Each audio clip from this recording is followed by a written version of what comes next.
Joining us here for the WrestleMania 36 watch along for Between the Ropes, Brian Fritz, Michael Wiseman. Appreciate everybody for joining in tonight for the night 2 of WrestleMania 36. We did this last night, so thanks to everybody who joined us then, and appreciate everybody for joining us tonight.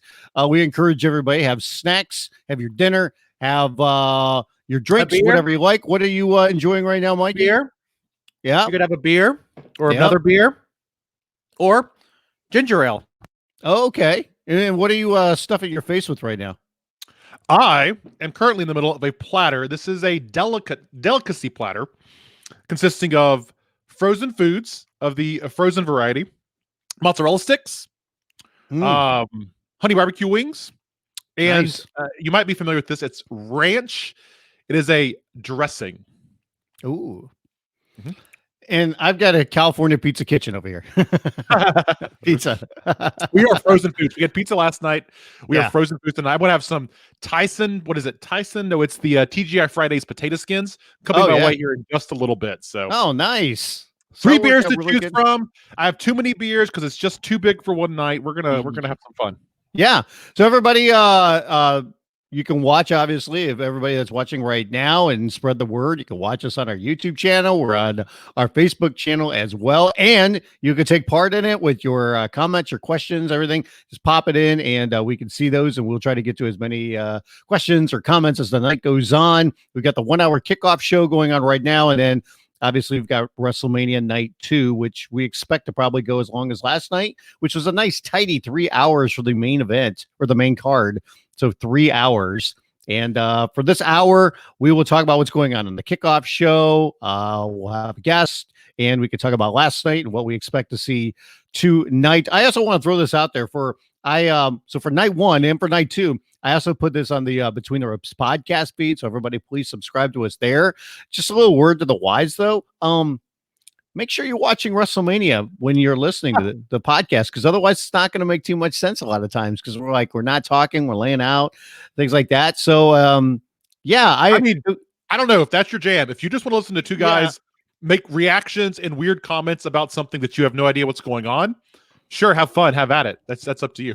Yeah, I threw that up there, and then I thought about it like a couple hours later going, I wonder if I should have put that on the podcast feed. It's like, you really got to be watching all of WrestleMania, like the kickoff show and the main card as well. So, well, this part stands on its own, right? We're just going to talk about predictions, get final predictions in here, give our final thoughts on last night, and kind of get everybody ready for tonight on this part of the broadcast. So you can do this without WrestleMania, but the rest of it, this is just about us hanging out, watching wrestling together while we're all quarantined. You know, we want to make this a fun event, and it's tough this year. I mean, a lot of us who typically travel for Mania, obviously we can't travel this year, nor should we be traveling.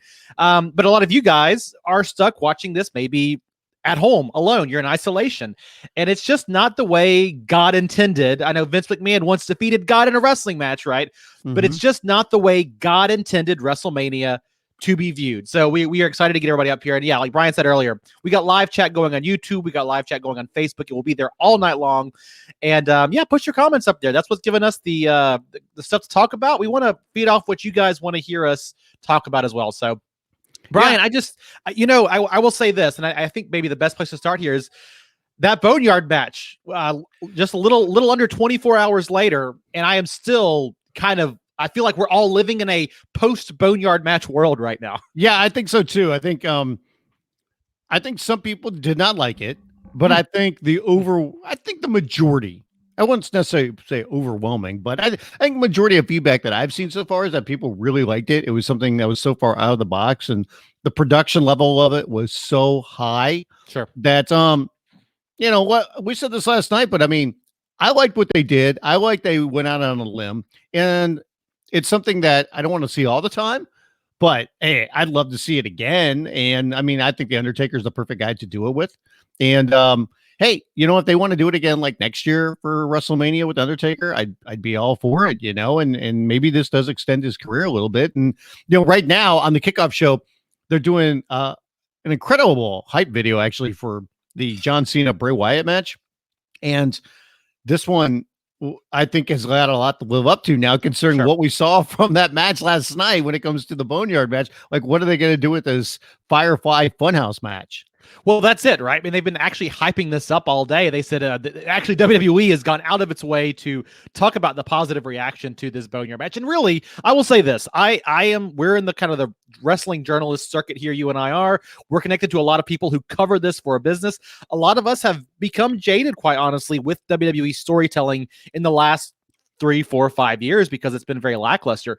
But what I will say is I've seen a lot of those folks, and a lot of those folks who were skeptical about doing Mania without an audience have positively responded to that Boneyard match from last night. So what I think is cool about it is you have some of the most jaded. I mean, casual wrestling fans tune in. They're not as in it. They don't watch Raw and SmackDown every week.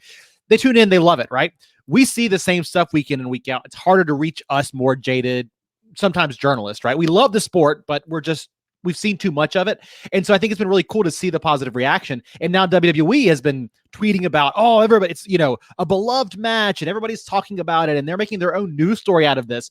But what they did today was they said, hey, if you loved this, just wait till you see what happens in this Firefly Funhouse match on night 2. And I just, you know what? That's great. I think this Firefly Funhouse match has a lot of potential, especially with Bray Wyatt's gimmick.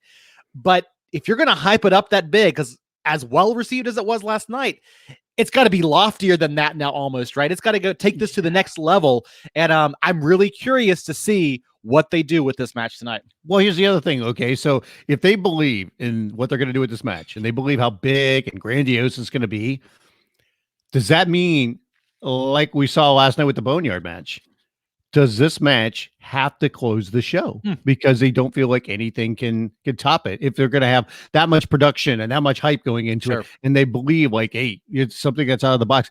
Is that something that they can follow up with other wrestling matches, or does it have to close the show? Well, and yeah, I mean, I think that's a great point. If you had asked me yesterday, and I even think I said this last night, which was going into it, I figured that the Bill Goldberg Braun Strowman match would close the show. And we were kind of speculating maybe there's going to be a swerve, a weird angle there. They didn't do any of that. So it made sense when you saw it last night. That Boneyard match was a great close to night 1 of WrestleMania, and I think it left everybody on a high note. The thing for me, though, is the stuff with Brock Lesnar, the stuff with Drew McIntyre has been the story of this year's WrestleMania. Drew won the Rumble. This is possibly one of the most classic Royal Rumble WrestleMania months storyline they've told in years, where the guy goes and wins and he's going to go conquer the beast, and the fans want him to conquer the beast, and he's going to be crowned as the next champion. So to me, that's what you have to close out Mania with. And I know that they've played around with this format in recent years. The Bray Wyatt John Cena match does still not feel like it's bigger in scope of story, right? It's in scope of importance than what's happening with the WWE Championship. However, if you can deliver something that is good as what we saw last night on night 1, then I think it absolutely should. The question is, how do you pace this? Do you put this in there next to last? How does the transition work going from, because last night is very clean. You were in the arena, and then you were out of the arena, right? Can you go out of the arena and then come back in? I don't know. A lot of questions about how you set this up. Well, I would say that if it doesn't close out the show, I'm curious to see if it starts the show. Sure. But then if it starts the show, is that what people are talking about, and they're not as engaged in what follows? So there's a lot of different elements that go into that, and I do think that as the show goes on, if we figure out that match is going on last, and the Lesnar McIntyre match does not close out the show, that really makes me wonder if there's going to be a title change, because this is not Braun Strowman filling in for Roman Reigns against Bill Goldberg. This is not going to be a very short match. This has been built up. This is a really big thing. I mean, Drew McIntyre wins the Royal Rumble. He immediately says, I want Lesnar. He's been on a roll. They built this up. We expect them to have a damn good match. And to me, if that match doesn't close out the show, that tells me that, and I could be dead wrong, but it makes me believe that that Drew's not going to win the title. And it doesn't mean that Lesnar beats him. Sure. It means that he's not going to win the title. And it was funny. I was on Jason Powell's podcast earlier today for ProWrestling.net. And everybody, your yearly check-in the day of WrestleMania, right? It's the Brunch with Brian podcast that we do. Yes. So normally I'm in the host city, and obviously that didn't happen this year. But we were talking about that, and I threw out the scenario that I wonder if they could do something. And I don't like screw job finishes, especially on WrestleMania. But I wonder if they could do a scenario where Lesnar was going to get beat and he just leaves. Yeah. And Drew's incensed and Lesnar escapes. And then you get everybody reacting to that. Everybody hates Lesnar. Now, here's the thing, though, is the hate on Lesnar is the hate on WWE. Right. But it sets up an easy rematch for down the line when hopefully you can have fans. And I mean, who the hell knows when that's going to be? That's a whole other story. But I wonder if they do that, or I think the simplest thing they could do, and probably the right thing they should do, is just say, if we want Drew to be the champion, he wins it tonight. And that closes out the show. I think so I think it's going to be weird, right? If you don't do that and you've built this up for so long, but we're also in weird times and you kind of get away with a lot right now. I mean, we're at a point in time in just general American history where I feel like there are fewer rules about what is standard, what is typical. People are working from home. They're watching podcasts via YouTube while watching WrestleMania together. Like, it's a strange time. And so I think if you were going to do something strange with the finish to kind of parlay this, kick this down the road a little bit, tonight would be the show where you could. And I would argue in favor of that. I think it's unfortunate because Drew is red hot right now. And they have done everything in my mind. They've done everything right by him to make him a superstar. We've said this for years, right? And honestly, guys, met Drew McEntyre. I know you know him as well. He's one of the nicest dudes in the biz. He has earned and worked his ass off for this. He's genuine and passionate about everything absolutely. He does. And he's good. He's a big guy. He has a great look and he is great in the ring, right? And I think that they didn't know what to do with him when he came up from NXT for so long on the main roster. And it seems like in the last 4 months, it all kind of kicked into place finally for him. The Mania, the Rumble win was huge for him. The way he's been able to one up the Beast, that's what you've got to have out of a guy who's going to go out there and conquer Brock Lesnar. He's credible, right? And the fans have responded to that. So to me, Brian, I mean, I get you. I see why you go with that plan is what you had already, but I would save the crowning moment. Find a way to, if the Firefly Funhouse stuff is good enough, if you think it can stand on its own, like what they did with the Taker match last night, or the Boneyard match, I should say, then I think you should kick this can down the road and save crowning Drew for in front of a live audience. I don't think you lose anything by that, because I think, to me, if you're going to remember Drew McIntyre's first legitimate World Heavyweight Championship win, it's got to have that fan reaction because the crowd wants to be with him. Could you see a scenario where tonight they believe they need to close out the show with the Firefly Funhouse match because of the production level and everything goes into it, but they do want to switch the championship and they want to make that a big deal and they don't want to be overshadowed by that final match, the Funhouse match, to where the show tonight opens up with the WWE Championship match between Lesnar and McIntyre? I don't think so. And here's my take on it. I think WWE is still going to, I think they're going to mold tonight's show after last night, because I think they got what they wanted out of last night's show, which is, while nobody, I think, was over the moon about WrestleMania Night 1 from top to bottom, I think I saw fewer outright criticisms of the show afterwards, and I've seen about more recent Manias, right? Yeah. But I think what they want to do is what Vince McMahon does when he finds something that works. He goes to the well time and time and time again.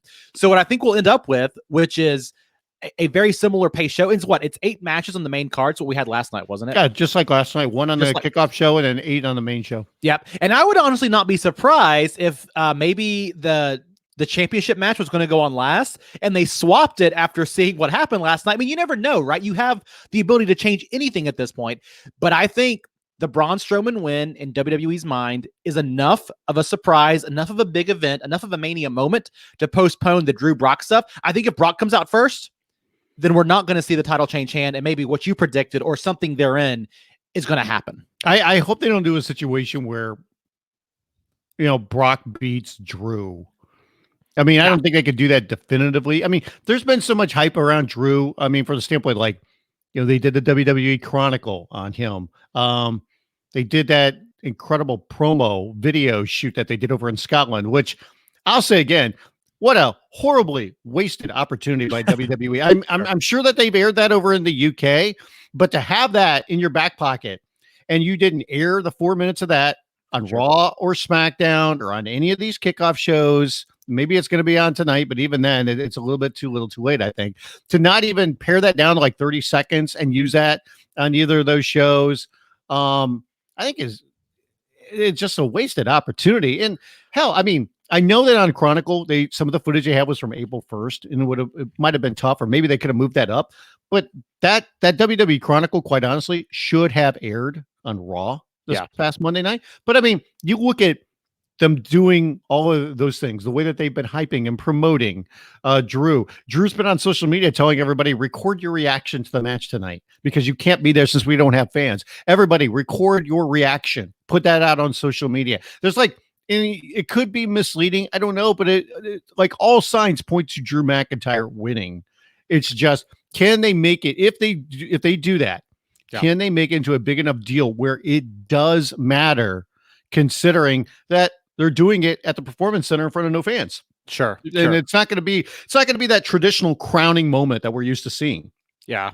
Well, and maybe they save it for, if you have fan reactions, you can put together a video package for Raw tomorrow night that you can throw together, because keep in mind too, they've already taped Raw.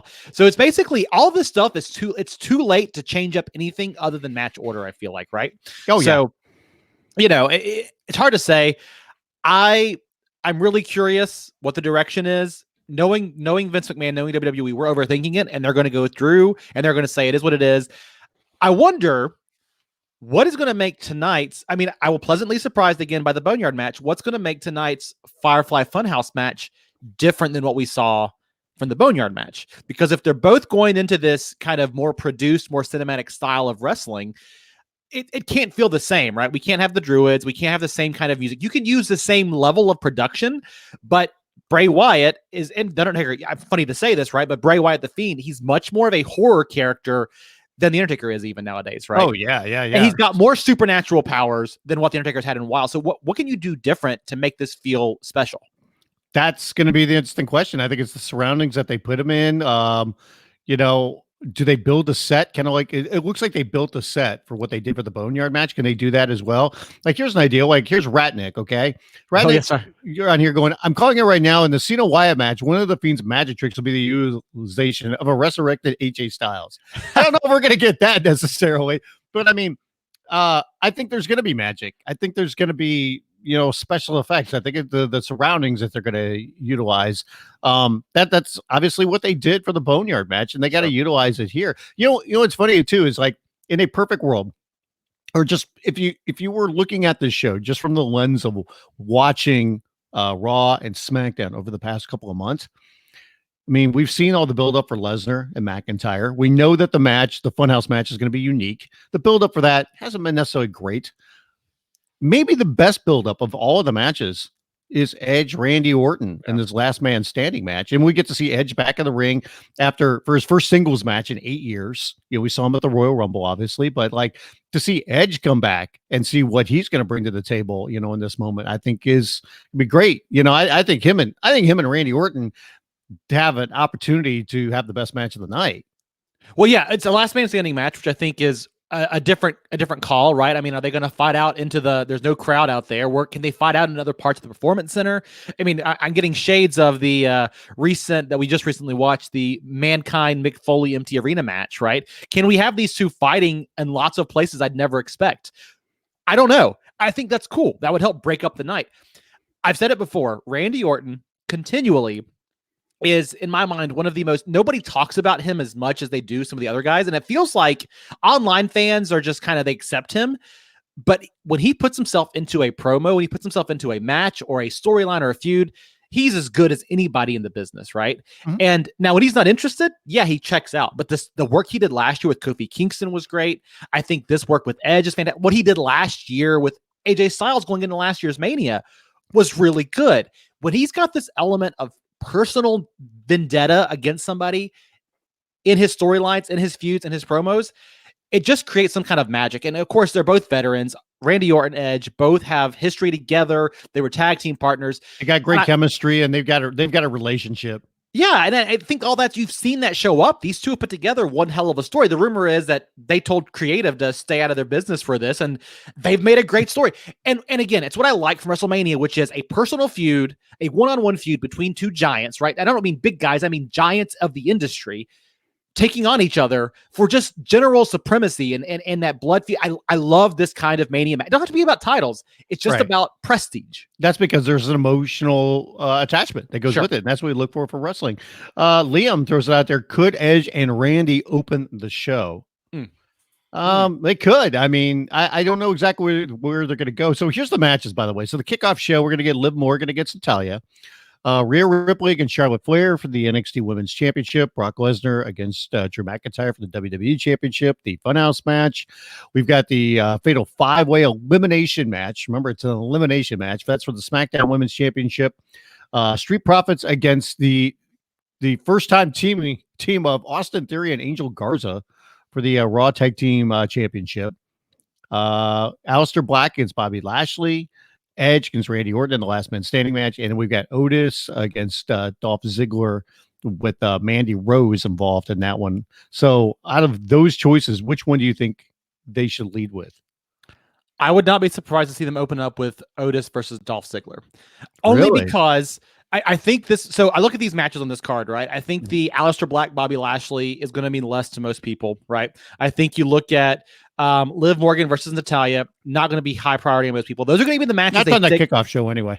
Well, that's true, right? But they're going to, but especially Aleister Black, Bobby Lashley, and I even think maybe the tag team championship match here. Those are the two matches that they're going to stick someplace where they think fans don't care. I think you open up with Otis and Dolph Ziggler because there's at least they've built up these two as having a personal animosity with one another. Dolph Ziggler can go. The fans love Otis. And I think they're going to see this as a way to get the show started off hot with Otis getting a big win and having a WrestleMania moment. But I could be wrong. I mean, maybe you go with I mean, you don't want to open up both nights with women's matches, but maybe you go with the 5-way for the SmackDown Women's Championship. That could be interesting. I could see a scenario where they open up with the women's match again. And I think it could be Rhea Ripley against Charlotte Flair for the NXT Championship.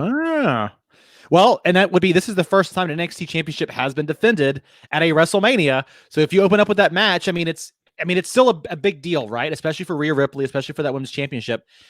These two would go 20 minutes, right? I mean, it'd give them some time to work to really make this.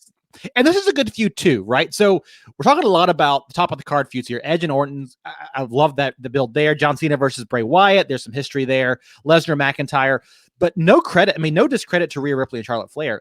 These two, I think, have done everything right as well. I mean, you talk about the 5-way for the SmackDown Women's Championship. Nobody's interested in that. They want to see Rhea Ripley and Charlotte Flair. They wanted to see last night Becky Lynch and Shayna Baszler. And if Rhea's going to win, opening the card up with the Rhea Ripley victory over Charlotte Flair is really going to cement her as the future of this women's division. By the way, they are showing highlights from the Braun Strowman championship win from last night with dramatic music over it. That promo could have been the whole match. And they're showing the highlights of the Boneyard match. There you go.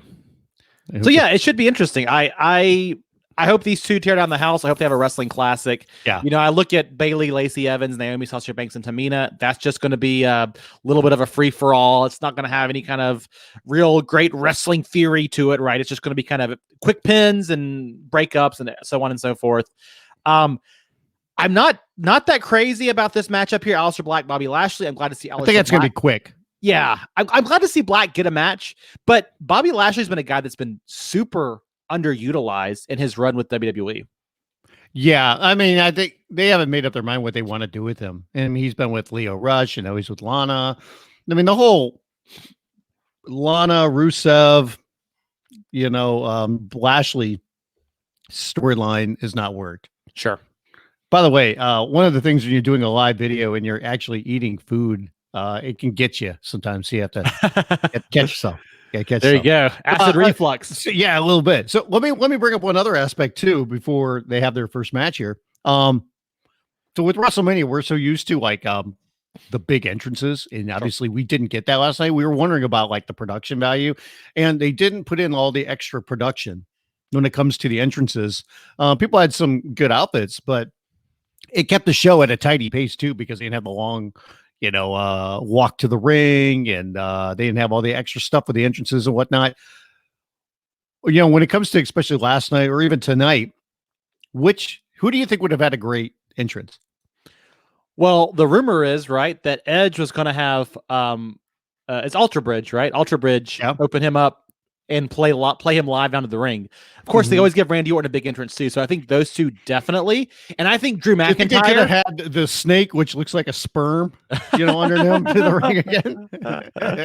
I also think they would have given Drew McIntyre something really special, something that really leans into his roots. I think it would have been bagpipes. I think it would have felt. I think he would have gotten a Braveheart style entrance. For I've got an idea for one that they could have done.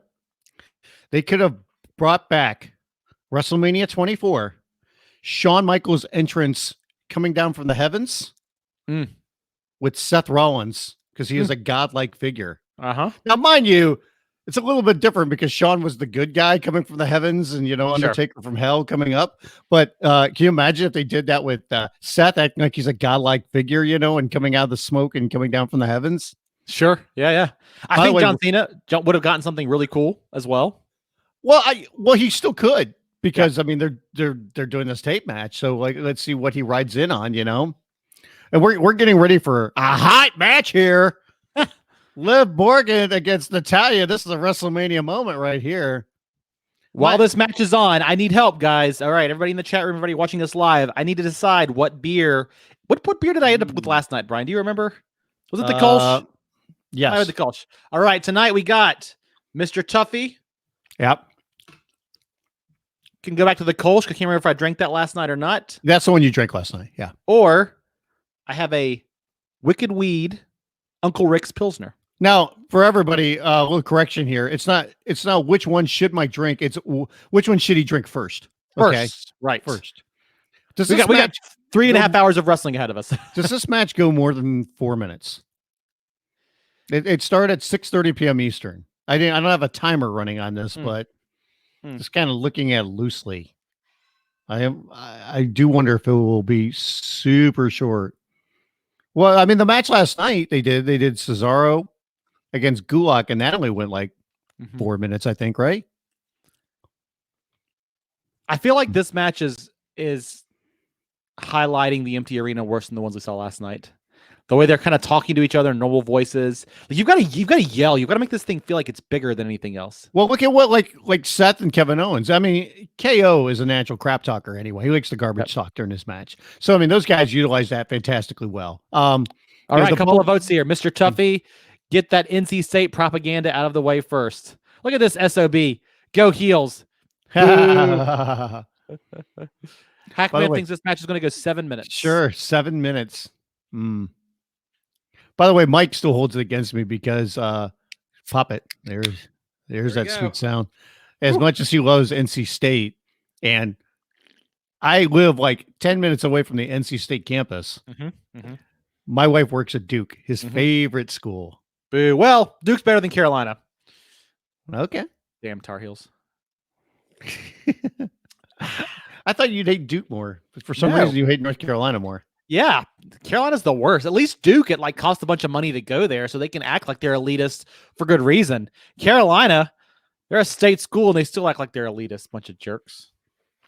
Duke is the Harvard of the South, man. There you go. My wife's actually a Duke fan, so I got to put up with them. I'm just not convinced by Liv Morgan, right? I know they rebranded her. I know they're doing this thing with her, but I don't know that they understand her character. I think she's still got some work to do in the ring. I don't know. Yeah. That's the thing. Like it was even a surprise when they brought her up. Remember? Yep. Like I don't think anybody saw. I'm not saying she wasn't deserving. I mean, it just kind of came out of nowhere because they weren't doing too much with her in NXT.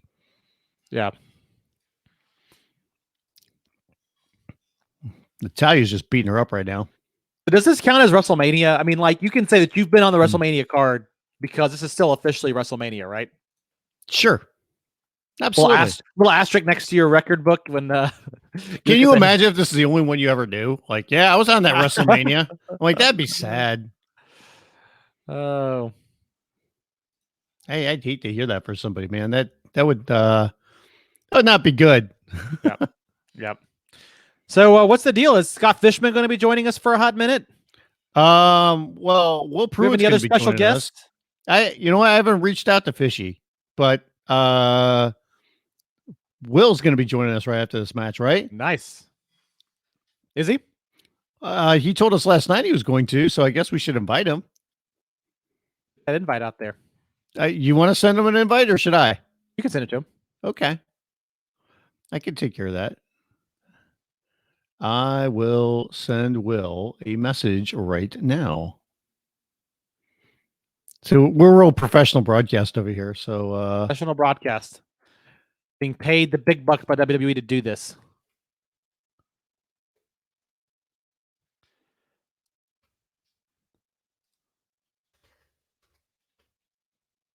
Has the damage been done to Liv Morgan? That's a very good question. Ask her!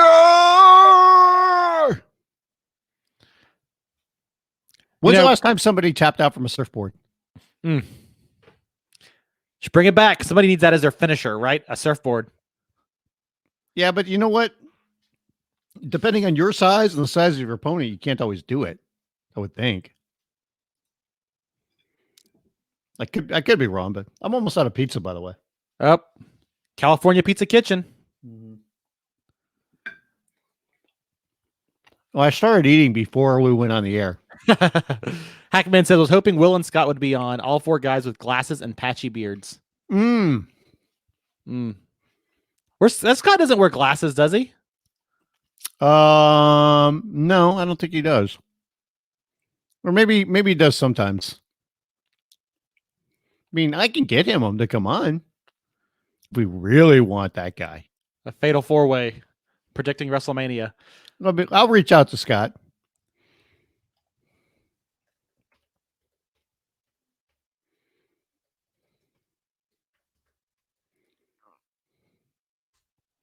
Oh, Daddy!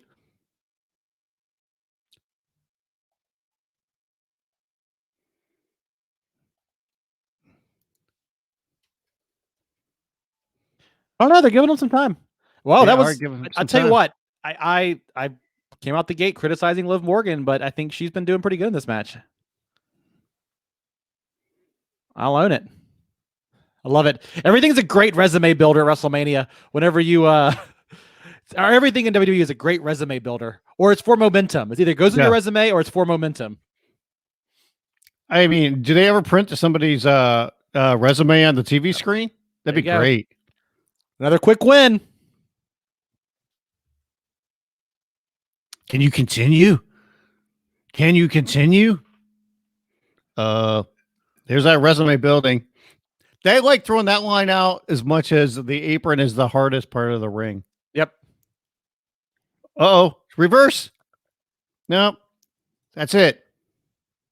Hey, what a huge momentum victory. Momentum shifting, momentum builder. For Liv Morgan. Wow.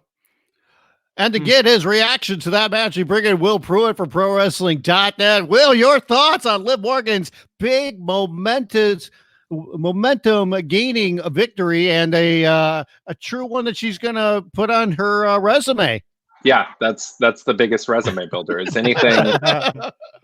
anything more important than the empty arena WrestleMania pre-show? Do you put that on the masthead of your resume, or do you like bold that? Where Won a pre-show match. I think it's like in like other skills or something. Right. Like you save it for the bottom. That's right. You got Microsoft Word down there. It's like the notable things like clubs you've been in, charities. That's right.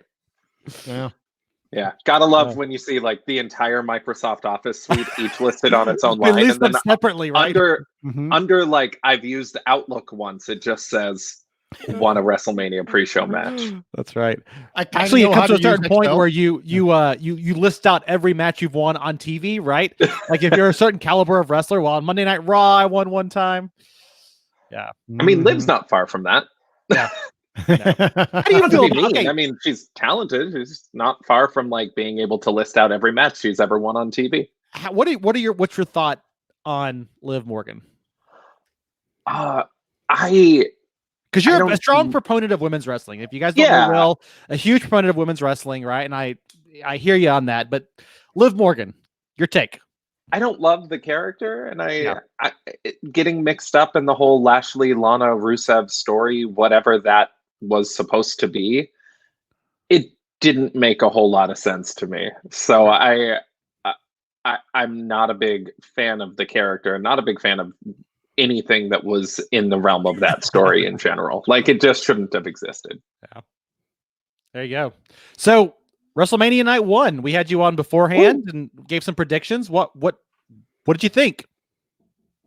I immediately rewatched the Boneyard match, Yeah. and it took everything in me not to watch it again this morning. I love that match. I fully believe it is the best match in WrestleMania history. You can't. I think they should actually just record like 6 or 10 of them over the next year and just roll one out at each WrestleMania. Like, just keep doing Boneyard matches. They're perfect. Can you imagine if they did that with Taker? They go, Taker, you're not getting any younger, but we want to keep you on WrestleMania. So while we have this set, we're just going to, we believe that these 5 guys are the future for our company, and they'll be here for that time. And if they're not, we just won't use the match. Yeah. But they could just, film everything now and have it in the can for future WrestleManias.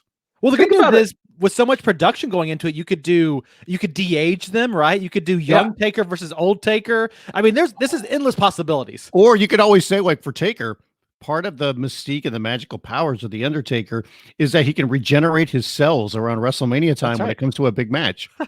I mean, isn't that basically like, wasn't that his mystique all through the Shawn Michaels and Triple H series? Was like, this guy looks old as hell the rest of the year, but at Mania, he moves. That's right. Well, he stops drinking beer for a couple of months there, and goes in the gym, and that's not worth doing. None of that's worth doing. It was like right there. There was the turning point, which was, let's see, they had the end of the era match, right? And I think that he had one more really good match against the CM Punk, and then that was it. Now, I mean, Punk, it's a great athlete, right? And he can have a good match. He's like AJ Styles, right? He can have a great match with the broom, but I didn't think AJ Styles could have a match like he had last night. AJ Styles, main evented WrestleMania, had one of the best matches of his career, and it was the Boneyard match. And not only was it a great match, it was a great, I thought it was a great dramatic performance. Sure. The acting from AJ Styles, when AJ bellowed out, "Don't bury me. Don't bury me." I thought it was so dramatic, man. He's like, and Taker's like giving him a hug. He goes, "Hey, man, you gave me a good fight. That's what I wanted, bro." And then he just buried him. Everyone can do that. And then he turns around and gives him that weak kick anyways. Well, that's why they shot it from that angle, man. Yeah. I love the fact that we've come to a point, though, now with, I mean, if WrestleMania had not had to be changed because of everything, as WWE would say, everything that's going on in the world, as we will say, coronavirus. Because of the current circumstances, we will say coronavirus, right? Mm-hmm. But it forced them to do this really badass thing. That match would not have been nearly as good had we had them inside of a ring. It would have been I mean, it could have been fine, right? It would have been in the middle of a 17-hour show happening in the rain, because it's raining in Tampa today. Middle of a 17-hour show happening in the rain, just probably an 8-minute Undertaker squash match. And instead it was a main event worthy cinematic masterpiece that, like, if no other movies come out this year, I think they're going to win an Oscar for it. Which no other movies might come out this year. I brought this up last night. I told Mike, I go, should they be nominated for an Oscar or an Emmy? Or, I'm like, come on. I'd at least throw it in, try to get it nominated or, give for consideration. Well, I saw somebody else online say, I think it was Pollock over at Post Wrestling said that they should put credits with matches like that, because there's so much production that goes into it. The people that work on TV shows and movies and everything behind the scenes do so much to produce a segment like that, or a movie, or whatever it is, a half-hour TV show, whatever, that they deserve recognition. And I think that's exactly is this where justice for Borash unions finally come into wrestling via writers unions and no, you know what, if something like that happened, if they put credits on it, every wrestler would want to be in that. You know why? Because then they could file for a SAG card and they could get health insurance. That's right. Yeah. That's right. They can flat out do that. Wait, we were talking talking about Edge was able to come back. He got SAG health insurance for working on Vikings, and it's like, Dang, my neck feels great now, guys. I know, it's amazing. I got a real doctor checking this thing out. This medicine actually works. It's incredible. Everybody should try that sometime. I went and saw a doctor, and these guys really know what they're talking about. That's right. They kept giving me Z-Packs in the WWE. It is funny. You look at CM Punk. He's gone on to act in a couple of movies, right? I mean, there's a story here. Do you think a doctor's tried to give CM Punk a Z-Pack since he left WWE? I mean, it's possible. I wouldn't say it was successful. Do you think if he sees if the word Z starts coming out of a doctor's mouth, it's like, let me stop you right there, okay? This is why they're not worried about coronavirus, right? Because there have been so many Z-Packs giving out. Vince McMahon's like, nah, they're good. Nobody can get it. We've had them so many. So, Will, since you love the Boneyard match, we were talking about this before. What are your expectations for the Funhouse match? I mean, because I think it has to live up to that. Yeah, I think it can be just as ridiculous, but it has to be a different sort of ridiculous. Like the Boneyard match was like completely not self-aware. I'm making a bad Walker Texas Ranger straight to DVD film, but in a really fun way. You got to do something a little bit different for the Firefly Funhouse match, but you have to have the same sort of pre-production, the same sort, or like post-production, the same sort of scoring, and kind of I would say similar acting. And I think we're going to get a lot of great John Cena gifts out of this thing. He is going to make so many weird faces. It's going to be delightful. And you're going to see probably like Bray become the Fiend, become Bray, become the Fiend like multiple times over, because heck, they probably had all night to shoot this and wanted to do something fun. I want to see what setting they put it in, because I would put it in a carnival or a circus, something like that. You know, I mean, you could do the whole thing where there's, you go inside, it's the House of Mirrors, and then you've got, the different one with all the clowns. I mean, all the different kinds of things. There's a lot of different directions they could go in it. I don't know what they had at their disposal, when they were putting all this together. But I mean, hell, on short notice, they put together, that Boneyard match, and they did wonders with that thing.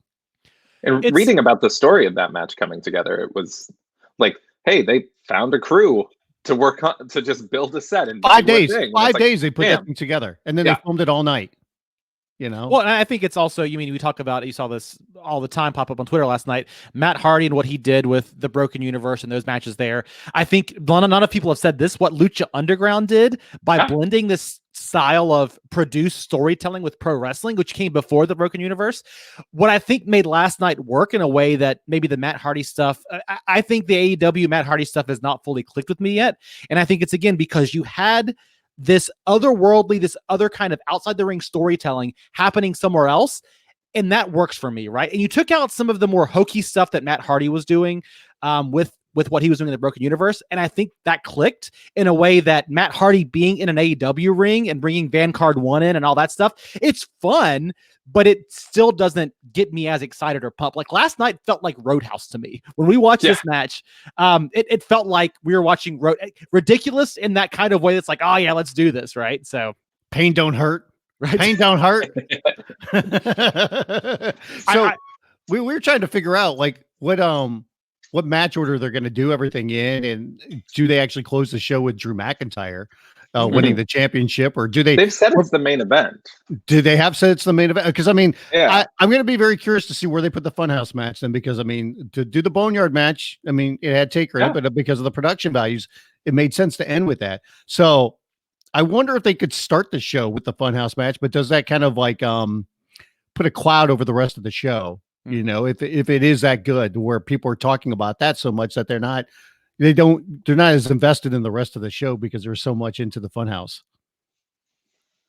Sorry, I'm distracted by Booker T's Zoom background on this. Let me see what. Oh, that's the same background he had last night. See, Christian got dressed up. See, Mark Henry didn't get dressed up that much last night.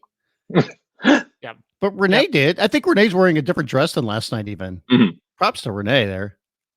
Oh, have you guys watched the Edge documentary on WWE Network? I have not. 20 minutes into it so far. It's awesome. It's delightful. It's seriously one of the best things they've ever made. That's why I ask, is it was just really, really well done. Edge is one of my all-time favorites, and just like it's like his when he retired, I Daniel Bryan, I know, is the one that everybody talks about now, but the Edge retirement is the one that really got me. I'm so happy. I am so happy he is back. He's so passionate about it. I love everything about his story. See, I meant to watch that, but I got sucked into watching Scrubs on Hulu today. And next thing you know, I was watching like half of season 3, and it was just, it happens, Should have rewatched the Boneyard match. That's right. Well, it's funny because the feeling that you had for the Boneyard match was the feeling I had when Rusev rode a tank out for his entrance, because Michael was with me. We went back to our room that night and I immediately turned on the network and I queued it up and watched the tank again because we were watching from the press box, right? And I was in it with you that year. Yeah. Because remember, I always try to there's people that chant or cheer and just kind of act kind of wacky in the press box, and WWE kind of encourages it, like the PR. They're not against it, but I'm kind of like, hey, have you ever been to a media press box before or whatever? And then Rusev writes on the tank, and I'm like, yeah. Well, that was the night. That was WrestleMania 31, and that was the night where Seth Rollins cashed in, and the press box went crazy for the cash in that night. Which never happens. I don't blame anybody for doing that. All right, so somebody requested this earlier. We've got to have 4 guys and glasses and scruffy beards. So we're bringing back in the one and only Fishman. I don't have my beard. I didn't get the memo. Shame. What is wrong with you? I wanted to, coronavirus isolation. I was like, whatever. You're worried about coronavirus getting in your beard and contagious? I don't know. I just felt like it. I'm glad you still have your earbuds all bunched up where it looks like it's going to choke the life out of you. I'm in the middle of eating and you just texted me like 5 minutes ago. Hey, you want to come on? And I'm like, all right. Man, I didn't eat it last night though, so that was at least untangle those, man. Can we I'm telling you, it's kind of a last minute. Professional journalist Scott Fishman right here for you. What kind of pirate themed food do you have for tonight? No, we blew our budget yesterday on our cookies. No more shark cookies. But we did find out what we could have done better. Like we designed them and then we put them in the oven, which they exploded after they got cooked. So what we should have done was cook them and then design them. So next time. Yeah, sorry. Liam Vaughn brings us up. Fishman, you let the BTR universe down. There you go. Disappointed. Sorry, I'm disappointed. Already a disappointment tonight. Now, what wrestling shirt are you wearing tonight, Scott? I'm wearing a classic Edge shirt. You got the Rated R Superstar. The Rated R Superstar, yeah. Mm-hmm. And again, none of y'all got dressed up for WrestleMania. It's WrestleMania season. I mean, I'm wearing sweatpants. At least you're wearing pants at all, that's you're at home. So. I wore sweatpants last night. I got workout shorts on tonight, but I got the hoodie on here. Is that the red carpet? What are you wearing? Yeah. Sort of well, it's funny because now we're like living in this world where we see all these different anchors on TV and everybody's working from home. And it's like the dirty little secrets out of the bag that half the time these guys are not wearing like dress pants or whatever, they're comfortable for the waist down and then they're dressed up, for the waist up just for TV. Come on. Well, a lot of people were talking about Rosenberg not wearing socks on the pre-show, which I'm not sure. But when they were every time they're panning back, but you know what? The same people that were excited about Renee Young when she doesn't wear socks probably not as excited about Peter Rosenberg. The weirdos out there, yes, there you go. Renee did talk to me one time, before WrestleMania about the weird foot fetish that people have for her feet, and there is a website. There's a website. There was a website. You see Scott get excited right there. He's like, wait, there's a website. I'm not surprised about Twitter. Slip me that URL when we get off the air, okay, buddy? Scott, we'll bring this back to some sense of regular wrestling talk here. We have not chatted with you. What did you think about last night's Boneyard match? I should preface this by saying Scott is generally universally positive about anything. So on a scale of I try to be positive, yes. Well, in this sense, I get to be positive because I think it exceeded all the expectations that we had. And the minute that I heard Metallica come on as he's going into the cemetery, that I was like, oh my God, this is going to be amazing. And hearing about the same thing. And hearing about all the time and effort they put into it, I mean, I'm happy that it turned out so well because they spent all that time. It would turn into like the junkyard match in WCW, and then that would be unfortunate. Oh my God, with Hack. Yeah, remember the Sandman's name in WCW? And I'm sure they invested a lot of money in that too. There was the Sting Vampira match from what was it, Bash at the Beach 2000? Graveyard, yeah. Mm-hmm. Oh, the Graveyard match, yeah. That was very similar to this. Well, I actually did a column for Wrestling Inc. cheap plug there, Michael, but that about the opportunity that this opens up for that dream match that we might have one day with Sting and the Undertaker, if we're going to have that match at all. Yeah. That and they can use, because I At the love those. cabin. I love the promos from Starrcade '97 where with WCW what they did. So it just reminds me of that, and they could do it in like a watchtower or something. Like you can imagine the different venues they could use for that. Well, and Sting doesn't have to. I've seen this brought up so many times. Like Sting doesn't have to take bumps, right? He can go out there and he can be a performer. And what I said last night on Twitter, and I think I said on the podcast after the show was over, people don't want to see, the Undertaker versus Sting in a grappling match. They want to see these two characters go at it. And when you produce something like what we saw last night in the Boneyard match, that's when you're getting these two characters battling. It's not wrestling. We just want to see these icons go after each other. I think if you were to put them in a WrestleMania match in Saudi Arabia, or a wrestling match in Saudi Arabia, it's going to end up being very disappointing to most of us. Like, I think the idea of it's like, yeah, let's do it. But if you told me we can get what we got last night with Sting versus Taker and the gimmicks and the ambiance, hell yes. What other kind of team matches do you think we can get going forward, though? Like what unique venues? Could we get two guys like fighting on a boat? Like you could go out in space. You could fight in space. You could fight in the woods. Space. So you put a trailer on the back of Becky Lynch's truck. Oh my God! There you go. And someone else. They're really going to go with the bunkhouse fuck match. Yeah. Was it called?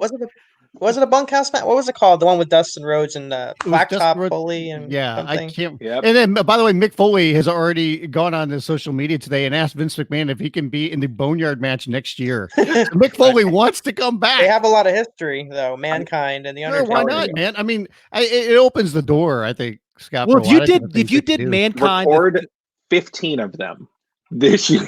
That's what we said, Scott. I go, man, you want to keep taking. Should have used the set. Just record like 8, 9, 10 of them, whatever, and just bring them out every year. Yeah, with everybody, just like, come on down. We're gonna do a match. So, Scott, you live in Orlando. We have a job for you.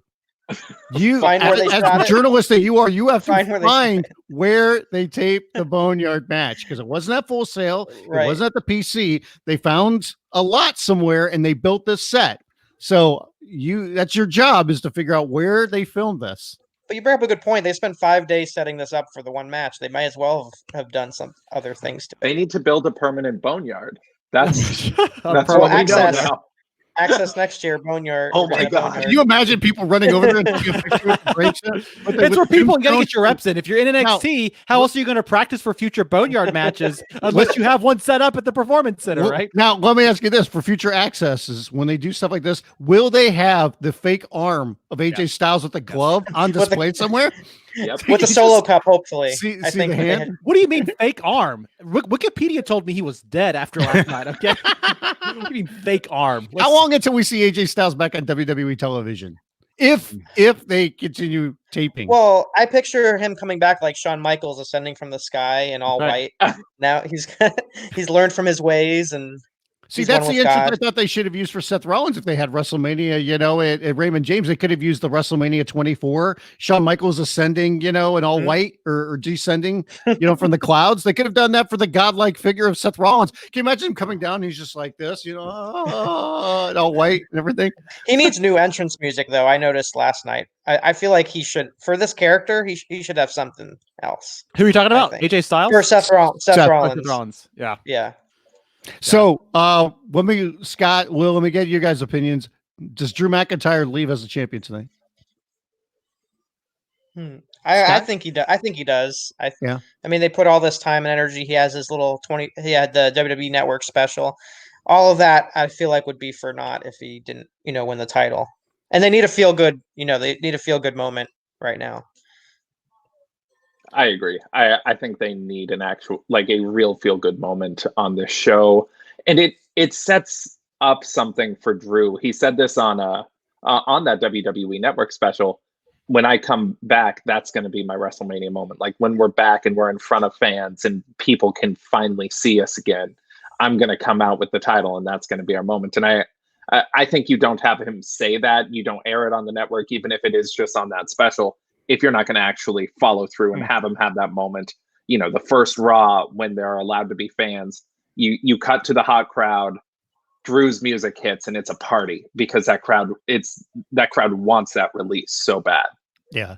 So also, since we're just about to start here too, Will, let me start with you then, Scott. What do you think is the opening match then? If we think that, or tell me, what do you think is the first match and what do you think is going to be the last match? I think one of the women's matches is going to be an opening match. Maybe it's the SmackDown Women's Championship match or the Rhea Ripley Charlotte Flair match. So I think the women will open the show. Although they did open last night too, so maybe they don't go that route. But I'm still going that route, and I don't think they're going to end with like the Firefly Funhouse because of what happened last night with the Graveyard. So they don't have two kind of similar type matches end it. So I'm going to go with Drew and Brock closing the show. I agree with Drew and Brock, and I think they likely open it with either the Street Profits versus Theory and Garza or Otis versus Dolph Ziggler. Okay. Yeah, the Street Profits match, I didn't even think about that. That makes a lot of sense. I said I thought they would start with Rhea Ripley against Charlotte, but I mean, it doesn't really matter. You know, we'll see what they do here, you know, and you're not going to burn out the crowd. Let's real quick in the 60 seconds we got left. Let's get some predictions real quick here. Rhea Ripley, Charlotte Flair, Brian. Rhea Ripley. Will? Rhea Ripley. Fishman? Rhea. All right, I agree. Heyman, we were talking about Lesnar, McIntyre. Everybody in agreement here? People think McIntyre is going home? Yep. All right, I think Lesnar. I gotta differ. Cena, Wyatt, go. Wyatt. Yeah, I think he should get it here. It's his match. Yeah. And I'll do one more up here. Important match of the night. Edge versus Randy Orton. Brian? Edge. Will? Edge. You know my answer. Edge? He's got this t-shirt on, of course. Nope, I'm going with Orton. I think Orton wins it. I mean, if they want to continue it, they could. I mean, you could find like a sneaky way for Randy Orton to get it. That you know, can take the, you know, add more emotion onto that match, you know, onto that feud between those two guys. I mean, I could see that, but I think they like to have the big baby faces going over tonight with everything going on, and Edge, you know, having that moment of coming back. I mean, it's WrestleMania. You can't have Edge lose at WrestleMania. I mean, come on, it was a big comeback. Now, last night, I will say this: night one, I thought exceeded expectations, and I'm curious to see how night two is going to be as a follow up. So we'll see what happens. So, hey, Scott, Will, thanks again for joining in, man. Thank you. Appreciate you guys doing that. Everybody can follow Scott's work over at TV Insider, and you can follow Scott on social media. It's at SM Fishman. Will's over at ProWrestling.net, and your Twitter is Will Time. Yes. Hey, I actually remember that off the top of my head. I'm almost impressed with myself. So, hey, thanks, guys. Appreciate it, man. Thanks, gentlemen. All right. See you later. So here we go. WrestleMania. Oh, there's the warning. So here we go. You've been warned. If you paid more than $9.99 for this, you could now. Yeah, if you bought the pay-per-view, shame on you. I mean, we probably will never see those numbers. Well, maybe on like one of their business things releases, you know, financial statements. How many people do you think actually bought it? Like pay-per-view? Paid the $59.99. It's got to be less. What, I mean, 1,000? I don't know. Yeah. It was Stephanie McMahon again. Are they going to do the same pirate video from last night? Yeah, I think so. I think it's the same promo she cut last night, but she just said, welcome back to night 2. Yep. There you go. Let's see if we get the same video. It looks like the same video, I think, right? Yep. Okay. Now, do we get the goofy stuff with everybody in front of the green screens and all that again? Yep. I kind of hope it's something. I hope it's something a little bit different. It's the exact same. Look at it. It is so far, but let's see if they change up the goofy stuff or not.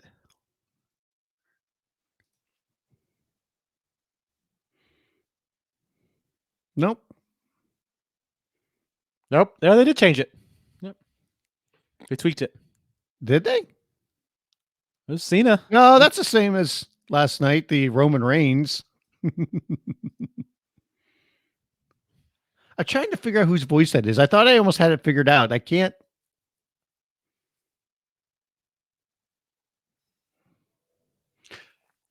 Mm. It almost sounds like Loki, but it's not. When we do a Google search, let's figure this bad boy out. Yeah. WrestleMania 36. If anybody has any ideas Voice. out there. Bizarre cinematic cold open. Francis thinks it's Sexton Hardcastle. And I think that was before. I'm glad somebody brought up Sexton Hardcastle. Yes. One of the greatest almost gimmicks of all time. Probably promote something out there. Maybe Drake Maverick. That'd be pretty funny if it was.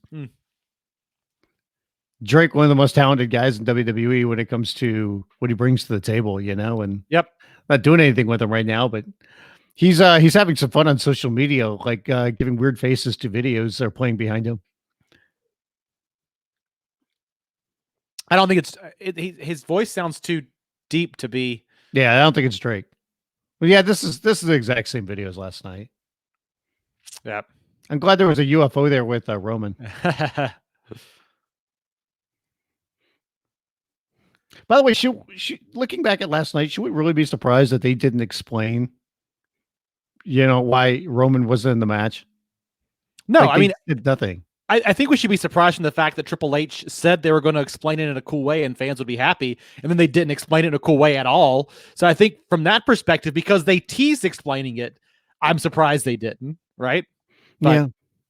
Do you think that WWE is upset with Roman Reigns for going on Instagram and giving his explanation? I certainly hope not. Because I hope not either. I mean, they said that most people understood it and were okay with it, but it would be super petty. Because what if he did that on his own?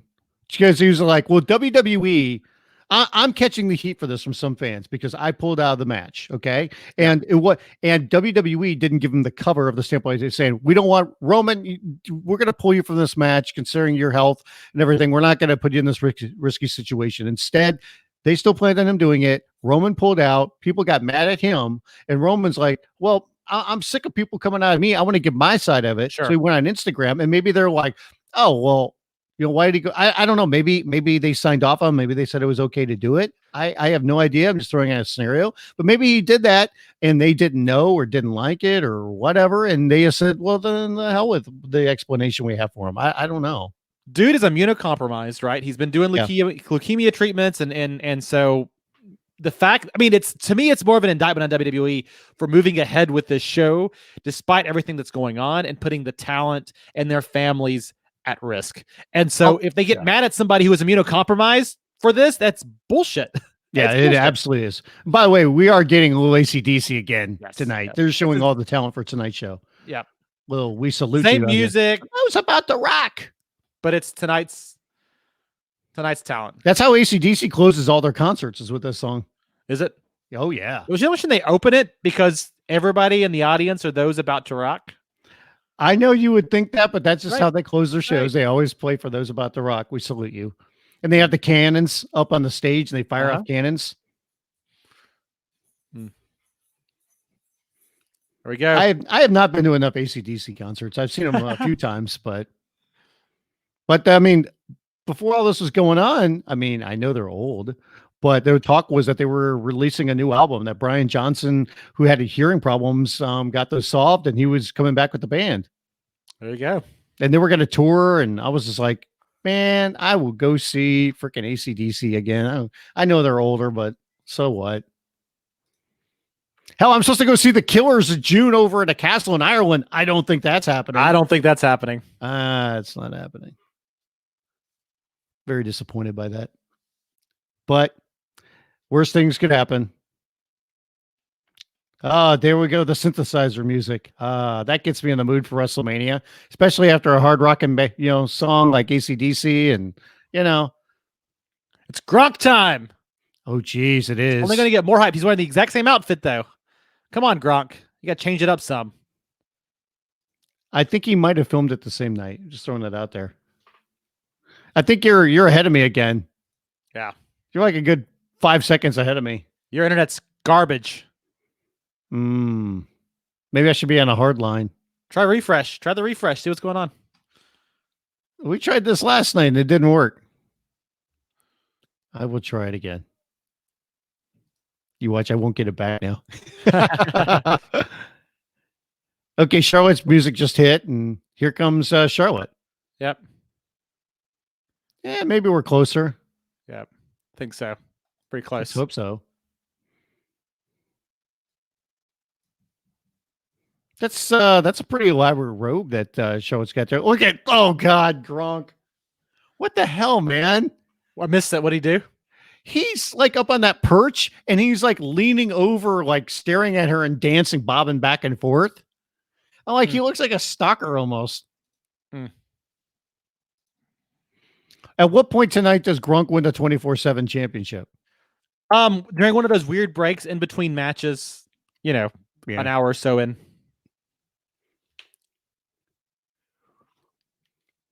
Did you see where Kevin Owens did an interview? I think it was in French. I'm not sure what outlet was it, but he talked about how like after every match they changed out the ropes or they cleaned the ropes.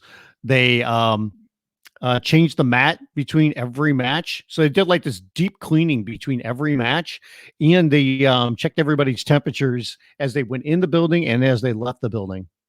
So like WWE tried to go above and beyond and take every precaution that they could for people being there, which, hey, I'm still not necessarily the biggest fan of them all being there and everything, but at least they were smart about the way they handled it. Well, I brought this up on social media earlier today, which is I've seen a lot of people come out and say, you can't, they're going out there and this is a great entertainment and a great distraction during a challenging time, whatever else. And people are almost feeling like you can't criticize WWE because they're doing this for people. And what I want to point out is, number one, if this was truly about them entertaining us during a challenging time, they wouldn't be charging $60 on pay-per-view and at the very least the network fee for us to watch it, right? Number two, there's plenty of wrestling to watch that can be a distraction during this time.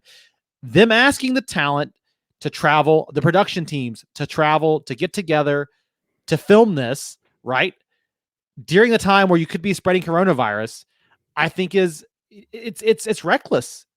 Everybody else is shut down. What makes WWE any different? We criticize the people at the Florida beaches getting out there, and all they're doing is distracting themselves by getting together and sharing the coronavirus, right? So I don't think, again, I'm going to be fair about my assessment of what I like and don't like about these shows, and I'm going to watch them because they're doing them. But I think saying that it's altruistic on WWE's part to still give us this in a challenging time is a little bit of hanky panky, a little bit of bullshit. I agree. I mean, I understand why they wanted to do it, but at the same time, it's just like you put everybody in this awkward position. I think WWE has to be the one to make that decision. You can't put it on your talent. Sure. And you could sit there and, and be sincere about like, if you don't want to come, you don't want to do it, nothing's going to be held against you. But like for the company, they're the ones that need to, take the onus on that, I think. Yeah, absolutely. Absolutely.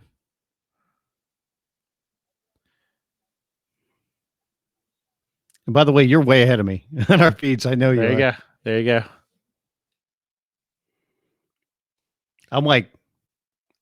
I think I'm like 20 seconds behind you. It's that Wi-Fi. You're slowing you guys down over there in Raleigh. I'm like on 200 megs too, man. I don't know why it's behind. I've always kind of been behind. I mean, like I think the speed is good. It's just for whatever reason I've always start behind. That's weird. Why? That's weird. Yeah. So you could react to everything like way ahead of me.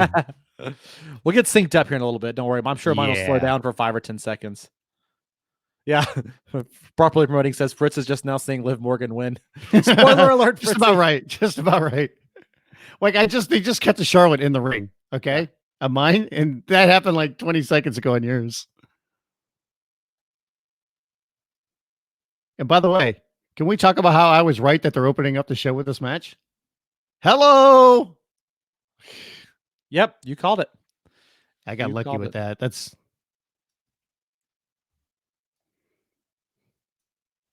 I do dig Rhea Ripley's music, though. Her music is badass. Wait, as Barrett says, wait, they are in the boneyard? What?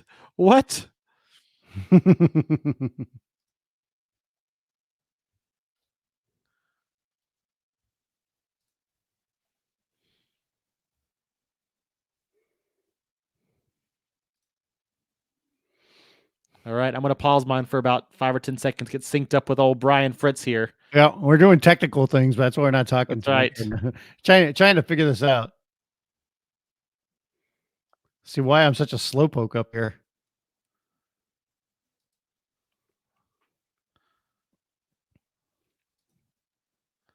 All right, I think we're good now. Okay. A few seconds off. We're like right there at it. Good. So if anybody joining us live wants to be synced up with where we are in this show, I'm going to give you the little tease here. Can't show it too long because otherwise we'll get in trouble. But Rhea Ripley just took off her shirt. Well, this sounds way more scandalous than I intended. And the bell just rang. There we go. That's it. There's Charlotte, and we're done. All right.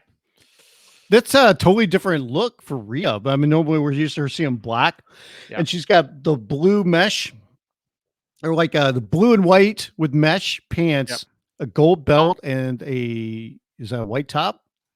Yeah, it's an interesting look. It's more like a pirate theme almost, I feel like.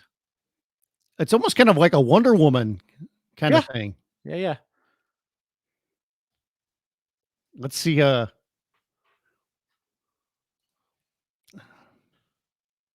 There was so much hype around last night. I wonder if they're going to be successful in following it up. I think that's going to be tough just because I think they exceeded expectations last night. So I hope they do it again here. You know, I really want to have another good show and have a good fun 3 hours here for night 2.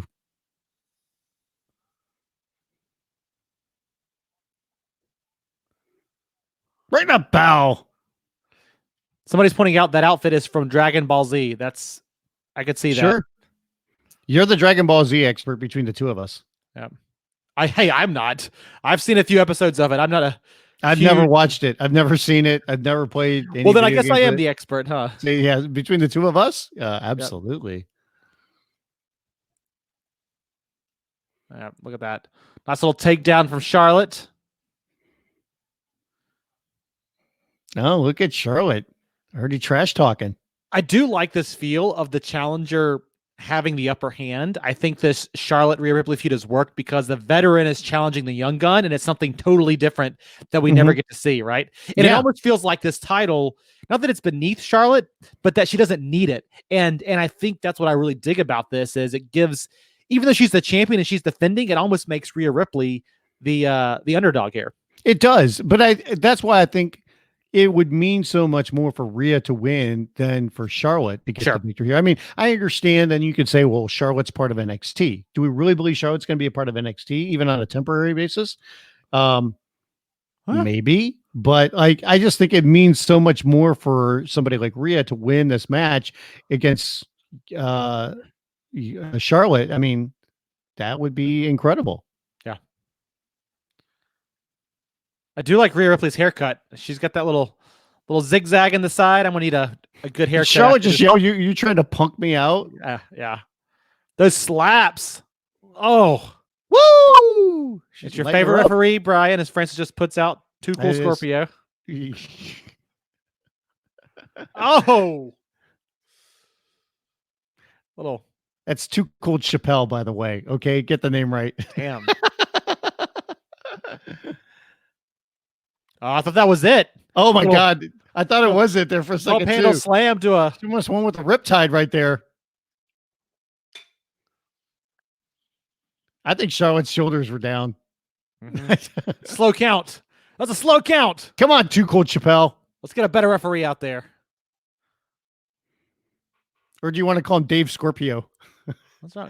I always said the referee looks like a mix of Too Cold Scorpio. Is she covering her? Is she sneezing right now? Is this coronavirus? Get her out of there. Oh, don't say that. You're not supposed to be touching your face, but yeah.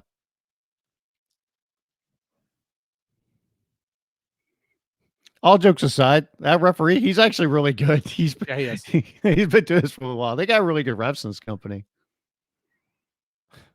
Oh. Look at that. Oh. Boom.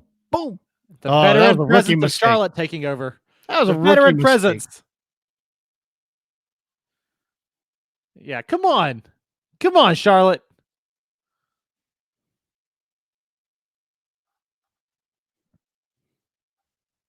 Oh, damn.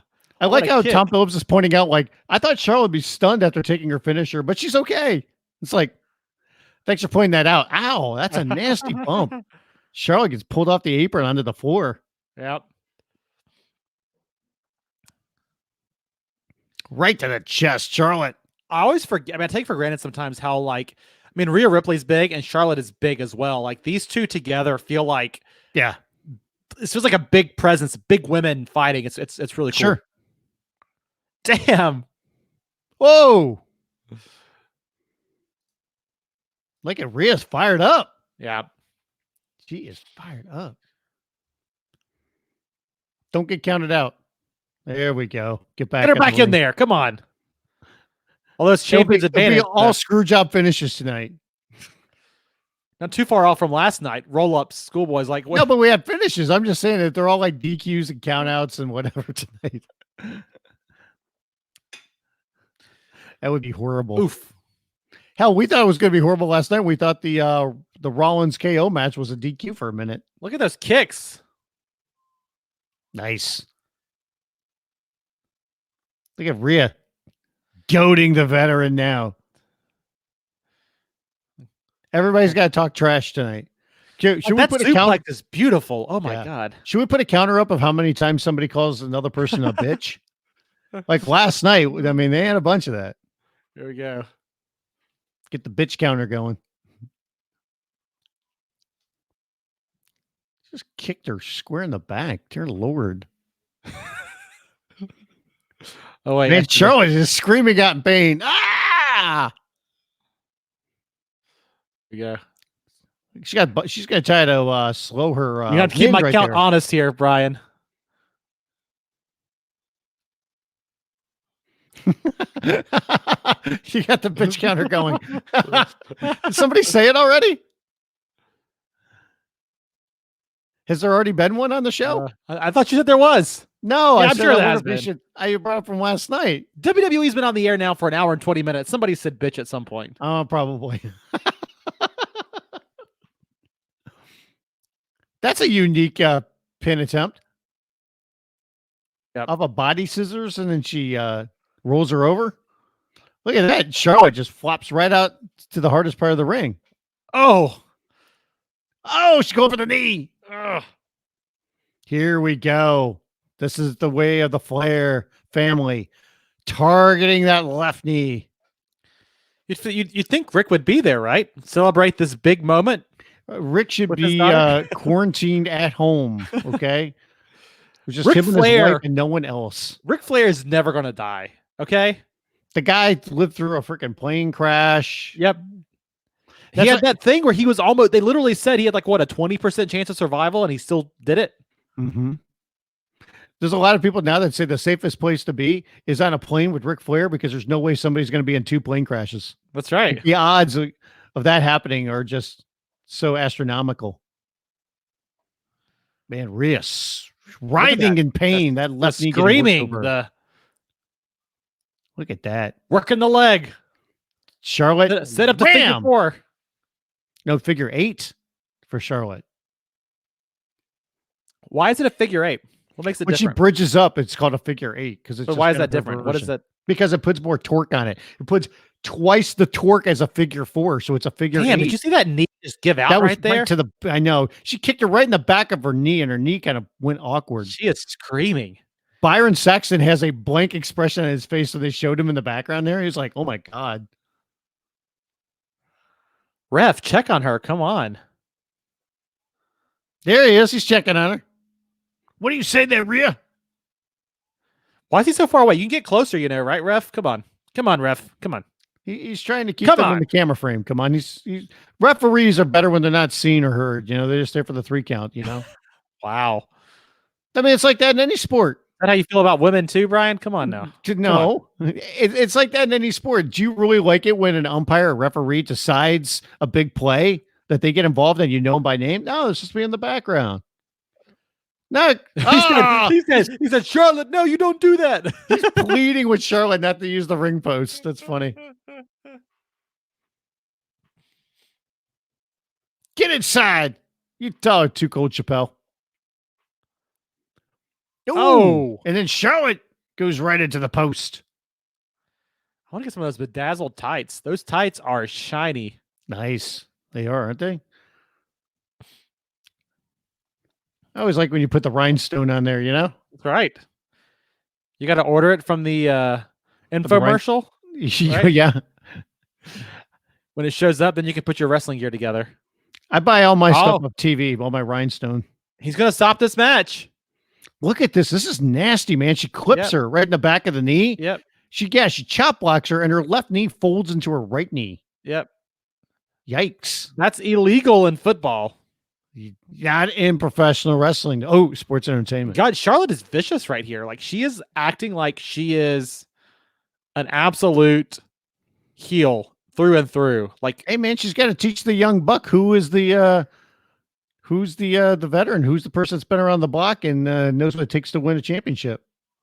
Oh, the roll up. Oh, nope. Gave that one up too easy. Kick to the midsection.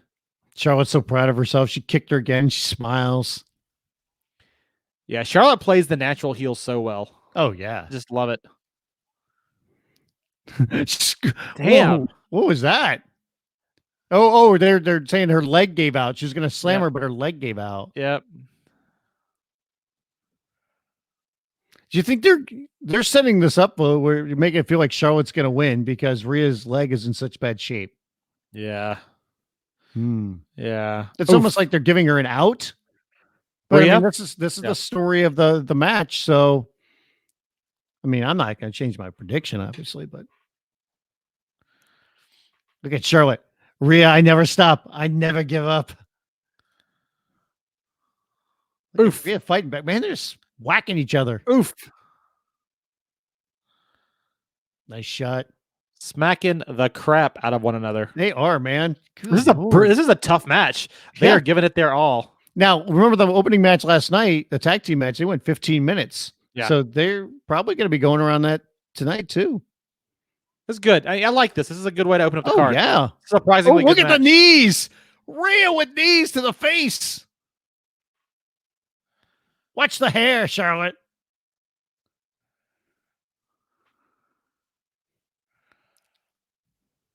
I love that combination of kicks. That was awesome. Another kick right to the head by Rhea. There's educated feet. Oh, I thought she was going to go for a curb stomp there. Oh, she just gave her a drop kick while to the side of the head. Knees. Now that's not quite a Bob Hardcore Holly drop kick, but it's a pretty good one. Right. Hardcore Holly, man. He had drop kick perfection. Somebody just threw out there on Twitter. This match would be 300% better in the boneyard. Nice clothesline. Rhea back on offense here. Look at this. Look at this. She's trying to get her leg. She's slapping her leg. Going, come on. Comparing the groans in this match to women's tennis. Oh, jeez. Wow. Those groans. Better than women's tennis. Again, with a shot to the knee, and she's so proud of herself as Rhea falls to the floor. Rhea is selling like she is. Like she looks like she has just been brutalized. I think that they know too because of the empty arena. Like they got to ratchet it up with the selling, you know. Yeah. Well, Charlotte was going to go for that the moonsault off the top, and Rhea kicked her right in the head on the top rope. Yeah. Oh, got her up on her shoulders. Electric chair. Oh, face first. No. This match. If you notice too, they've only, Rhea's gone for a pin three times. Yeah. Has Charlotte gone for a pin? I don't think so. Yeah. So they're limiting how many times they're going for pins. Juicebox says, Boneyard the new Tokyo Dome? Probably, yeah. That sounds about right. I'm telling you what, if this match was in front of a live crowd, they would be so over the moon for it. Oh my gosh. This is a really good match so far. Yep. I mean, they're working really hard. Yep. They've got good chemistry. It's a WrestleMania caliber match. Dang right, man. I mean, imagine if you did this in Saudi Arabia. It would. Oh my God. Don't say that. Oh my God. They'd be blocking WWE's plane right now. Are you kidding me? Well, yeah, they have really good chemistry. Their timing is good. I think Charlotte having somebody that is her own size to work with, Yeah, I think really, that's really helps her. because I mean Becky is close to her size, but outside of that, I mean Nia Jax is obviously larger, but but it's different, when you have somebody that's got the same body style and size as you. Look at Rhea coming off the top rope, drop kick. Damn, Rhea's pulling out all the stops. look at that! He checked for the shoulder to be down before starting to count. Counted. It could have been a 3 count, but that referee stalled. No, that's the right call. You got to make sure that shoulder is down. That's a ref doing his job. Rhea's getting frustrated. Rhea is frustrated. This is a hell of a match, dude. Yeah, man. I'm impressed. I mean, it's a great showcase for both the women, but especially for Rhea. For people that haven't seen Rhea too much, that don't watch a lot of NXT. I mean, it's obvious that WWE is way behind her. I mean, with what they did with her last year at Survivor Series, they put her on Raw and SmackDown, and she got key wins. So, well, yeah, I think it's interesting because for so long it felt like we were going to have Shayna Baszler in that spot, and I think Rhea is the perfect fit. Like she could be main roster tomorrow. Oh, absolutely. There we go. Go for boom. Working on that left knee again. Look at that. Like I should just hit each other. And then Charlotte just turned around and whacked her again. They just hit each other. It's awesome. It's tough. It is. Charlotte likes working physical. Yeah. I mean, she has no problem with that. Trying to grab that leg again. Look at Rhea's just desperately kicking at her. Yep. This feels like a fight, dude. This feels like a look at that roll up. Rhea's stomping on her. Like this has elements of MMA in it, which is what I dig about it. Like she's folding her up. That's like a clover leaf. Damn. Look at that. She's what a move. Clover leaf, and Charlotte's in a handstand on it. Look at that. What a move. She's got her right in the middle of the ring, too. Charlotte's slowly trying to walk over to the ropes. Yep. That's a hell of a move.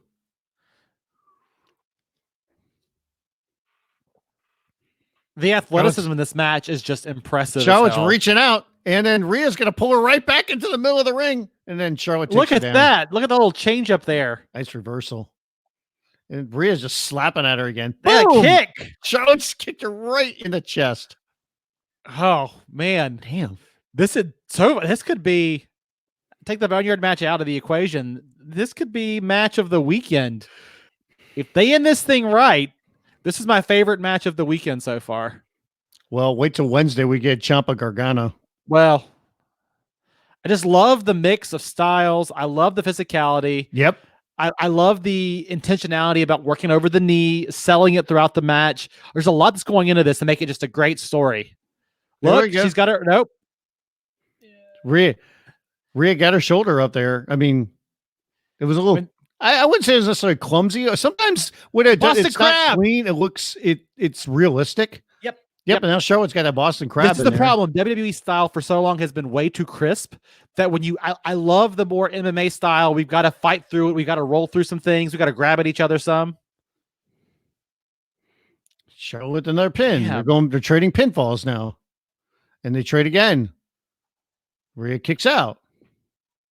Oh, Rhea just clocked her right in the arm, it looked like. Maybe she got her in the face. I mean, Charlotte's selling her mouth. Man, they're going to have some bruises after this one. Charlotte just kicked her right in the butt, by the way. Boom! That was a nasty kick by Rhea. Oh, so close. Rhea almost won it there. That's twice now where it looked like she could have it won.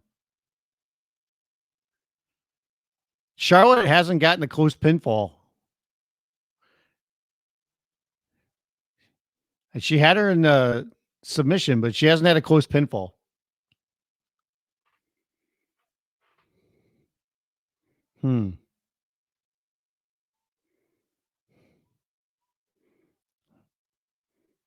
man, they are just smacking the hell out of each other.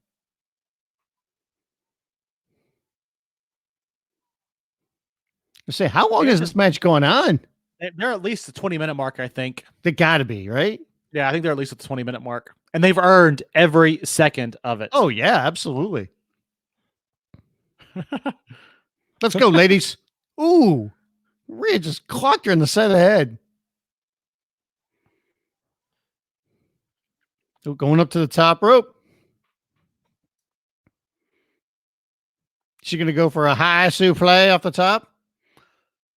Go for a nope. Charlotte's blocking a superplex. Tom Phillips is losing it over there on the announce table.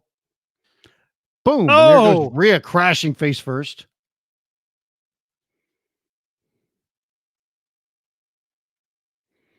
Oh, she going for a moonsault?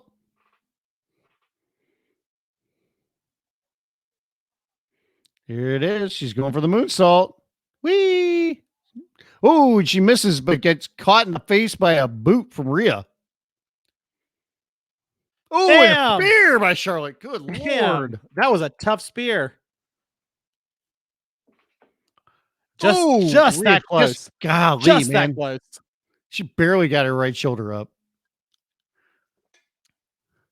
She came up at 2, Charlotte. See, I like that, man. Referee giving clear signs and everything. Yep.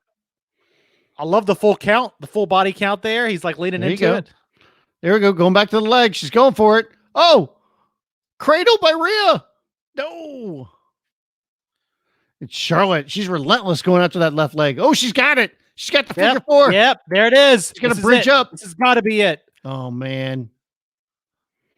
Come on, Rhea. Get out of this. Get to the ropes. Come on, Rhea. Ooh, slap right to the face by Charlotte. Come on, Rhea. Roller, roller, roller. Charlotte's trying to bridge up to the... Oh, she's going to the figure 8. Don't tap. Please don't tap. Come on, Rhea. Oh, she's going to tap, isn't she? She tapped. Yep. Charlotte Flair wins. And she's not letting go of the hold. Look at that. Charlotte wins. I like Charlotte. I'm disappointed in that, though. I mean, what does it mean? I mean, we'll see where the story goes, but what does it mean for Charlotte to have the championship, and what would it have meant for Rhea to get a victory against Charlotte? Well, there's still a chance, though, Brian. So what I will say is I think this would have been a big deal to Rhea. There's still no crowd there. This is still kind of a It's a WrestleMania light. You carry this feud on to a takeover event. Charlotte has to show up on Rhea Ripley's turf and defend that championship and lose it. It could be a big deal. Well, look at it now. Like, so both of the NXT people, Shayna Baszler, if you want to call her NXT, and Rhea Ripley did not win. Yep. But the regulars or the current stars when it comes to the main, if you want to quote unquote main roster, Raw, SmackDown, Becky Lynch and Charlotte Flair, the standards, the flag bearers, and they're the ones that come out victorious. But look how good Rhea Ripley looked in this match there, right? So I will say Shayna Baszler looked kind of weak, but Rhea comes out of this looking like $1 million. Honestly, she shouldn't be able to beat Charlotte, right? Charlotte's a veteran. It's in her blood.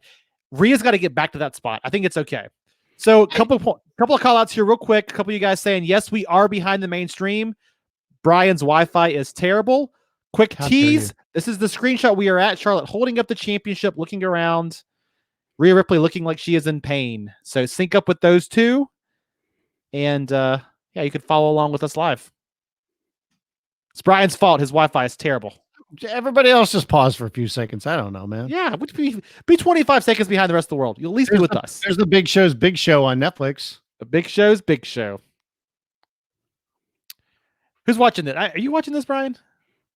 Is it already up on Netflix? Comes out Friday, I believe. Okay.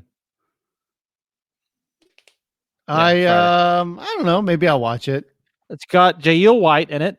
Urkel. Good Lord. Yeah.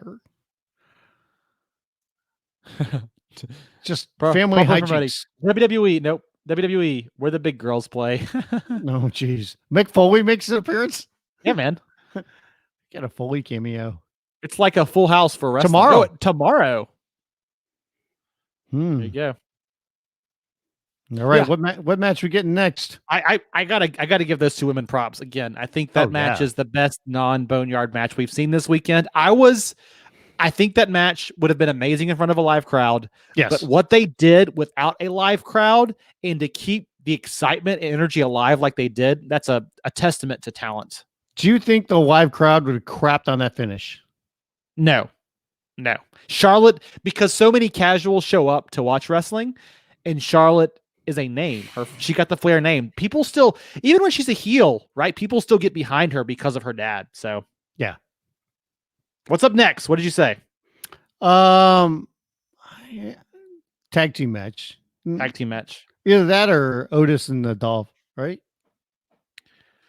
Yeah. Yeah, maybe Otis and Dolph. They could go Alice. Well, who the hell knows? You can't be guessing every match. You got to pick one. It could be this, but then it could be this, and it could be this. It's like, hey, it's just a prediction. It's okay if you're wrong. Properly running. Big Show Netflix watch party tomorrow. I don't know if that's happening. Hey, let's look back to night one. We're going to binge the entire first season together. This show's, they're so far behind night one, unless they have a bunch of quick matches, the show's going to go on to like 10:30 or 11. Yeah, but I think you're going to have some quick matches. Dolph Ziggler, Otis won't take very long. The tag team match, I don't think we got a whole lot of time. Yeah, I mean, the Aleister Black, Bobby Lashley match should be really quick. Right, except the Andre Battle Royal is next. Oh, no. The Dre? Brandon Ames, he says he thinks the ladder match was the best non-boneyard match of the weekend. That finish, it was a great match. That finish just took it out of it for me. Yeah, that's like Juice Box talk about, wrestlers posing to the non-existent crowd. Could be like basketball players who have routines at the free throw line. Sometimes a high five non-existent teammates. Which, have you ever seen that before? Somebody shoots a technical and it was there and they like high five, air high fiving invisible people. Yeah. Oh, that's good. Yeah. Eli S says it's in my top 5 Mania stages, man. He loves the he loves the ceiling fan. That's right. If you watched this last night, we shot for the big ass fan. Thank you, Eli. Eli's watching us on Facebook Live. We appreciate you, buddy. Yeah, everybody thought Mike, you thought I was joking when I said it's a big ass fan. That's the name of the company, Big Ass Fans. Yep. Oh, there's that epic Braun Strowman victory against Goldberg. Hey, they just showed all 4 of Goldberg's spears. Well, they're showing the entire match. It only takes about 20 seconds, right? There's Strowman 2 body slams, 3, and they're going to show the 4th one. See, Goldberg made the big mistake in this match. He hit the 4th he showed spear, up. And no, he hit the 4th spear, and then he started posing to the non-existent crowd. Remember, he turned to the crowd and started grunting and like, oh, I'm like, there's nobody there, dude. Weren't you going for the pin? This video package encapsulates everything wrong with WWE right now, which is we just watched this last night. We've had one match since we saw this, and you're recapping the entire thing. WWE, I love their video work, but they do too many prepackaged reminders of what happened. Like we don't remember. And just tell fans to tune in. Like they can go back and watch all of this stuff on the network. You should be incentivizing them to watch it, not just to watch your video packages. All right. I'm starting to get pictures again from WWE. Properly Promoting says Liger retired too soon. This Liger King gimmick would have been huge this year. That's a good point. Let's see it. What do we got? We got Charlotte posing with the championship. Yeah, hold on one second. I'll get it. I'll show you what pictures I got here. No, there's one where before the match where Charlotte's posing, and then there's 2 in-ring ones. Let's see them. I can show you this one right here, I think. Hold on, I gotta figure out my screen because I'm dumb. Let's do this right here. And if I pick a tab, like I should be helping you out with like technology. They're doing the Aleister Black match. Damn, the figure 4. Look at that figure 4. You like that, huh? Yep. Look at that. It's nice. Look at the referee right there. He's screaming in pain. Huh. I love Aleister Black's music. Look at this. Look at this. Like this hood. Ooh, he's got the horns and the thing. Big Marcus with the pressing question: when is Flo Rida performing? That's a good question. Well, he's always performing. Flo Rida is always with us. Flo Rida is always with us. Y'all got to keep us honest here on the old bitch counter for the night. Yes, please do. Oh my God, WWE just abuses that term, man. I just hate it so much. I hate it so much. This look at this. I like this hood. This is like, can you imagine Aleister Black with some kind of like ministry 2.0? Like that would be pretty awesome. Maybe. Like if he had a ministry that went up against Seth Rollins and Seth Rollins, like his stable, that would just be a really fun feud, would it not? I mean, it's funny because traditionally you would look at somebody like Aleister, like this guy's a heel, but he's a babyface. Yeah, absolutely. Do you like that moon tattoo outside his left eye? Yep. You got a crescent moon. You reckon Aleister Black plays Dungeons and Dragons? He probably does, don't you think? Possibly. Flo Rida never got the green light. Give me the green light. Is that a Flo Rida song? Yeah.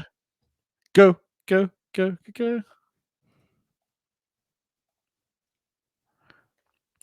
Bobby Lashley, look at that, the full-on tights. He's not showing any skin. He's got the full-on tights. He hasn't been doing leg day. Why? They just need to... At least they got Lana back in time for this. You give Lashley a mouthpiece and you push him to the moon to take on a guy like Brock Lesnar, and people will pay lots and lots and lots of money. So Lana was filming a movie, but obviously that got put on hold. So she made it back in time for this. Do you see her on Instagram or on TikTok? Because she's always wearing like tiny outfits and doing dances. Yep. I don't actually. So like I see her on Instagram because I don't use TikTok. I really don't even use Instagram that much. But you just like, use it for to follow Lana. But her TikTok, she puts them on her Instagram. And like there she is, like wearing a bikini or something, and she's dancing for everybody. You know, just like, hey, check it out. This is good content for the podcast. Hey, why not? This match has gone on longer than I thought.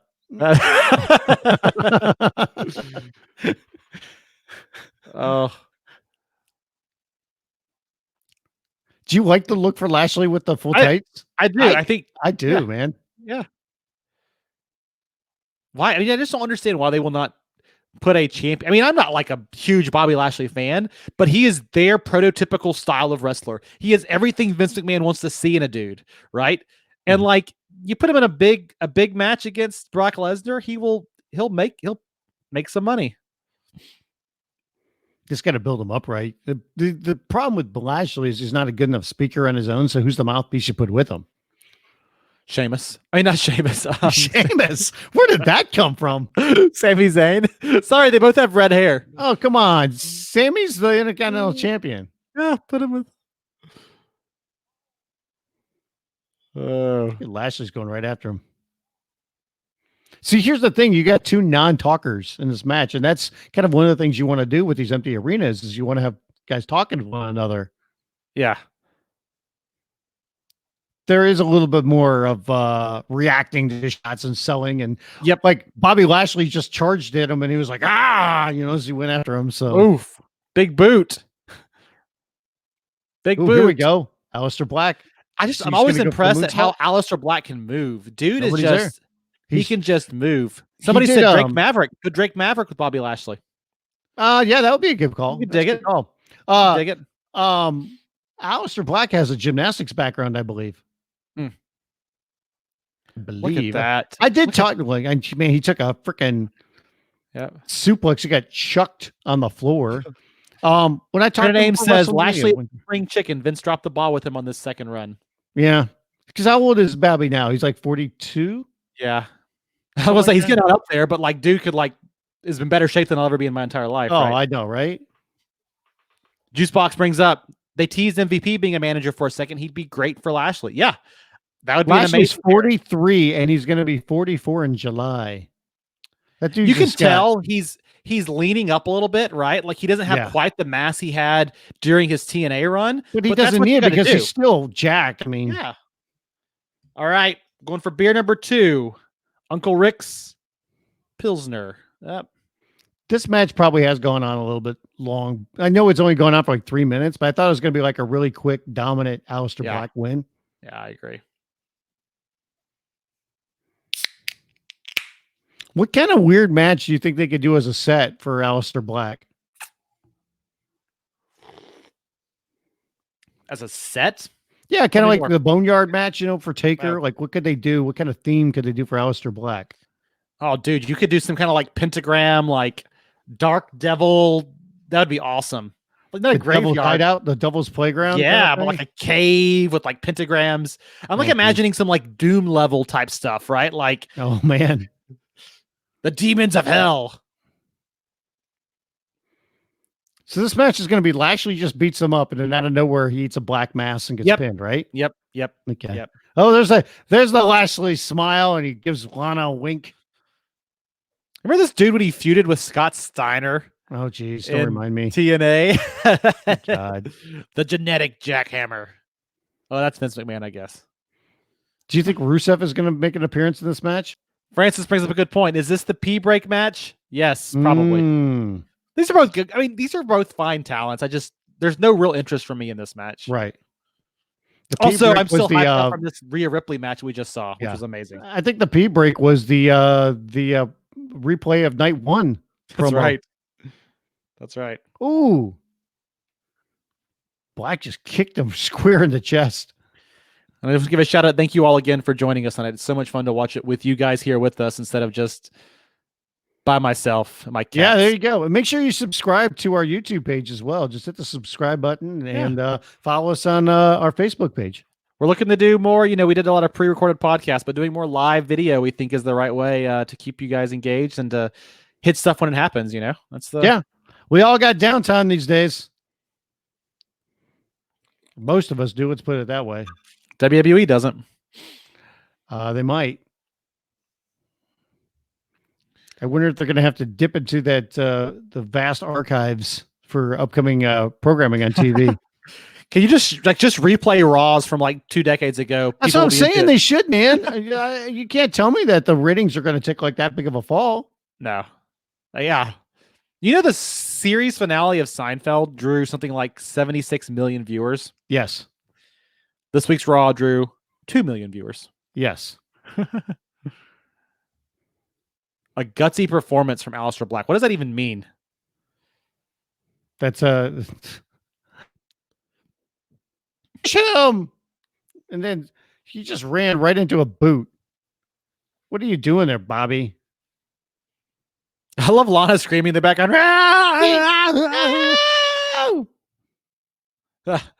Here comes Aleister. That MMA training. This is the quintessential random Raw match. No storyline, no build-up, no title implications whatsoever. Yep. Tell you what, though, Black he's got some damn good strikes. I'm like, you're gonna do this match. I'm like, well, there's a nice moonsault. Why not just do the, Black gets the quick win because it means a lot for him. It doesn't really hurt Lashley that much, for the quick loss. He just got caught with a move, but instead they're doing a back and forth match. Yep. I guess because Lashley's the veteran. Lashley couldn't even get up there for a second. He stumbled. Great cover. I don't know if I'd call that a great cover. I don't know if rolling them up awkwardly where you landed on them. What is a great cover? I just think it's a cover. I mean, there's some where you just stand on a guy and mock him, or then there's the ones where you grapevine the leg. I mean, Francis, Lana's dress is shorter than a Goldberg match. Wow. Oh, Lashley's yelling, spear him, spear him, spear him. Yeah, he blows a kiss to her. He dropped Aleister Black. He was carried on his shoulder and then blew a kiss to Lana. I love the way he charges up for this like it's a football move. There you go. That's it. There, he just got caught with Black Mass. That's it. 1, 2, and 3. Aleister Black is your winner. Lana. And dude, the second the 3 count went down, like Bobby Lashley moved. Like he immediately got his shoulder up. Yep. Now, is he going to be mad at Lana? Lana's mad at him. I'll tell you that. And he looks perplexed looking towards Lana. Did they ever actually get married? Did that happen? Or was that Lana? They're married. Liv Morgan, wasn't she involved in this in some way? Yeah, she was. Didn't she love Lana or something? Yes. Remember there was the wedding, and right before it that they kissed. Yeah, it's the one where Eric Bischoff was actually the minister, but we didn't know it because he was in lots of makeup. That's the one. I don't know if that was Eric Bischoff, but yeah. And then 3 count shows up, right? I don't think they were talking about two ones. Yeah, that was the wedding. No. This is the one where they showed up, but actually she was already married to the drive-through wedding ahead of time, right? No. Yeah. I think you've got your WWE characters messed up a little bit. Yeah. How'd you like that slow-mo of Aleister Black kicking him in the face? Good nice. Lord. Ooh, Sasha Banks, the boss, is going to talk. And Bailey. Is Ascension happening here tonight? It's got to be. At least the seeds will be sown. Something will happen, you know? There we go. Show you guys where we are if you are out of sync. Oh. The interview with Bailey happening right now. Yeah. Bailey says this is unfair. 5-way elimination match. It was supposed to be a 6-way. You know that, right? Who was the 6th person? Dana Brooke. Who was the 6th man? Dana Brooke. But she was showing. Oh, that's right. She was showing showing so she did not. She self-quarantined. Shame. She's been working so hard to up her game and up her spot. Hate that. See, we're united. Yep. This is already teased that either Sasha's going to win the title, which I think is going to happen, or if not, then Bailey, Sasha has it won, and Bailey shoves her out of the way and makes the cover to get the victory. Sasha does not seem like she's on the same page as Bailey. Sasha doesn't seem like she's on the same page as anybody at WWE right now. There's that. How badly do you want to win the title tonight? Very. The worst questions.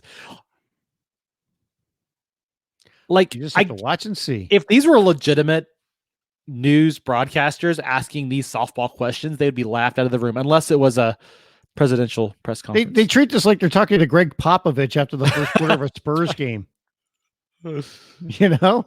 Yeah. It's like, yeah. By the way, we're an hour into the main show, and we've had 2 matches. Well, of the 8 that are on the main card. So we'll see if they do a little catch up here. I have a feeling that tonight's show could go a little bit longer than last night. A little bit longer. And they're promoting Money in the Bank on Sunday, May 10th. Is that the original date that it was scheduled for? Yeah. Yeah. Newsflash. Good luck on that one. Well, you know, they're trying to find a place to film SmackDown. Yeah. Good luck with that.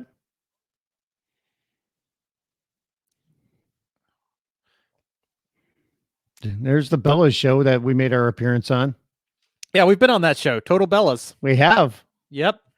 When they cut away to you looking at Nikki, so serious look after I asked a question about, the rumor is John Cena is going to propose to you in the ring. That's right. And like your serious reaction to that when they cut away to just you, that is an all-time moment. All the time.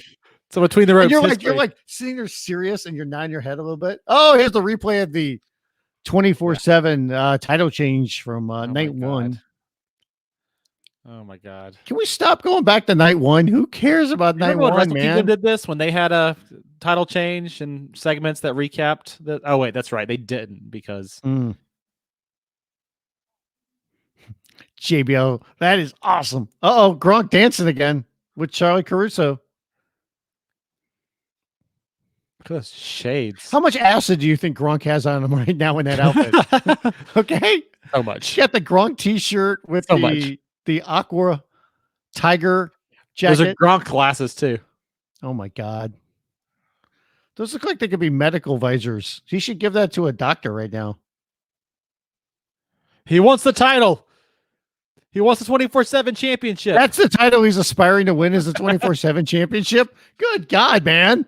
Well, he's a classic wrestling dude. You got to work your way up the card, right? It shot off the 24/7, then European, the Intercontinental, and then WWE. Somebody smarten that guy up, man. Come on. I'll be right back. I'm going to use the restroom. There you go. Get out of the way. Got to fill up this time now with some interesting conversations. A little scat. We'll play a little jazz. Juice box. Is parts unknown affected by the coronavirus? May be able to have SmackDown there. Possibly. Properly promoting says Gronk promo awesome. I don't think so. And Francis with the question everybody's asking. Why is Gronk wearing his glasses indoors? You know, guys, The Rock used to wear his sunglasses indoors. It's okay. If The Rock can do it, I'll give Gronk a pass on this one. Give Gronk a pass on this one.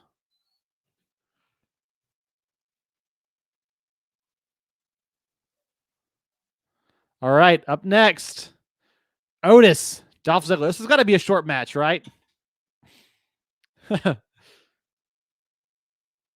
love story of our generation. Of course, this story, you know, I look at this Otis Dolph Ziggler storyline. This thing's been happening since Christmas. I mean, this might be the longest built feud of WrestleMania, right?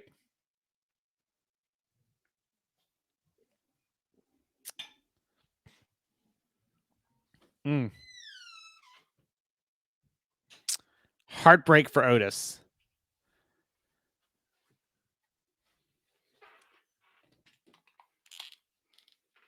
Oh, and man, course, here we go. We're going to go with Otis against Ziggler. That's next. Oh, my God. The love story of our generation, Fritzy. I got Doritos. Oh, you suck. I have no Doritos. It's my one vice in life. I have some Wily Wallaby soft and chewy licorice. Oh, man. Really? Classic gourmet licorice. You see this? Let me see. Hold on. Holy black. Yep. Yeah, what do you mean licorice? All this stuff is not true licorice. Other stuff is strawberry candy. This is gourmet. They do make a cherry flavor of this, though. By the way, this video package, pretty damn good. Fritzy, what's your address? You got to give me your address. I'll get you some. You got to send me some licorice? Okay, let me give it to you right on here, okay? For everybody to get. By the way, so did you see... So Alicia Keys was on Colbert a couple of nights ago, but I guess she was doing this on her Instagram or something where she's legit giving out her phone number and asking people to text her. And then she'll text people back with like good messages, just trying to keep everybody's hopes up or spirits up. Yeah. I have Alicia Keys' phone number in my phone. Have you texted her? No, but I should. Yeah. I was remarking about how this has been the longest built feud of WrestleMania. Is it? Yeah. Right? What's been longer? Oh yeah, the hacker segment. That's whatchamacallit, right? GTV? Yeah. No. One GTV. Why can't I think of his name?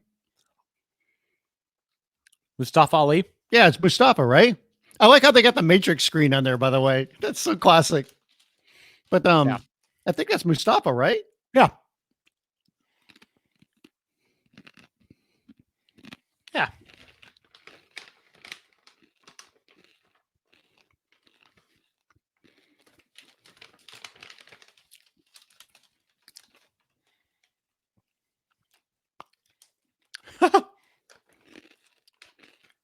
How come we never see Otis or Tucker on forklifts? Good question.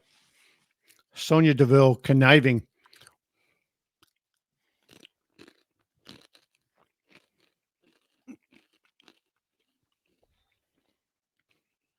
Man, they're building this thing up like it is a match Watch him flip him here. Whoa! With this video package, they are making it like it is a match of the century. This is right, like two heavyweights fighting it out for brand supremacy. Otis is a guy who doesn't have that much confidence when he comes to the ladies. Yep. Okay. And then now he's found a woman that's just a beautiful woman, Mandy Rose. And he had his heart crushed. Yeah. Crushed. Mm-hmm.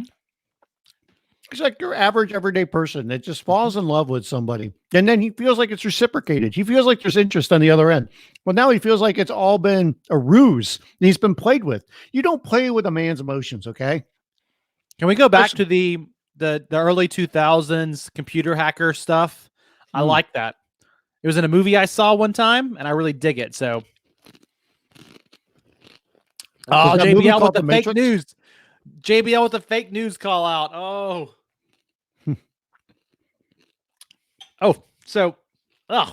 Just a note to self. Licorice and beer. Not a good. Jeez. Not the. Ugh. Oh. Do you reckon Heavy Machinery got that truck for Becky Lynch? What do you think they would have rode out on if this was at Raymond James Stadium? Forklifts? Would have been a very slow entrance to the ring if they came out on forklifts, okay? Yep. Did I get any more pictures from WWE? No, not yet. I didn't get any of Becky Lynch. She made the rounds apparently this morning. I think I'll live.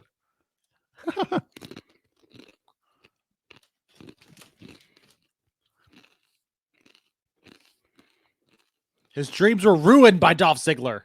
Hey, ma'am. His dreams has always been to be with a beautiful woman, okay? Right. Ring the bell.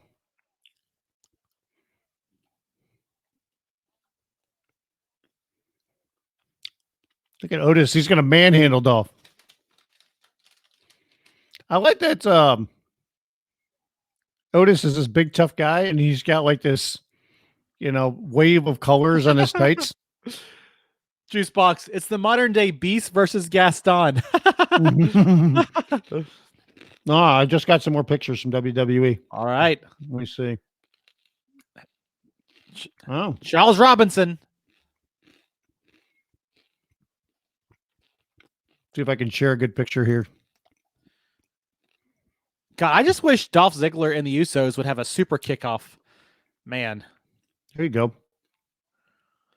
You like that Look picture? At that pose. My new background image. Yeah, it's not too bad. Looks badass. He's like trying to conjure up a demon. That's Look at that. not a bad picture. That's what I Who like to wins see. This match? Who do you think wins this match? I like to see a tag team wrestler wrestling in singles matches. Makes lots of sense to me. Sure, why not? Are you offended that his partner Tucker has the patch on his shirt that says Tucky? Doesn't even say Tucker. Yeah, I know, right? I don't know. I think Otis wins, but I don't know.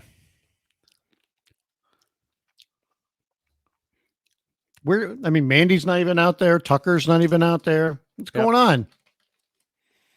But Sonya Deville's out there. Well, Mandy's got to come out later and distract. Tucker's injured. Right. Tucker got the crap beat out of him. Tucker. That was good. Rake of the eyes. It's the great equalizer. You know that, right? Rake of the eyes. Mm-hmm. Well, a headlock on the ropes. Ref, break that up. Come on, ref. Come on, get control of this ref, little Nate. Robinson. How nice of a guy is Charles Robinson? I love JBL on the call right now. Tell him to toughen up and be a man. God, catch up with the Did he just call him a stooge? Did JBL just call him a stooge? JBL he's the most Vince McMahon announcer of all time, right? Like, Vince McMahon loves JBL. He's like literally Vince McMahon from 1990. He's bad money. He was like, is there any world in which Mandy Rose would be with Otis? With Otis? Ask him. Ask him. The chin lock. It's not even like a full-on like rear naked choke. I can already tell that this is going to be a match people are not too high on. They No. like the storyline, but the match itself, not Like, that. I don't think there was high expectations for this match. I mean, for what they're going to do in the ring. I mean, does anybody like really love Otis as a wrestler? Like, I'm not gonna. Dolph Ziggler's an amazing talent, right? But like, did anybody ever see like, man, I want to see Otis wrestle? Like, Otis is a character. He is a certain kind of. He's a gimmick, right? That's fine. You need plenty of those. But man, did you see that slingshot? Ziggler went into the second turnbuckle. Yeah. Good Lord. Yeah. Yeah. Let's get a replay of this. Look at this. Boom. Oof. Well, Ziggler just sells the hell out of everything he does so well. Can Otis somehow? Those of you guys just joining us, here's where we are in the show. About 10 seconds maybe behind you guys. Yeah. Sorry, guys. It's my Kick fault. to the midsection. Oh, rub the Otis belly. is dancing. My wife is disgusted by Punch. Otis, by the way. She Is saw she? him on TV one time and she's like, oh, that's gross. He is a little bit gross. He wears like a. He That thrusts gross? his hips a lot. His shirt doesn't fit him. He eats sloppy. That's why she doesn't like him. By the way, she's in the other room watching Thor 2 right now. Thor is a stark contrast from Otis. Also, Thor 2 is the worst of the bunch, but there we She go. loves them Thor movies. Otis is strong. I'll give him credit. Oh, yeah, he's a big boy. He's John Deere tough. What do you think? You're already standing at Dolph Ziggler. Probably got that dump truck last night for the Boneyard match. Oh, Heavy Machinery set that up. nice. Damn. Ziggler, man, taking a bump into the turnbuckles again. Oh, here we go. Cole is asking JBL who Otis reminds him of in the WWE. Ivan Putski. Ivan Putski. JBL's laughing over Digging into the history books for that one. My God. That's what JBL does. My You see him God. laughing over there. He's like, Ivan Putski. You reckon? Oh, damn. Damn, that's too close, man. You don't face first into the turnbuckles, whip them in there. Yeah.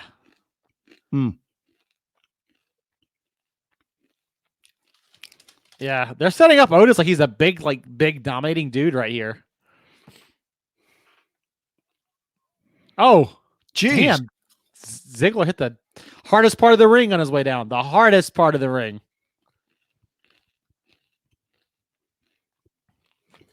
Look at this. Get him back in there. Charles Robinson, get control of this match. Sorry, I'm enjoying the Doritos a little bit too much over here. Oh, you can never enjoy Doritos too much. Shouldn't be licking my fingers and putting my hand back in the bag. Juicebox says Thor 2 is the worst MCU movie except for maybe Hulk. Wow. Don't tell that to my wife. Thor 2 is not the best of the bunch. No, it's not. Yeah. How about the referee do something? The Yeah. Come on, Charles Robinson. This match has gone on longer than I think anybody expected to. The last two were just... I'm telling you, they're like, oh, everybody liked how quick that show was last night. Well, wait till they get to Sunday night. We're going to go 4 hours in the main show. I'm not saying you don't give talent time to work, but Is like... he going for the caterpillar? Yeah. What's Sonya doing? Now, why does he stop? Just because she's barking, just because the ref's barking at her, why does he stop? Oh, no. Come on, ref. Did you miss that? Charles Robinson letting us all down. Charles, you're a veteran referee, man. How do you let that happen? Amateur hour tonight for the WWE referee brigade. I was so proud of him at WrestleMania 24 when he made the long run out to the ring and slid in perfectly, and then he let something like that happen at WrestleMania. Come on. Could be it for Otis. A low blow knocks him out. Here we go. Here comes Mandy. Okay. I like how they have to play her music first, though. Yep. Whoa, what an outfit she's wearing. Oh, just slapped Sonya. That's one hell of an outfit she's wearing right there. Run-ins have such little impact when there's no crowd. It's just like ruining everything. Did she just headbutt him in the junk? Yeah. Properly promoting points out. It's more of a walk-in than a run-in right now. Yeah. Business is about to pick up. She just headbutt him low. Yep. There you go. Caterpillar. Here it comes. Yep. Yeah, big elbow. Is he gonna pin him? Is that it? Oh my God. That's it. That's it. Dolph Ziggler. God, he is a shitty wrestler. Look at that. An elbow to the heart and he's done. It's like somebody taking a pinfall to the people's elbow. Come on, y'all. Mandy's actually kind of with Otis, I guess. Yeah. Wait until she tells him like what is that outfit though? Like did she just like, take her outfit. normal outfit and just cut a hole in it? Like what?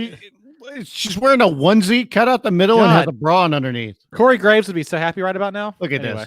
Now wait till they go to SmackDown this week when she says she puts him in the friend zone. Oh, they kissed. Oh, they're kissing. Look at that. Look at them. Little open mouth kiss.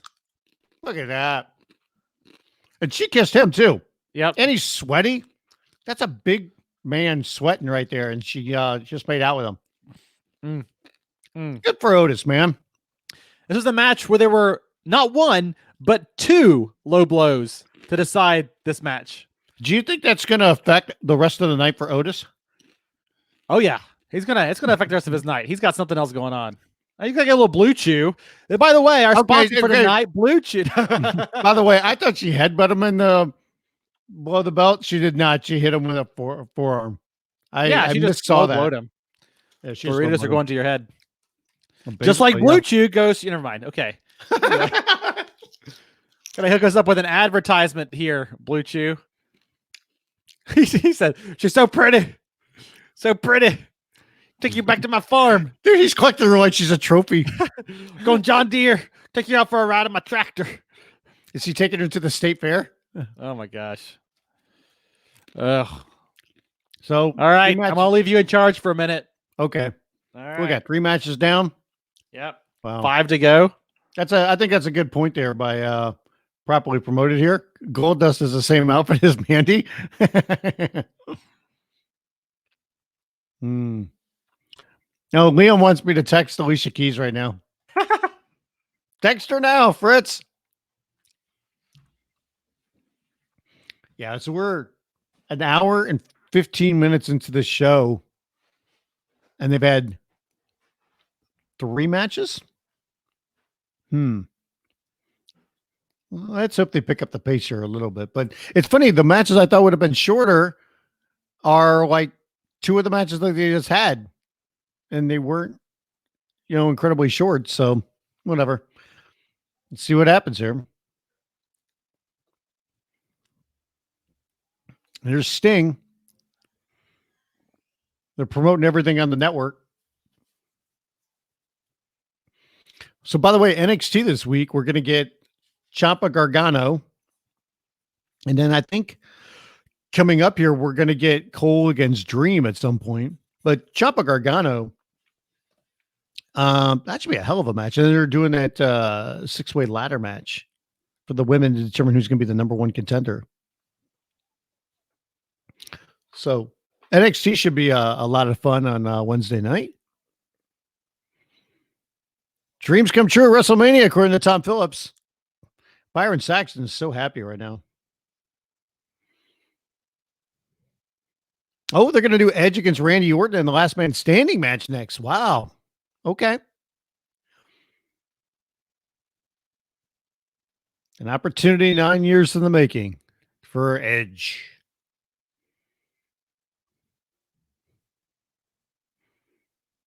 I'm looking forward to watching that Edge 24. I mean, I'm kind of kicking myself for not watching that today. For some reason, I thought it was coming out after WrestleMania tonight, so I totally dropped the ball on that one.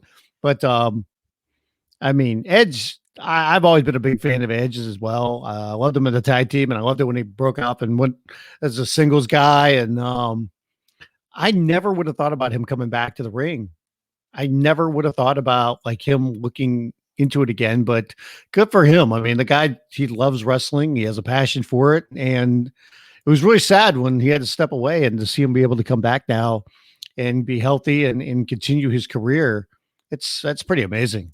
And the guy is so good too. I mean, those promos that he's been doing, I mean, you could tell that he's had acting classes, and obviously he's been on the show Vikings and whatnot, but you could tell just how comfortable he looks when it comes to doing promos, and the little nuances that he brings to the table with them as well. He's fantastic, huh?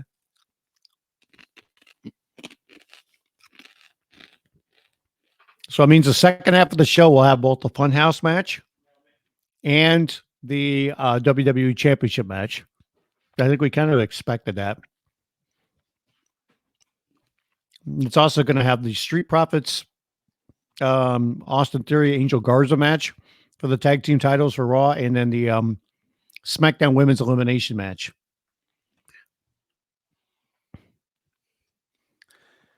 There's Wiseman. So you see what we're getting next, man. We're getting Edge and Randy Orton.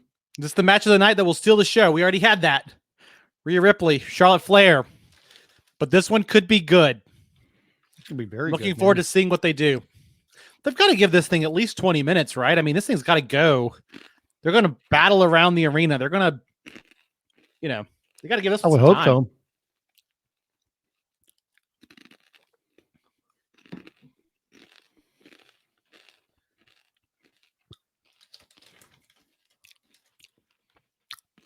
There's a bitch. That's a son of a bitch, though. Does that really count? Oh, it's a taped one, too. But it aired. I think we got to count it. I think we got to count it.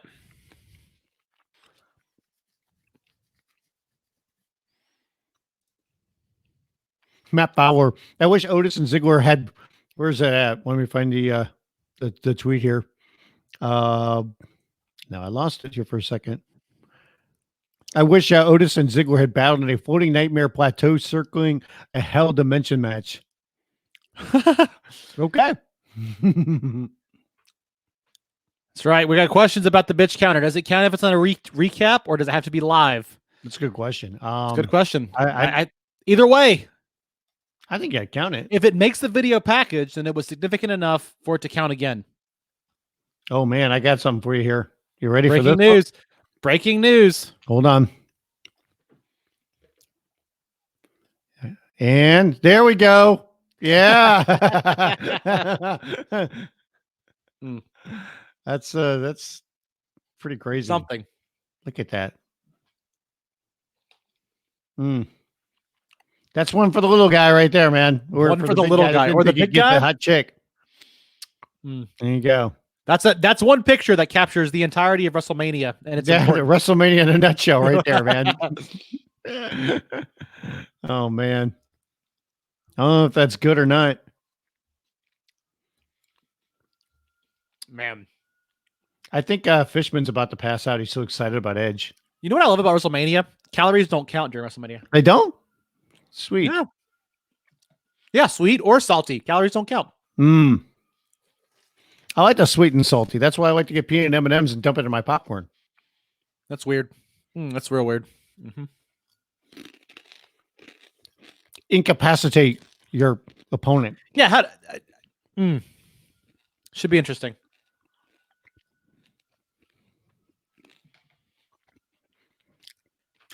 God, Edge is just... Damn. He's ripped right now. Oh, yeah. He's got the grizzled beard. He's a veteran. This dude hasn't had a carb in 7 months.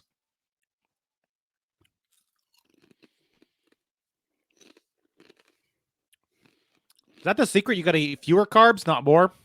Yeah. You see that so WWE sent him a ring to train in, and the Revival worked with him in the ring to help him get in shape. You know why, don't you? Why is that? Because they're all from about 2 hours north of here. North Kakalaki. That beautiful house they show in the documentary in the opening segment, I could get there in probably an hour and a half or so.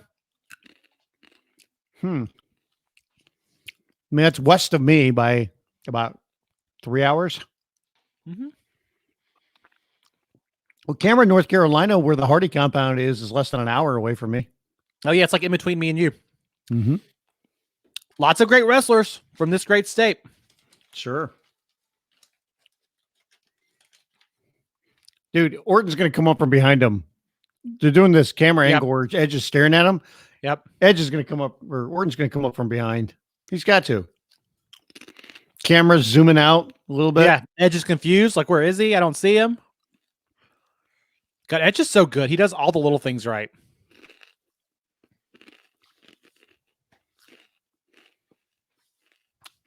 Hashtag NC. Thank you, properly promoting. There he is. Oh, an RKO out of nowhere. John Pope out of nowhere. Why is he still wearing his warm-up gear? Because he was all in black, so he could be, so you couldn't see him. He's a ninja, dude. Oh, yeah. Gotcha. Like Batman. Yeah. Batman. Randy Orton is Batman.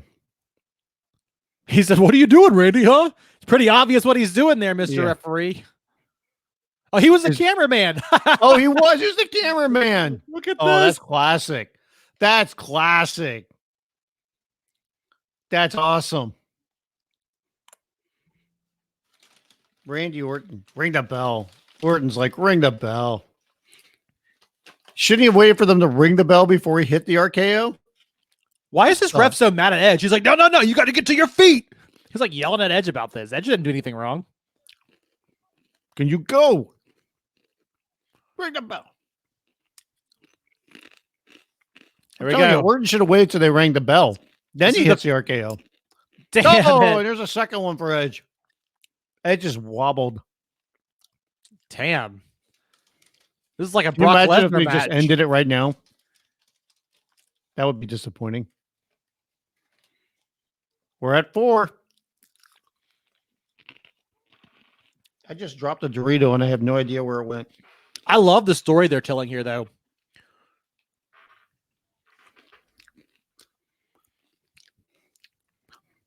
We're at 8. Look at this. Edge can't stand up, so he slides out of the ring so he can get to his feet. How about that? Oh, and Orton's going to use the camera against him. He's going to hit the camera while they're using it. Oh, he just unplugged it. Boom! Man, he has clocked Edge in the side of the head with that camera.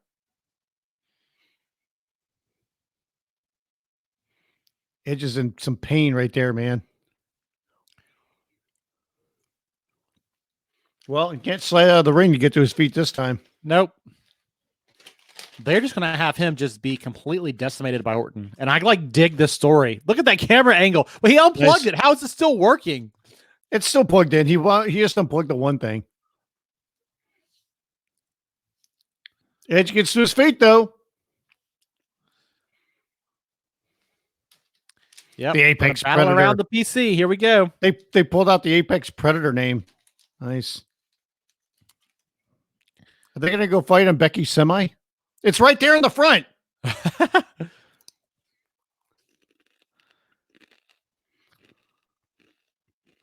Where's Vince McMahon? Is he in Gorilla still? There are way more than 12 people there. Yeah, but as long as they're 6 feet apart. No, I don't think that's how it works. Oh, okay. Just 10 people per 6 feet, right? No, yeah. Oh, yeah. that's not it? In a 6-foot diameter, you can have 10 people together. No more. Oh. Oh, God, he's got a chain. Damn. That chain, I mean, they used that last year when Triple H hit Batista with it. That's no fun to get hit by a chain. Nope. I can only imagine that.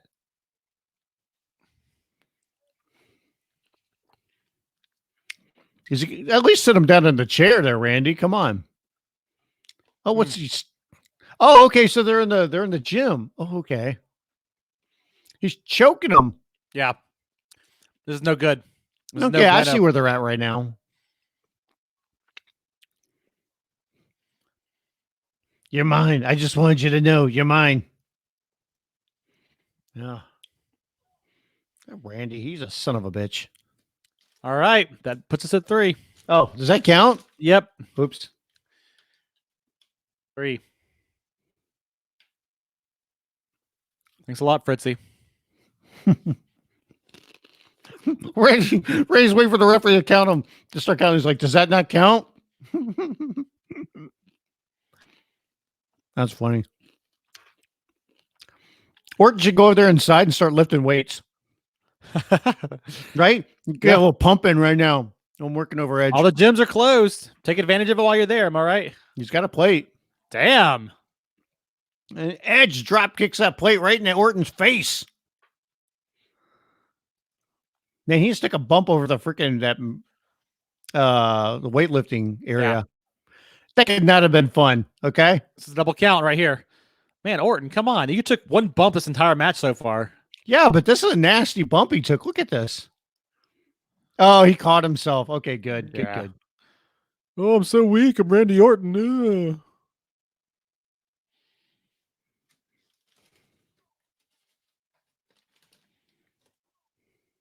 Ugh.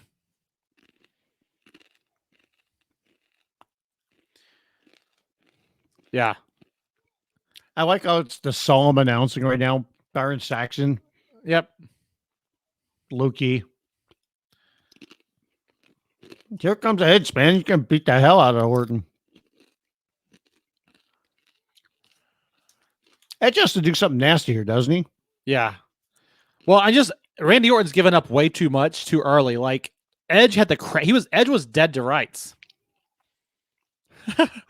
Properly promoting says this will be showing the PC for how to not use gym equipment for new trainees. All right, Edge hulking up, getting back into it.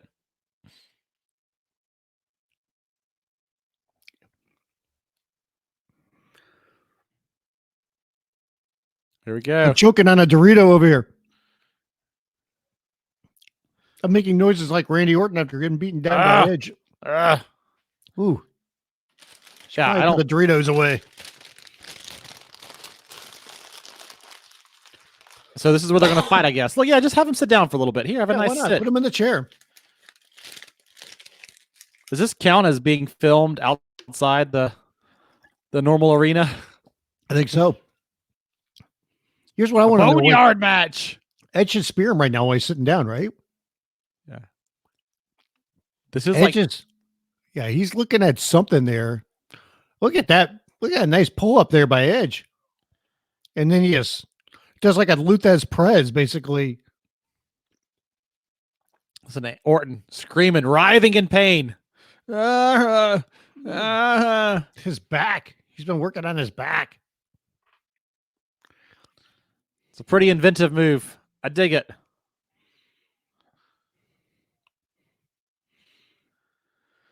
I want to see how many times Edge hits spears, and like, is there a creative spot where he could hit it? Yep.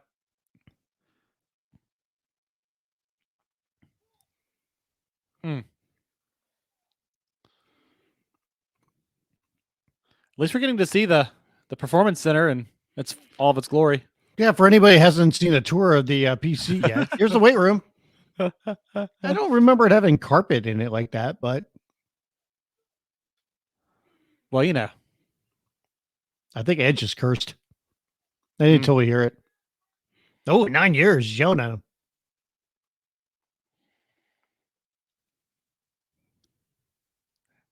What is that like a partition? Nope, that did not budge. That's a damn wall. It's a damn wall. There's like a shop vac back there. Look at that. There's a shop vac. Can they incorporate the shop vac?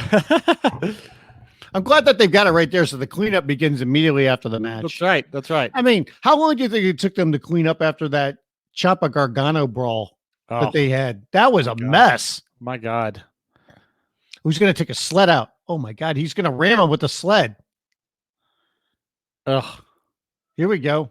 He's dead. That man's got a family. I saw it on WWE 24. See, this is done by Randy. They're at 8. He's going to try to ram him with the sled. Just let him stay down for the 10 count. Oh, I think he just broke that wall.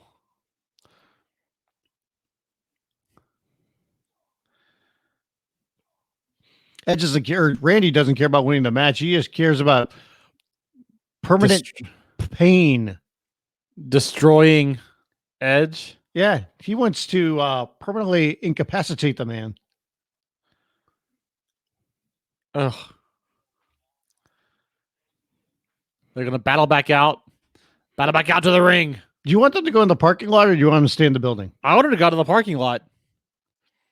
Let's make it a hardcore match. Would they get in more trouble for doing that, though, considering that like everybody's supposed to be like the stay at home wasn't in place when they taped this, but at the same time, there's probably some people that be like, what the hell's going on here? Well, it's not a business strip, so it's not like there's houses nearby necessarily. Yeah. The red light. It looked like he was on fire there for a second. The way It's the light the was Fiend. hitting It's him. a match with the Fiend.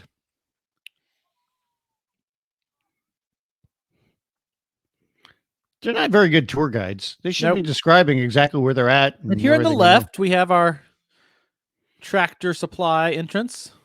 Well, they take us over to the promo room. Mhm. This is where you practice your promos. Well, they don't need any work. They've been doing a great job of it. So I think it's interesting watching this match how Edge is not taking any traditional bumps right now. I mean, he took the RKO twice. Right, he took the RKO twice. But outside of that, yeah, he hasn't taken any traditional bumps. Yep.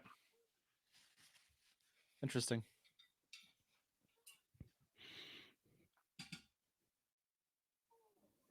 I think Randy's going to get up. I know they're at 4, but I think he's going to get up. Did he just skip 5? Oh. Yeah, I gotta kind of agree with Brandon Ames. This match is just not quite what I want. There's something not clicking totally with Yeah. us. I mean, these guys are working hard, but at the same time, it's like the pace is very kind of deliberate. Kind of reminds me of Triple H Batista last year. Yeah, absolutely. You know? Absolutely. Like everybody's working hard, but at the same time, it's like there comes a point where you're just wondering, like, something is missing. And I mean, of course, we know the crowd's not there, and that would be a different element to this, but I don't know what else they could be doing right now. I'm not exactly sure.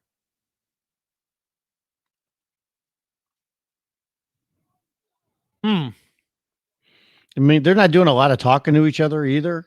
And you know, there's some extra noises, I think, with them selling, but nothing outrageous. And Orton's going to throw Edge off the. Yeah, there's no talking. Oh. Good thing that thing's padded, huh? Mm-hmm.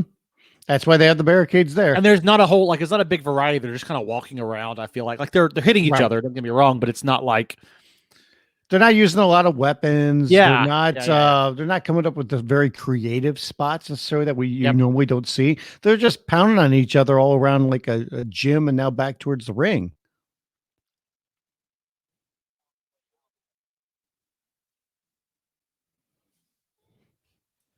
Also, these matches are slower by design because they have to stop and let the count happen. But I think it's just Edge barely got up to answer the 10 count that time. He's barely standing. This show's going to go to 11 o'clock tonight, isn't it? This is hilarious.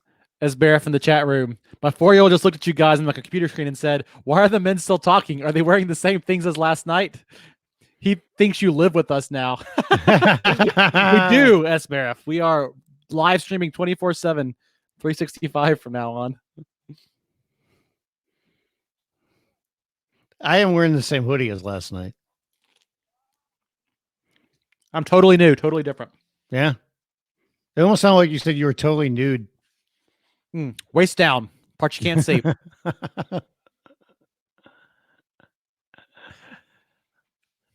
Check out all the great posters they have hung up at the Performance Center. That's where Bill Goldberg came out last night. It might be. Yeah, right through that door because Big E poster is right there staring at him. Yeah, there you go. That's the trainer's room right there, I think, on the other side of that.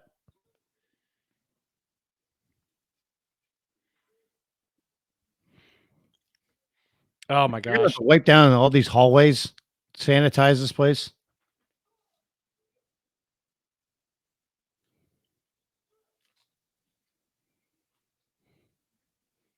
I'm kind of hoping the referee just starts skipping some numbers.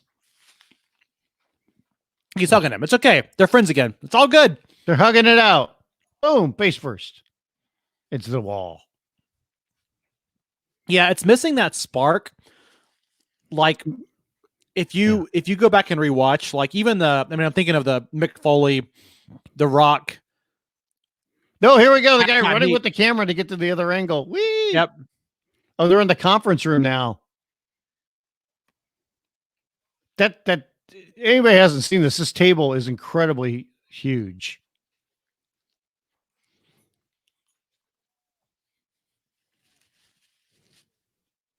Can you imagine if they went to these guys afterwards and say, "Hey, that didn't click. We need to do that again."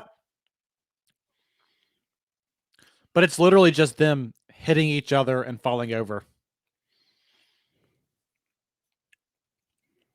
I like how they just let the random boxes laying out there. Yep.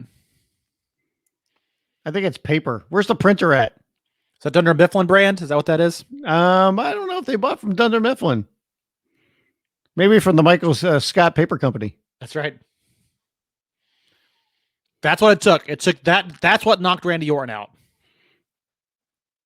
By the way, is there better programming to have on in the background than turning on Comedy Central when they're showing a bunch of episodes of The Office? Yeah, reruns of The Office, reruns of Seinfeld. Nice kick to the midsection there. Low blow. I don't think that was a low blow, do you? Oh, man, they're going to have to wipe that thing down. Please tell me he's going to try to spear him on that. Yes. He's going to have the Dude, he's looking, man. He's like looking at the lights to see, like, how can I do this? Now, that's not something, I mean, that's something that's always there, I believe. That's not like something they just put there. Look at that. Damn. This one's Spider-Man.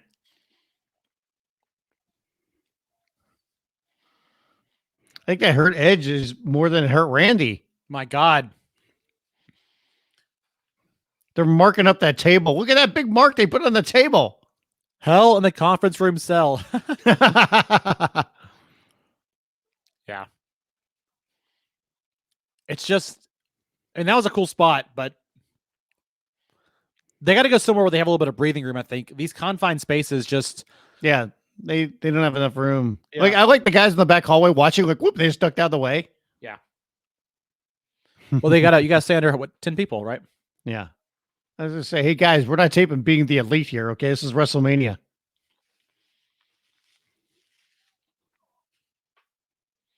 Yeah, I agree with you. They got to have bigger moves, I think, and, like, get into a bigger space. Ooh, well, they're just like... the eye. They're just punching and kicking and splatting against the wall over and over and over. Right. Here, let me put you against this wall. Here, let me throw you into this post. They're just throwing each other into posters. And like, ooh, he hit the cameraman.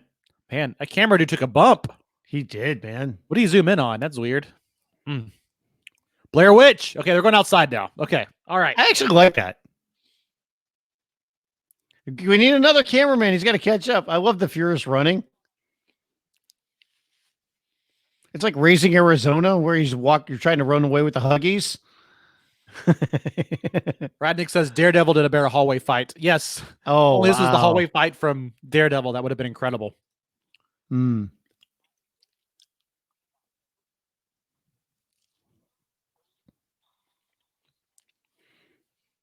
mean, there's ladders. Edge is known for TLC matches.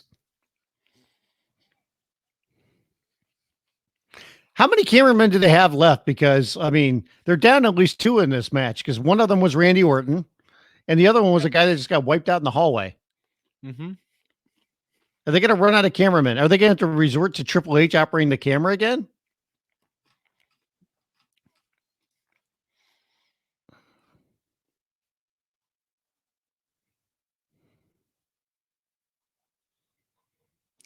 Byron Saxton is solemnly talking about this is supposed to be the big return for Edge and la la la. And I'm like, well, who says it's not the big return? He could win. Yep.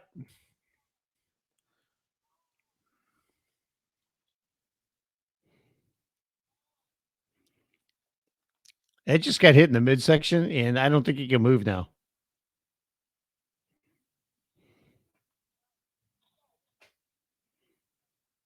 I'm kind of surprised we haven't gotten a spear yet, or even an attempted spear.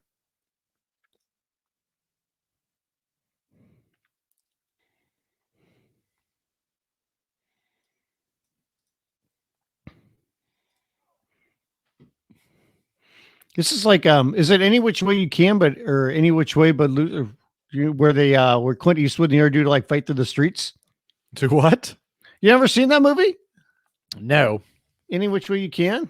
No. Is it Any Which Way You Can or Any Which Way But Loose? I think it's Any Which Way You Can. I've not heard of this. The nasty fight. Oh, yeah, that's the one. Come on, man. You don't know that?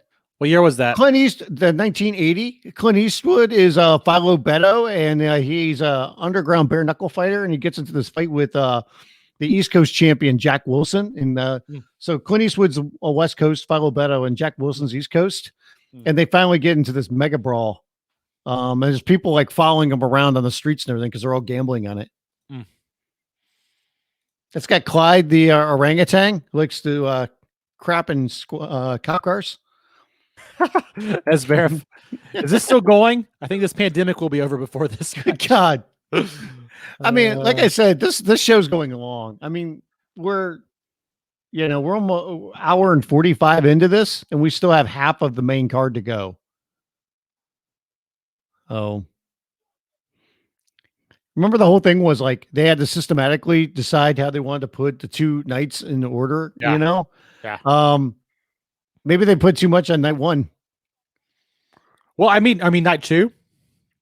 I mean the Boneyard match. I mean, I'm just talking about like too much of the good stuff. Maybe was on night one, or at least I think that Boneyard match was so like, I think surprising for people that, I mean, it left everybody feeling really good, and now they got to try to follow up on that, and it's tough. Well, and you look at this card. I mean, we still have the tag team championship match, which won't take that long. The Fatal 5-Way, which won't get much time. But the show's it's not keeping up the same pace as night one as well. That's the other problem. If you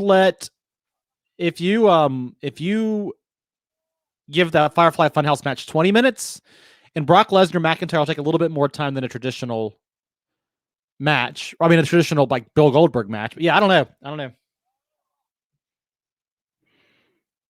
It's just last night. It was like it was snappy. Just the pace was really good, and they're not doing that here tonight. Now the opening match deserved the amount of time it got. Rhea and Charlotte had a really, really good match, but like that, the Otis Ziggler match went too long. The Aleister Black Bobby Lashley match didn't need to go that long, and you knew this one was going to get some time, but it's just like a wild, brawl with no wrestling moves as they go around the Performance Center. Yeah. Oh, Lord, what did he hit him with? One of the sandbags. Oh, my goodness.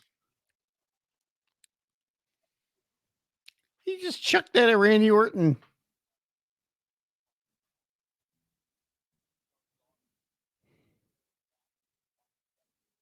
Yeah, this match is just drawn out. It's just not. Yeah. It's not interesting, I think, at a certain point.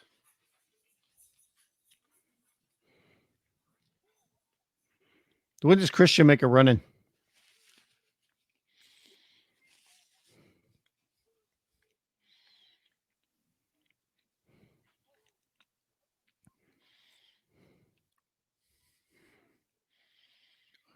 Orton's coughing to death. Edge is staring at his mangled left hand. What's going on with his finger?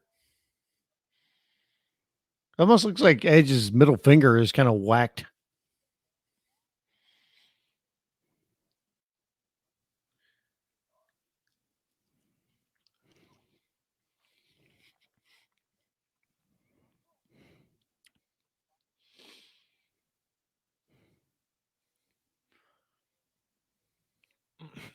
You see Meltzer? Meltzer tweeted, "I was ready to confess to crimes that they've ended this Chinese water torture match 8 minutes ago." Wow. That's rough. You gotta put some of these things like that. I mean, I get Otis and Ziggler as a long ongoing feud, but you should have at least put Aleister Black, Bobby Lashley in the pre-show. Oh I think that yeah. would have helped. That's the one that to me went too long.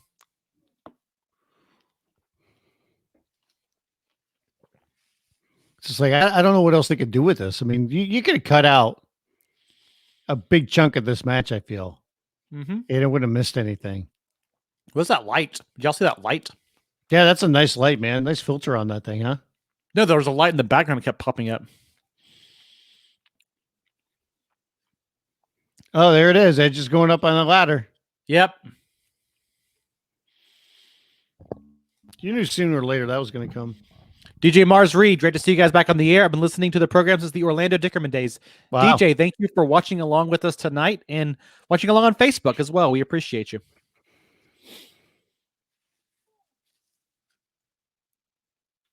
Remember that one year we had? Get ready. Edge is going to do a big spot. Look at they're shooting it from the ground, so it looks like he's 1,000 feet up in the air. Elbow drop. Now that it does not look as impressive as last night with Kevin Owens. No. Still a nice bump. Yeah. I mean, remember a couple years ago we thought, or at least I thought the Randy Orton Bray Wyatt match was going to be really good. That was the match where they changed the mat with like all the wacky backgrounds, like the maggots and the worms and all that. People hated that match. It kind of feels like this is kind of similar in a different way, though. Well, you thought Bray Wyatt and Randy Orton could really tear down the house, and they just did not. And I feel like that's what happened here. It's just dull. It's just DLA. Yeah. I guess we can just blame Randy Orton, huh? Like that felt like a huge spot, but I feel like everything leading up to it's not been that exciting, and so that felt a little bit flat. Yeah. This is why you got to keep some things short, because then it doesn't feel like this is as long necessarily. If you keep going at a good pace, look at that. Orton's cut. He's bleeding. He scraped up his back.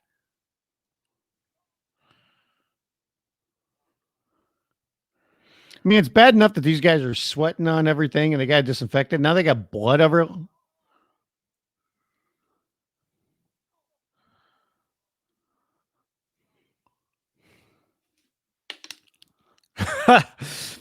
Somebody on Twitter, I love watching wrestlers punch and kick each other on the PC for 20 minutes. Keep your dives and moves. This is real wrestling.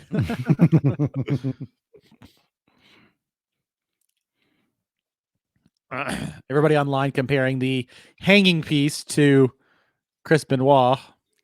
I never even thought that when it happened. Yeah, I did. That was not a great.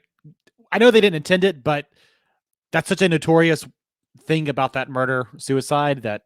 Yeah, but you know, I never even thought about that. I really didn't. Barry Boy says, "Hey, Brian and Michael, what's up, Barry Boy? Good to see you again." Can we talk about the tan on the referee here for a second? Good Lord.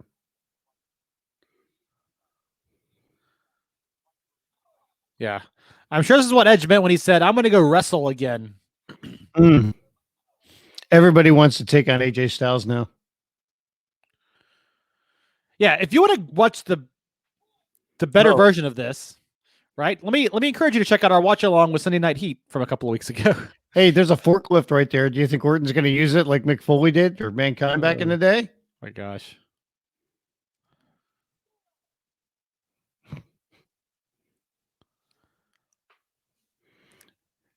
Remember all the talk was that Randy and Edge didn't want anybody interfering in their storyline and they would handle everything? Yep. Maybe this is a spot where somebody should have intervened. Yeah, I feel like this needs a little bit of a. Like I said, I don't know what else they could have done. I mean, it's on night 2 after exciting night 1. The last couple matches have gone too long, and then they're just like we said, they're just punching and kicking each other all around the building. They should have shortened it. They just needed a better, somebody just needed to produce this match better. But there's nothing innovative in this. There's nothing like, oh, we normally don't get to see that because it's outside the ring. Yeah, it's like they're not utilizing their environment as well as we thought.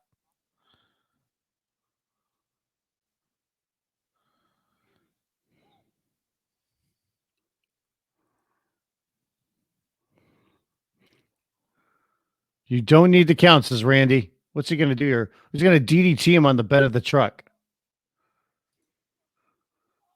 Well, and my problem with this is what are we going to get from John Cena and The Fiend? Because if it's anything like this, I mean, after they had such a good night 1, I mean, if they don't have a good night 2, this is the way that people are going to remember WrestleMania. Yep. Now, keep in mind, Drew McIntyre, Lesnar that opening match tonight was incredible. And I think, again, that's been the best match of the weekend outside of the Boneyard match. So, damn, he's like shaking his head. Come on, Edge. But we're now 2 hours into the show, and everything else since then has been pretty much a letdown. And this match people were excited about. I think one of them is crying. I can't. Oh, my God. Is this thing still happening? It is. Oh. And I was just saying nice things about these guys 2 hours ago. I was too. I think everybody had high expectations for this match. It reminds you know what it reminds me of is that the Shinsuke Nakamura AJ Styles match from a couple of years ago. People hyped it through the roof and said it's going to be the greatest Mania match of all time, and it was fine.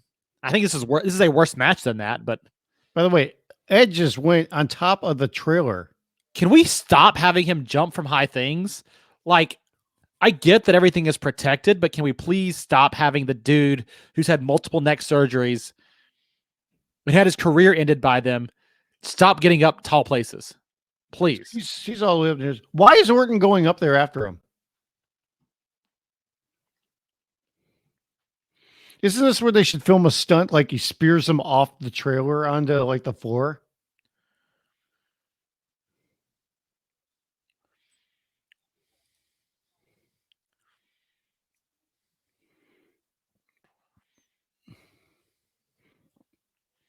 Byron Saxon explaining we don't know what kind of injuries that Randy Orton could have right now. This is John Ross Sapp on Twitter. Commentary calling this like it's a golf tournament certainly doesn't help.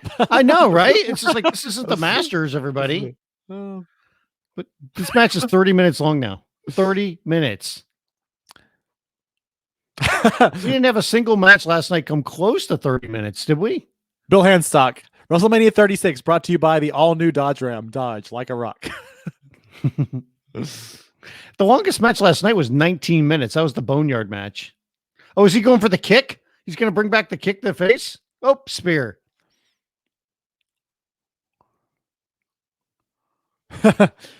Our own Scott Fishman, Edge versus Randy Orton. Too big for one night. Oh, jeez. I think Orton, while he's writhing in pain, should just accidentally roll off the top of the trailer, and then he can't get up.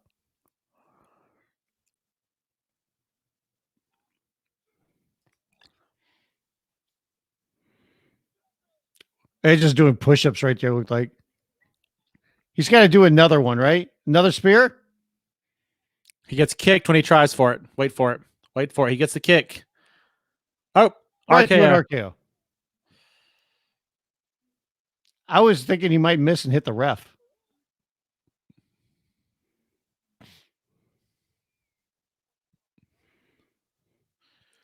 They might have to go to a local medical facility after this match. Oh my gosh. Jesus. I think we've had enough last man standing matches after this. Oh my God. I just like it just keeps going on.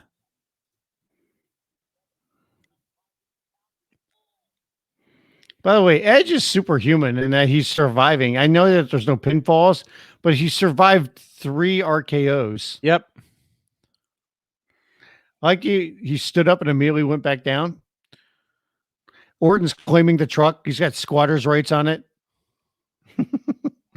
My Dodge.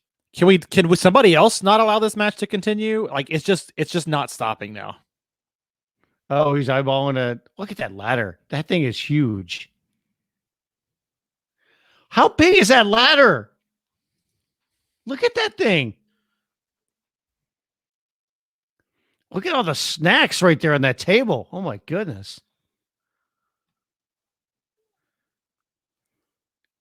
Dude, that ladder being there, that can't just be accidental, can it? And now Orton's going back up to the top of the trailer with a bunch of chairs. Seriously, have you ever seen a ladder that big? Not by the fire department? Nope. Wham! Nope. Chair shot to the back.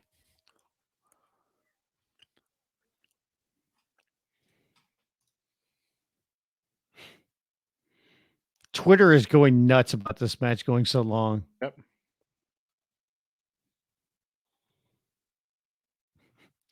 Look at Francis.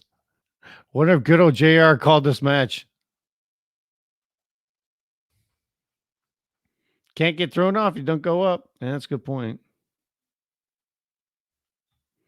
Jeez.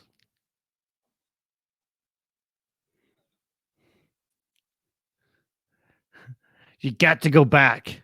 Is he going to start singing the Back in Time Huey Lewis song from Back to the Future to him here or something? Gotta go back. Don't do this, Randy. Don't do this. Why is the ref trying to talk him out of? Like he's trying to win a match, dude. Oh my God, he's got him in a coquina clutch.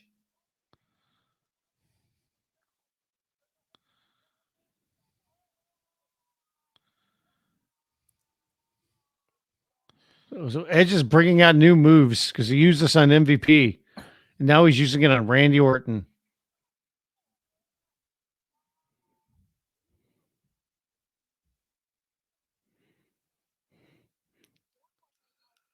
So this is how please tell me this is how the match ends.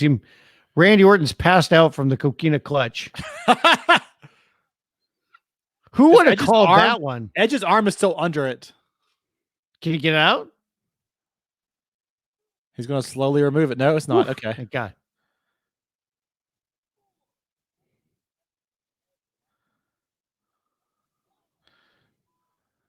Did you? Oh, man. Dropping an F-bomb. It counts. He told him to stop counting. Everybody, why the hell would you do that to us, Edge? I thought you were a babyface. That's a heel move. Keeping this match going? Come on, man. Oh, he's crying because he had to kill his friend.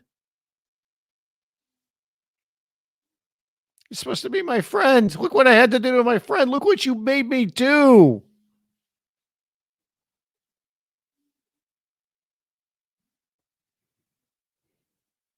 He's going to give him a concerto, isn't he?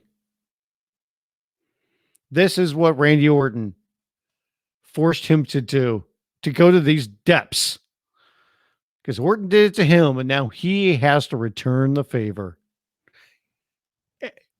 Orton did this to himself. Mm.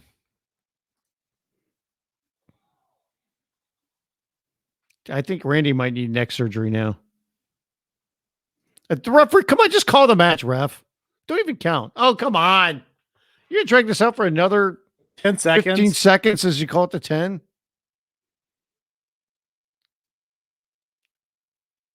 I think he just woke Orton up. I think Orton was passed out, and he woke him up with a concerto.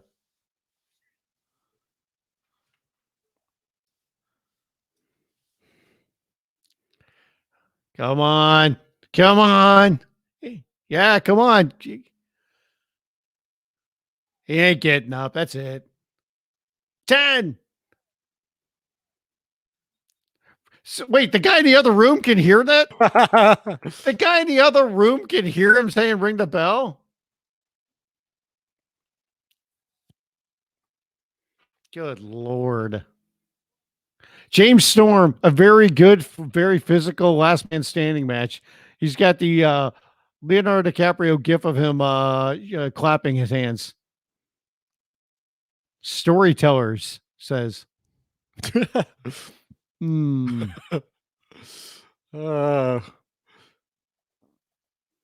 mean, I like both those guys. That one way too long. Come on. That was not way too long. Are we still watching wrestling now? Good Lord. Can we go watch 36 minutes, 41 seconds?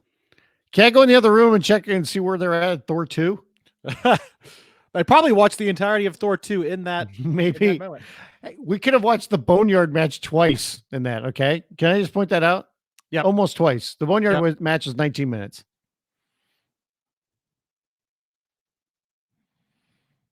Oh.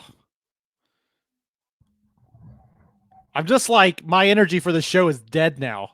I know. That's the problem. It just killed my energy for the show. How do you feel right now if like you are any of the matches yet to come? Like crap. Yep. Like this next match, whichever match comes on next. Feeling for it though, because they pre-recorded all of this stuff. And like whatever match is next, that's got to deliver. That has to deliver. Like I almost think they have to do the tag team match here just because you want to have some fun interjected back with the Street Profits. Or you did the women's. I would go Street Profits.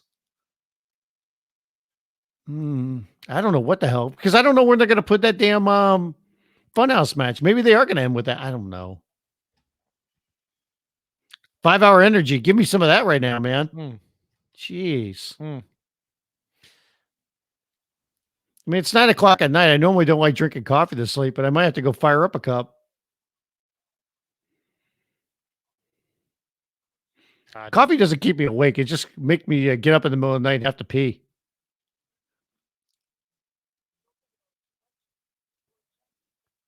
Oh, Snickers commercial.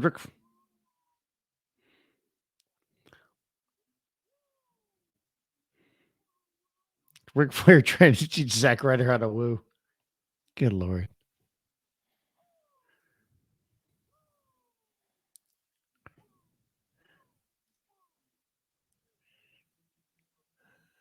I like the confused Snicker bar. He's not confused now. I will say that Zack Ryder just turned into Charlotte. People on Twitter, rightfully so, calling out Edge's acting performance during that match. And I think Edge did deliver a lot of emotion. Yes. And I thought he did a great job with that piece of it. We just witnessed a hellacious last man standing match that went 18 minutes too long. Yep.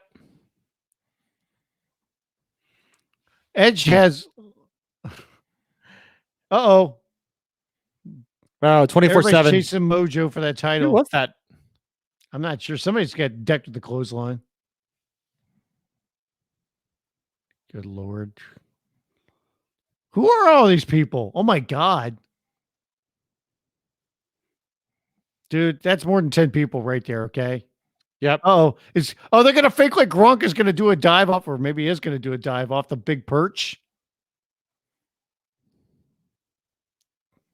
Okay, that was not from very high. Okay, I just want to point this out. There it is. Gronk is a 24/7 champion. Gronk knocked out 10 dudes with one jump. That's pretty impressive. I know. Who else down there? He kissed the title.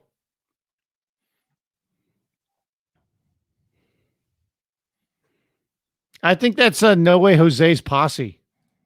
And there's Gronk. He's got the belt and he's going to run out of the building with it. You're supposed to host WrestleMania, dude. He literally walked off the job. And now they're promoting Edge's 24 show. That's a sweet house.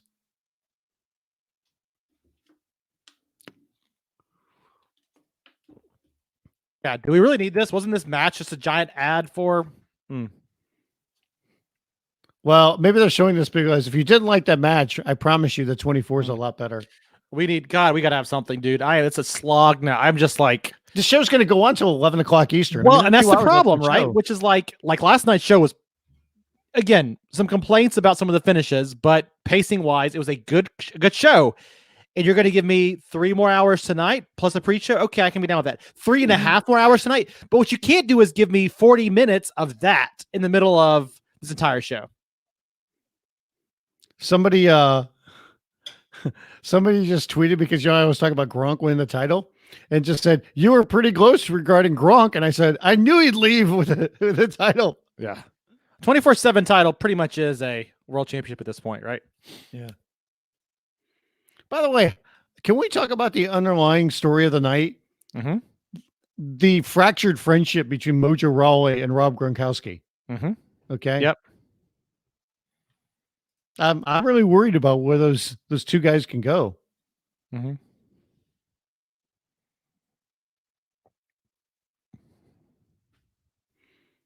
What's this? Is this the last man standing match? No, this is a tag team match. That's Austin Theory. You're right. Austin Theory making his WrestleMania debut. I wonder, do you think he goes back to NXT or is he no a Raw they guy? Lose. Yeah, they lose. He's going back to NXT. He better hope he goes back to NXT. They won't use him on the main roster. Well, I mean, the second they brought up Angel Garza, I was like, he's gone from NXT. I mean, that dude is money. Yeah. Oh, man. So, is everybody like reminiscing about the Boneyard match again, or like? I'm reminiscing about that last man standing match. Man. Well, everybody's trying to put the good moments in their head, I think, I mean, you left on such a big high after night one. Yep. And then, I mean, and you know what the really sad thing about it is too, is that like Rhea and Charlotte just kicked ass, opened the show up. I mean, just really kicked ass. Yeah. But they hit the brakes after that, man, and they haven't gotten back on track. Yeah. Every match since then has gone on too long. Every match. Yep.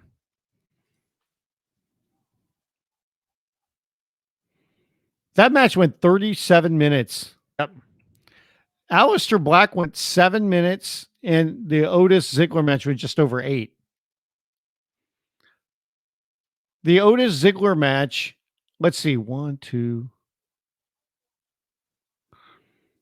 Well, every match last night, except for the Strowman Goldberg match, went longer, but still.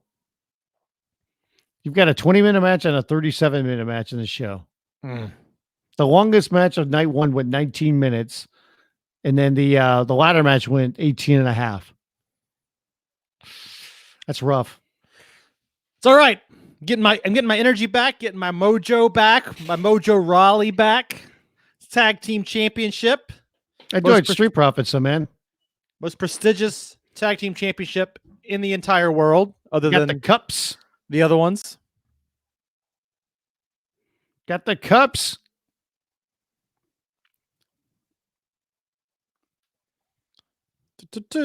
Night one, we'll give them 3 hours, but if they really want the full WrestleMania experience, we'll give them 4 hours on night 2. So do you think that does Gronk, does he wrestle in SmackDown or Raw now?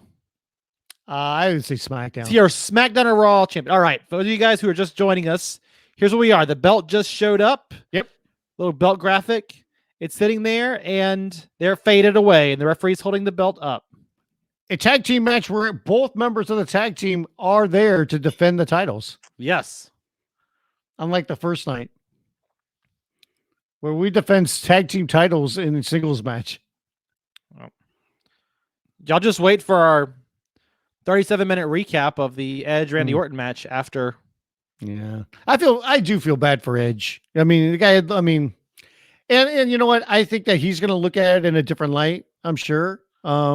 But I don't think it's like, that was disappointing in what they did there. But at the same time, I'm glad Edge is back. I don't want to, I don't want to overlook that. And I can't wait to see what he does next. I mean, there's so many other great opponents for him to have a regular match with in the ring that I'm looking forward to seeing. Yeah, no. And it takes nothing away from his, I mean, I make the joke, right? But it makes nothing away from his return. Edge being back is great for the business. It's great for him. And that match would have been fine had it been half that length. And I think you could have done more creative inventive stuff in there, but I think it was just too long. And, it's not the worst thing in the world. It wasn't a terrible match. It's just we've been watching wrestling now for how many days and hours, and the pacing just wasn't what it needed to be. So, well, it's kind of like typically at this time of the night, say everything was on the same night, okay, of a regular WrestleMania, there hits that lull in a WrestleMania where it's hard to keep the energy up because the show is so long. Yep.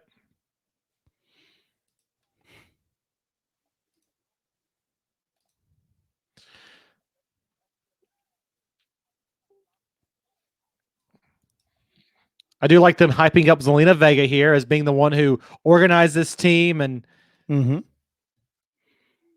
be using. Here it comes, man. You ready for it? Share a picture. There you go, Tim. It's a hell of a picture. Yeah. You might want to change the scroll because you said Randy Orton and Edge is still going on. Oh, it is. Don't worry. Last Man Standing match is still happening somewhere. Oh God, please don't say that. What is there another universe that's where it's still going on? Brian, there's the WWE universe. I know, but still. Oh, beautiful super kick. Hey, we got announcers that actually speak up and hype matches.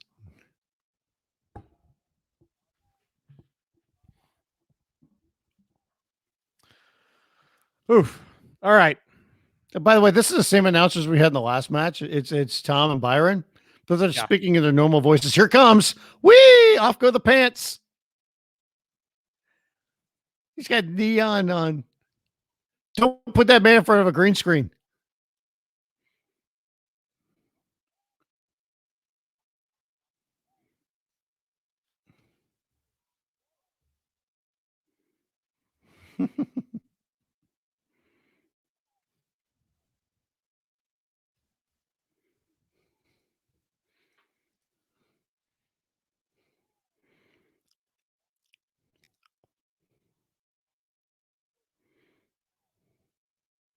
This is Austin Theory's big moment, by the way. So everybody better wake up.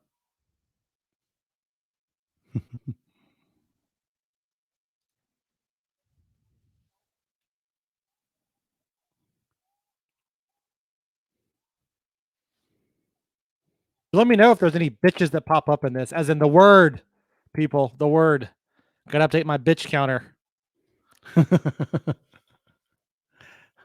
I don't think we're going to get any of that in this match. I could be wrong, though. I'm just glad Montez can move after that hellacious bump he took last week on TV. Good God.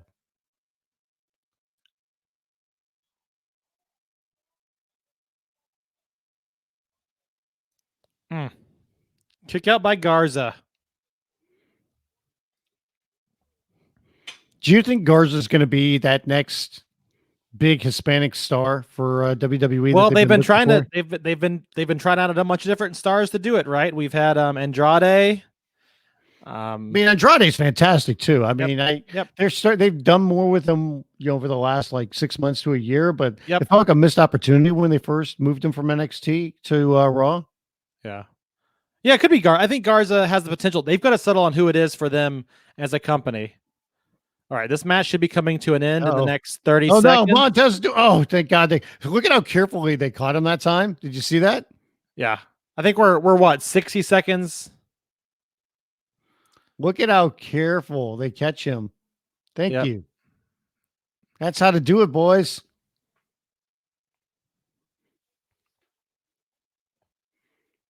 Look at Garza, man. It's going to do a moonsault. Oh, that was a beautiful moonsault. Beautiful moonsault. Yeah, you tell him, Garza. Promoting. If this was not WCW 90s booking, Austin Theory would be Austin Luger. It's true. All right. Bring it home, fellas. Send it in, Jerome. Send it in, Jerome. You do another moonsault? Look at that. Look at how beautiful that moonsault is. I mean, Theory has to lose this match, right? I mean, he has to me. Yeah. Oh, I've got another picture for everybody, Mike. Let's see it. You ready for this, baby? Let's do it. You are going to love this one. There we go. There we go. New 24/7, 7-Eleven, 365, I-95 champion, Rob Gronkowski. Yep. Basically, yeah. He obliterated Garza. New champ. Ooh, jeez. From the heavens. You ain't kidding. There it is. Austin Theory gets There it is. Quick match. There it is. I will say this. If you want like just a fun experience, watching the Street Profits at Full Sail, for that jam-packed crowd there for NXT shows, that was a lot of fun. Yeah.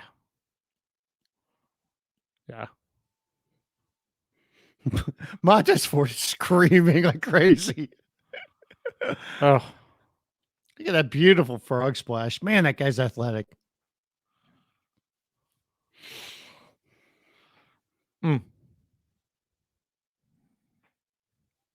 All right. How many matches we got left? We're going 3. to come down the... Whoa, Garza. Oh, they're setting up for a rematch, dude. Yep. Raw tomorrow night. Jeez, that's all we need.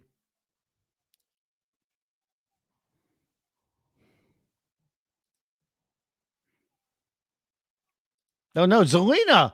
Oh! Bye-bye. Just beating up Montez.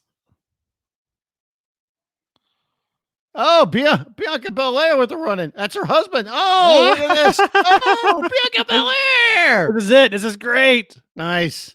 Don't you put your hands on my man. I love Bianca Belair. Nice. This is fun. This is chaos. Give it to her. She's like, no. Give me the smoke. Boom. Oh, damn. I'm not gonna lie, Melina had it coming.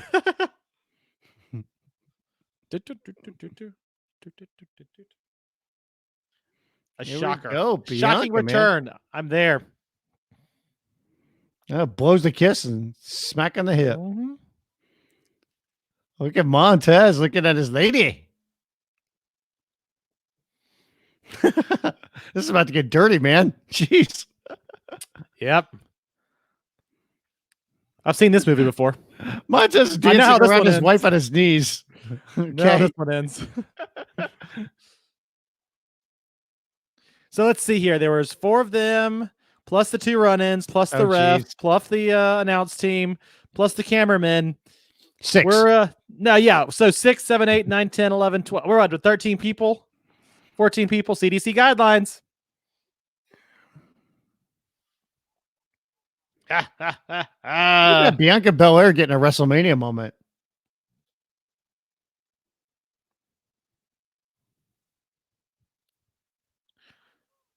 Titus O'Neil. Hey, Titus. That's Gronk's job.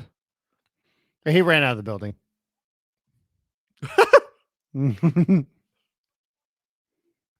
Titus O'Neil is taking over as the host of WrestleMania. Does WrestleMania need a host? No. I like how he's like, let's just keep it rolling. Then like, why is he there to tell everybody to keep it rolling? Just keep it rolling. So what are we rolling? Yeah, like what are we rolling to? Commercial? Roll to commercial. Not like the Undertaker. Keep the Undertaker rolling. Right now, go to WWEshop.com and get whatever discount on your. Are those titles on sale? I would totally. Probably. I know you. What's the one you want? I want the winged. I want the round circle globe Eagle Championship.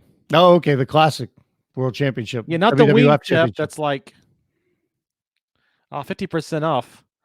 50% off championship titles. Let's do this. Whoa, Wiseman, man. Go look right now.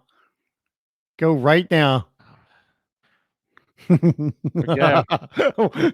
Wiseman's going to buy a championship belt while we're doing the show. He's going to. Just don't tell your wife, okay? Stay here. Yeah, she's not watching this tonight. I think we're good. Okay.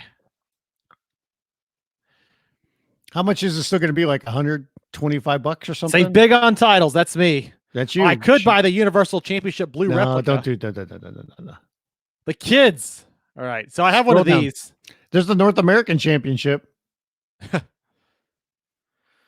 All right. I could buy the Red Raw Tag Team Championship. Oh, God, no. There's the Classic Intercontinental. Whoop, they're doing the women's SmackDown match. Oh, they don't have it. Where is it? Sons of bitches. Wait, go back up. It wasn't there? I could buy the Fiend Universal title replica belt. They made a replica of the Fiend Championship. Oh, God. The one that cost $6,500 or whatever? Yeah, they made like a more affordable replica of it. By the way, this is an elimination match, so this match could go on for a little while. Like 15, 20 minutes. This NWO, the NWO for Life Hogan belt. Look at this. Good God. This is amazing. So what's the one that you want? I want the rounded they still have the Eco belt for sale. Kind of wanted one of those. Wow. From last year's Mania? Yeah. I could get the Smoking Skull. That's pretty good. Why don't you get the European Championship one? Give it to D'Lo. The European Championship. It's big in Luxembourg. ECW World Heavyweight Championship. Holy moly. That's like a little replica one, though. Like a little kitty one. I could buy the Smoking Skull. Let's see what this one's. $309? Oh, my God. That price is $309? Oh, wait. It's on sale for $309. Then you get half of that. On select titles. Oh, what's the select ones? Let's go back up here. So the one I would want. Yeah, they don't have it. Bring it up on the internet. Show me which one you want. Like, find another picture of it. Let me just check one more time. Yeah.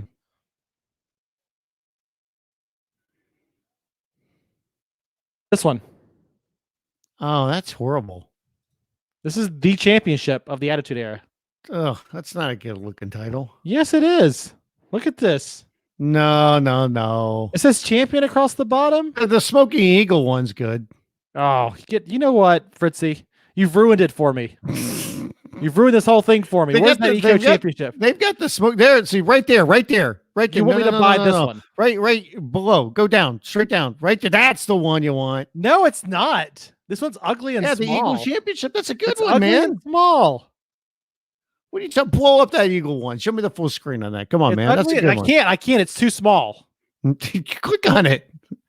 Look how small this thing is. Oh, that's a nice one, man. Oh, boo. That's the 80s championship. Come on, man. Boo. Yeah, the 80s before Wiseman. I don't think they have mine. Hey, man, we got a rave going on over here at the PC. Well, good to know I get my NWO side plates if I buy a championship. See, this is why Gronk shouldn't have run out of the building. Imagine him in that tiger jacket dancing around with the rave going on. Naomi. All right. Feeling the glow. This commemorative title belt. United States Championship. I can buy the original WWE You Tag can buy the Team NXT Championship. You know, it's not considered a real world title by some outlets. Yep. They don't even have that one for sale right now. Once you get the Eco title, then Guess it's the Eco title. Add to bag. it's still not on sale. I don't know. It's not half off. Well, you No can code needed. 19. Exclusions apply. I like how it's select titles are on sale and it's only like 2 of them. Boo. Boo.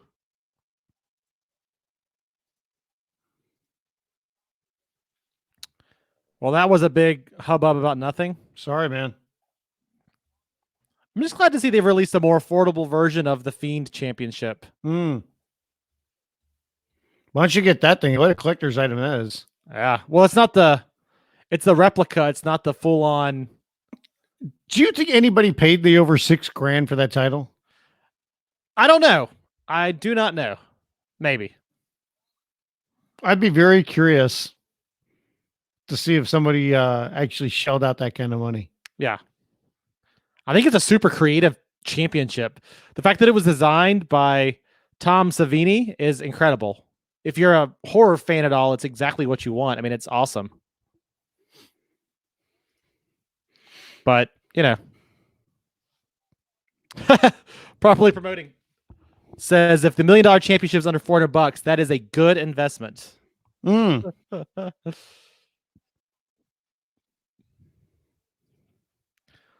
All right.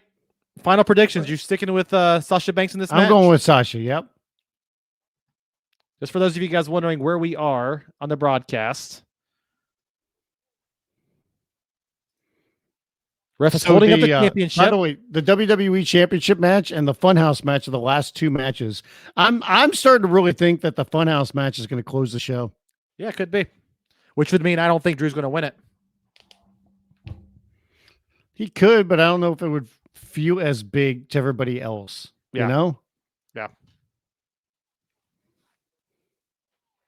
I mean, WWE would argue it doesn't matter when he won it, but we know it's different, you know? All going after Tamina.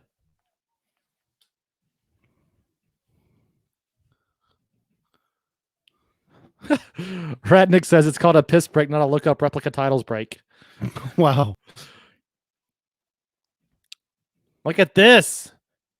Tamina knocking everybody down. Damn, she hit Lacey Evans with a stiff hit. Hey, question. Do you think Bianca is going to be back in NXT or do you think she's going to be Raw? Main roster. Yeah. Main roster. Yeah, I think so too. Yeah. Yeah, she's main roster.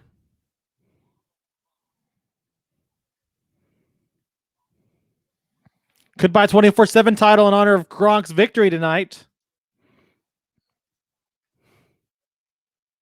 I don't think we're going to see that title for a while. I got to give props to Michael Cole. I think his commentary has been very focused as of late, and very, very effective. Especially, I don't think he's got a producer yelling at him in his ear every time to say stuff. Yeah, I think it's good. It's good work. But I mean, Michael doesn't need one. He knows what is expected of him. Yeah, from Vince and everybody else. So Michael's always gotten a bad rap to me. Well, and again, he's doing a job for Vince McMahon, and he knows what Vince McMahon wants. And I don't think it's reflective on all of his skills, but he's delivering the product the way his boss is asking him to deliver it. That's what he's being paid to do. Yeah, Yep. absolutely. So people can get mad at him, but I'm like, he's doing the job that he was asked to do. He's paid to do. You know, I'm like, trust me, we've all been in positions where there's things we don't want to do at our job, but we have to do. And if you don't want to do it, quit your job. Yeah. Well, double team maneuver. What the heck? Why did Lacey go into a flip? Yeah, I don't know. I don't know. They just did the dozy-do, swing your partner round and round.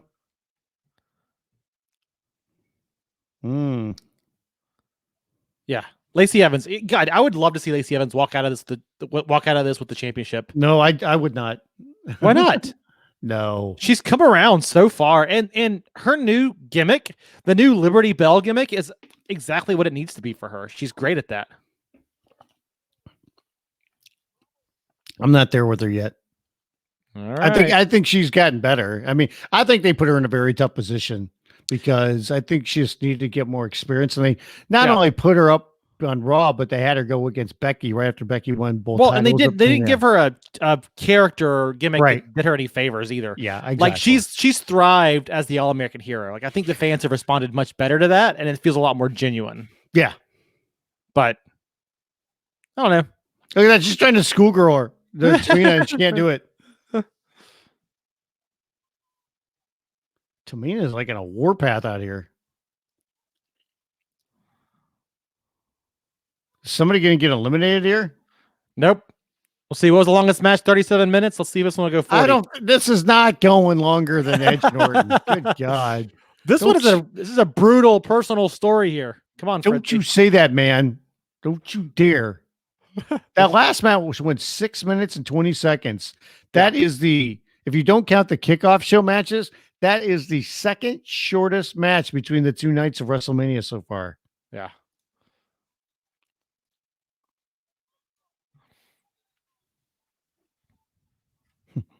Look at Michael Cole telling how the referee doesn't know the rules of the match.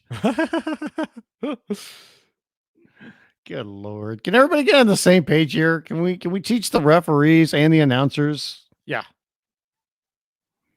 Man. Here we go. Look at that. Sasha saves Bailey. Boom. Here we go. Oh, I got a feeling Lacey's going to go down here pretty soon. Oh, no, she rolls out of the ring.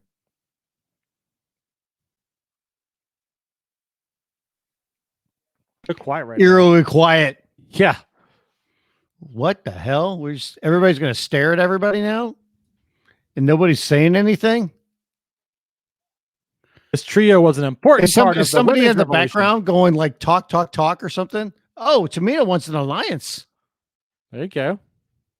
Tamina, Naomi, and Sasha all want. Boom! And then Tamina with a super kick on Sasha. That alliance did not last very long. Nope. Little team bad reunion right there. Didn't last. Oh, Naomi. Look at that. Naomi with a stunner. Did you get her? I dig Naomi. Yeah. Standing moonsault. Oh, the double pin. And Tamina kicks out of that too. But Tamina leaves as a SmackDown champion. I'm going to laugh.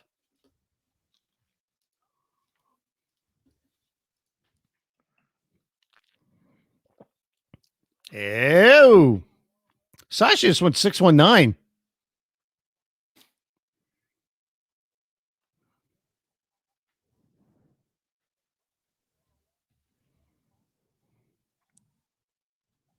Oh.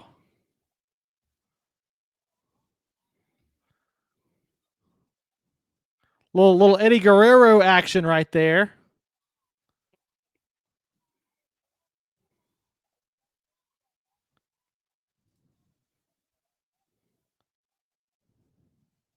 Ooh, Tamina gone. Yep. Took everybody. That's what I'm talking about.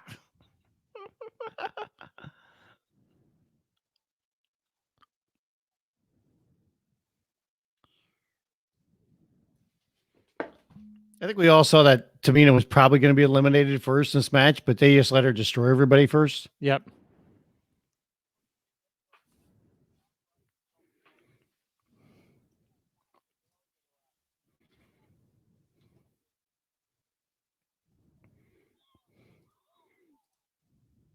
So now Lacey and Naomi are going to work together against Yep. Sasha and Bailey. Yep.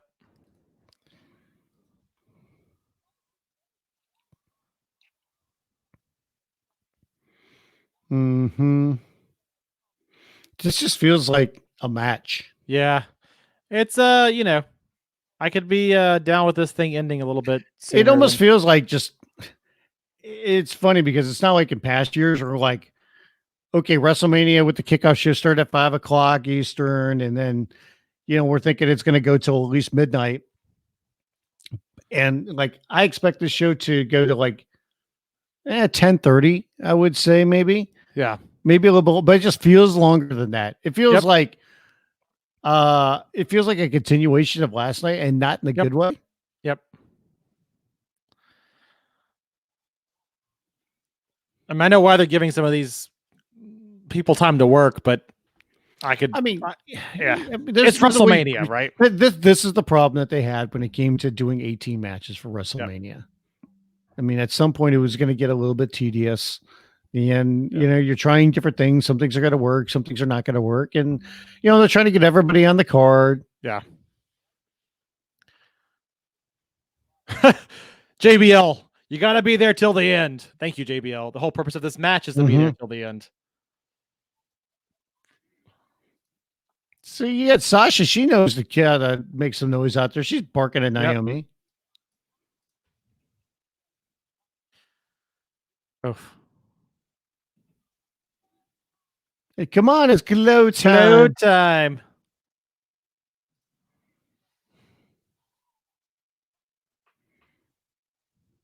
It's glow time.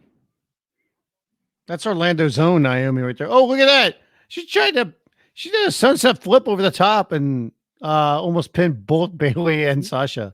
Naomi is a friggin' athlete. She is. I love the little sliding slap there. That's fantastic. Naomi is an incredible athlete. Just incredible. Uh-oh. Look at that stunner. Stunner. Boom. Mm-hmm. The rear view. Nice kick. Shining Wizard to the face. Naomi's all over it right now. Nope. She got her locked in to whatever this thing is called. Boom. Oh. Took a knee to the side of the head. Damn.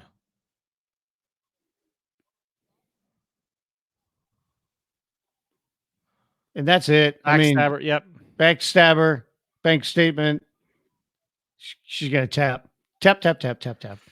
All right, here we go.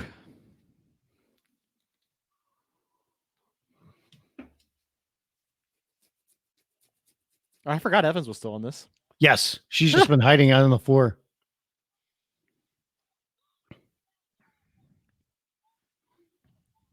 Go dance to the back. Wow. It's cold. It's cold. Come on, mommy. Come on, mommy. Jeez.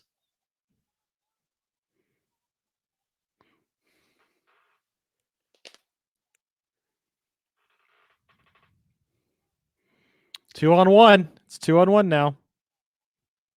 I'm curious to see how they're going to do this finish. Do not have all the time in the world. Do not listen to her. Yeah. The referee, you have all the time in the world. No. No, please. No, you don't. What happened to time limits? They made wrestling shows so much better. There's a curfew on this show. Come on, man. I don't want to be stuck in New Jersey traffic anymore.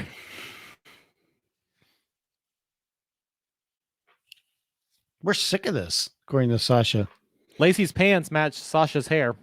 Oh.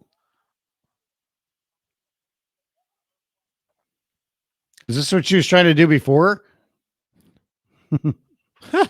Double pin. It's over. No. Oh, she kicked out of two women. She really wants it. That's passion. It's just a matter of time. I like how Bailey's jawing with the referee's like, that was just a 2 count. Okay, that was a 2. This is classic Banks and Bailey, whatever that means. Sure. Is her nose bleeding, or is that just Yeah, her that's what I was nose going ring? to say. Oh shit! She just hit Sasha. Oh, no. What?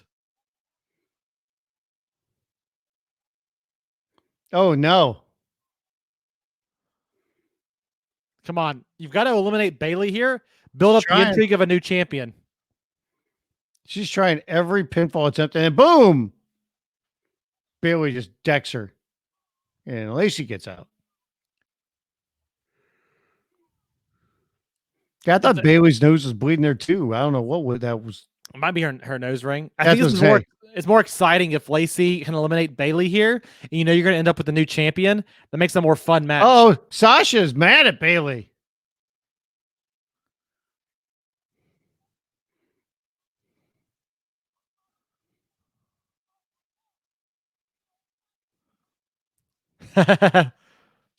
Let's focus on the task right here. Oh, that was awkward. Oh, snap. Bye-bye, Sasha. Well, by the way, our buddy Jay Reddick on Twitter, I really like the Edge Orton match at WrestleMania, but I get the feeling I'm in the minority. What did you think? Uh-oh. See, look at that. Bailey tried to save Sasha and push her out of the way, but it backfired.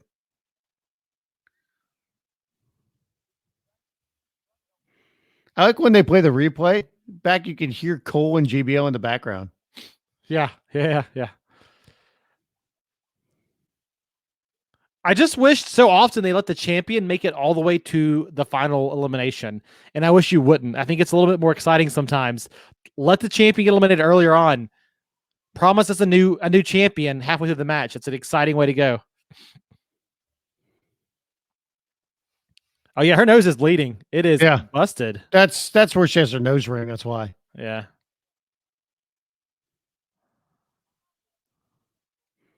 Oh yeah.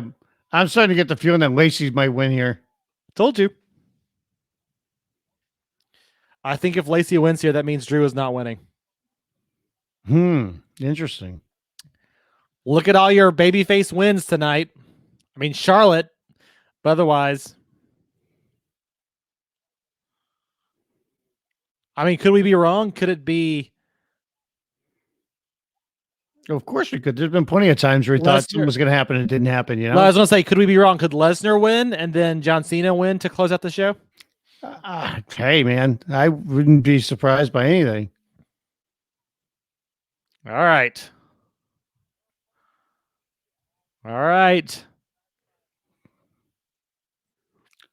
Did Sasha totally disappear, or is she still out there to help her friend, possibly?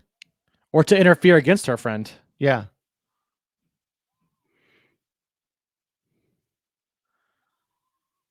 Damn. Right into the pole. Writhing in pain. Wham. Nice.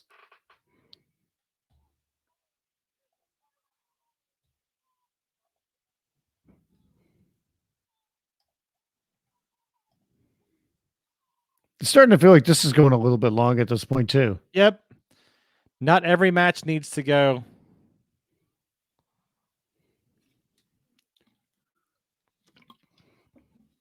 I'm telling you what, I mean, you had that long match to open it up and I was cool with it, but you can't have this many long matches. Like, they didn't quite get the balance right between the two nights. You could have put over, like, this match could have been put on last night's match. Put this on last night's card. Pull over Becky and Shane. I guess you didn't want to do 2 one-on-one women's tag match. I mean, women's championship matches, but Becky's still, or Sasha's laying on the floor dead. Oh, look at this. She's going to use the tag rope. Why is the tag rope still out there? It should have. There's no reason for the tag ropes to be out there right now. Remember, there's even though there's only 2 people left in this match, it's still a no DQ match. You're finally paying for it. It's the Bailey.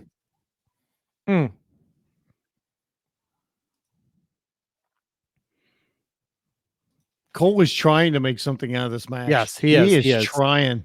Cole is a professional, dude. He is. Oh, he's yeah, doing a great job. absolutely. Doing a great job. Have you liked the Bailey as a heel? I think it started off strong and then it just didn't go anywhere. I think she's been weak in the last couple of months. It's too bad they never took advantage of her when she first came to, Raw or SmackDown. Yeah, I agree. And totally embrace that character and what it could have been. Well, they've just done all this weird stuff with Sasha Banks for so long that I think it's just fallen flat. All right, bring it home. 90 seconds. Let's get this done.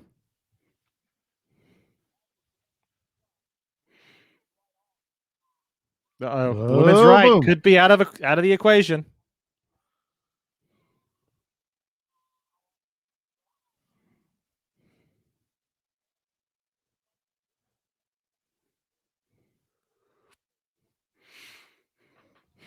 Let's see. All right. Down to about Cole saying that 65 Lacey's seconds. going to go up to the top for a moonsault, but she's not. Well, she does the twisting where she turns around in midair and the ropes first. Holding her arm, though. Oh, she's going to give her the salute. Boom! Man, she killed her with that moonsault. Oh, Bailey kicks out.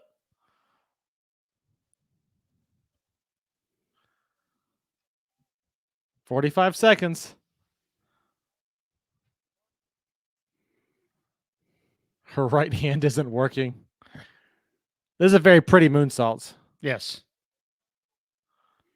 I mean, she's damn athletic. I mean, be able to do that kind of a move where you jump, land on those ropes and do the moonsault. There's Sasha. She's going to help her friend. Yep. Look all right, 15 seconds. What did I tell you? I called the ending of this match. Yeah, you did. 90 seconds ago. Look at that. That was almost on the money. Look at that. Do you have the rundown over there in front of you or something? God. That was almost to the second. By the way, what kind of friendship for Sasha helping out her friend Bailey? She felt so bad.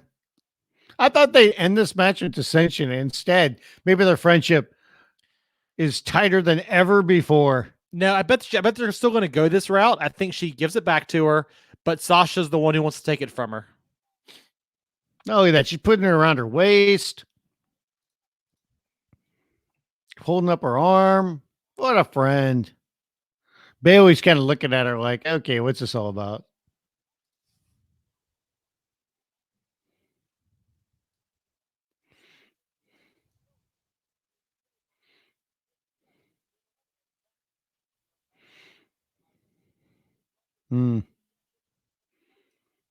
So last night show only lasted another 14 minutes. Yep.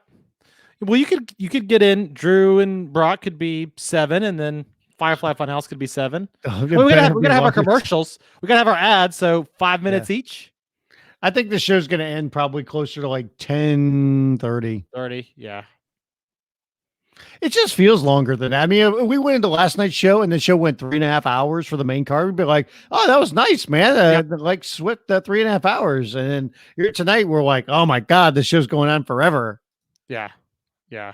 I just think that Edge Orton match took some of the steam out of it. And so many lengthy matches tonight, right? Yes. You did not need to give Otis and Ziggler that much time. You don't need to give Black. Again, if you had pulled off the Black and Lashley match, it might feel different too. You would have saved 15 minutes there. Yeah, well, that's the whole thing. Like the Black Black 7, match, I guess. The Black match went just over 7 and Otis went just over 8. But I mean, yeah.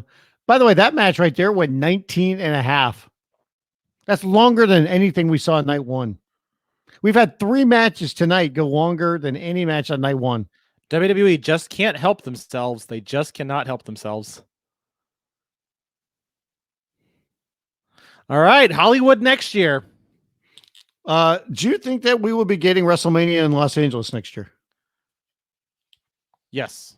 Do you think the world will be back to normal and we'll have a WrestleMania? Enough for WrestleMania to happen by then. Paul B, I think with a crowd, the matches would not seem as long. Maybe. You might be right. Yeah, I think by next year it'll be fine. Not things could still be happening, right? But I think that the world will be back to normal enough. Have you heard how like AMC is struggling right now? That like with the shutdown and everything, that their credit ranking has been pushed back and are pushed lower. Really? Movie theaters are going to struggle because they can't make any money until studios start releasing movies again, maybe in July, right? Maybe. Well, with AMC, it's funny because like I have the monthly like Stubbs A-list member. We do too. Yeah. And mine was about to renew, and like within hours before it's going to renew, I went online to not renew it, right? Because it automatically renews. And I was in a queue in the chat. When I first got in there, I was like number 630. Oh my gosh. So it took like 40 minutes, but they canceled it. No problem. And then like the next day I got an email from AMC and it was saying to everybody, like, if you're a Stubbs A-list member, we are going to freeze your account. So you won't be charged until everything can get back to normal. Well, the problem is if you cancel, they're doing John Cena against Bray Wyatt. They're doing the Funhouse match first. Yep. Oh, Drew's winning the title. Yep. A Funhouse match. Okay, let's see what they do here. We're going to do the promo package first. Well, last night they didn't want to do this. It was a smart move. Let's see how this works tonight. Because even if it does work from a standpoint like this is a really good, fun match, is it going to take away from the McEntyre Lesnar match? So, you remember when wrestling had fans? Man, that was the day. Tell me about it. Good God. Ugh. I mean, my Lakers are finally really good, and like the NBA season, they haven't announced it officially. It's over. They're not crowning a champion this year. Nope. Lakers were having hell of a season, weren't they? Oh yeah. Like legit, like go back like a couple of months, it like dawned on me like, hey, I booked my trip to Ireland like during the NBA finals. And I was like, man, the Lakers could be in the finals and I might not be able to watch the games, or like they would be taking place like in the middle of the night, you know? Yep. And that was like my biggest worry at the time. How stupid am I? And then, unfortunately, this happens and, the world's been turned upside down. Yep. I mean, my problems are very minuscule compared to plenty of other people. So it's not what was me, but I mean, I don't think we're going to have a baseball season this year either. No, I don't think so either. I know it's going to be very shortened. It's going to be very shortened. I don't see how they can do it. I mean, or at least not have fans there if they do it. But even that comes with a lot of risk. So this has been a pretty good build. I got to give this feud credit. Like John Cena showed up. He's had great promos. He set the right example. Bray Wyatt has come out there and he's done what he always does, right? So it's been good. But the video package for this is very good. Yep. John Cena, like hanging out with all the celebs in Hollywood on the red carpet. Yep.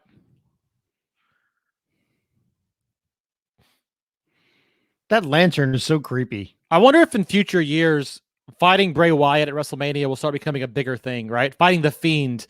Like, could we see the Fiend slowly get elevated to that old Taker spot? Possibly. Oh my God. Isn't that one of the criticisms, or the biggest criticism about him is like his matches haven't been that great? Yeah, I think maybe if they kind of keep in a special style. By the way, do you think you're going to wrestle this match with a red light on the entire time? I hope not. I hope not. That's like the last thing we need.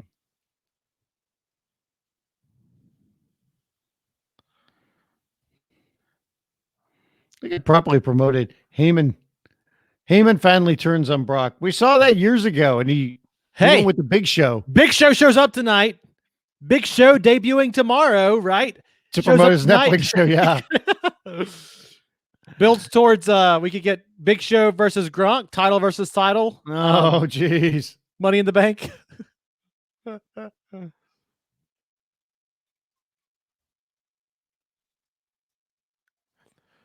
I am curious to see what they do here. I am excited. I'm pumped. Yeah.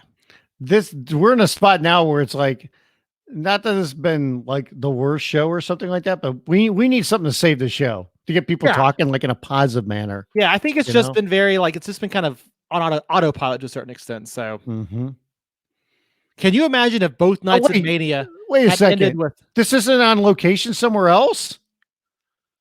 Oh no. Oh no. Okay. My enthusiasm is quickly waning.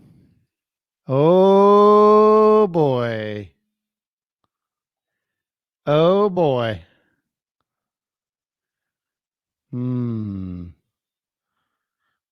Ha.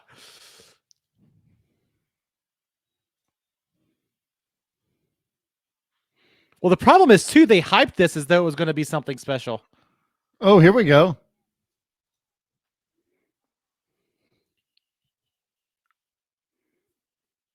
Wyatts are screwing with the production of this match. Yep. It will never, never end. Hey, it's Bray Wyatt, everybody.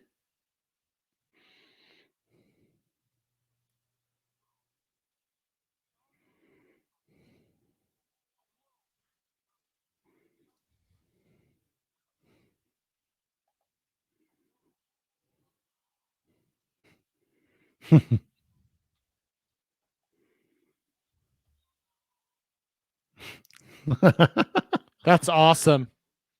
I'm starting to feel better about this now. Yeah. Let's see.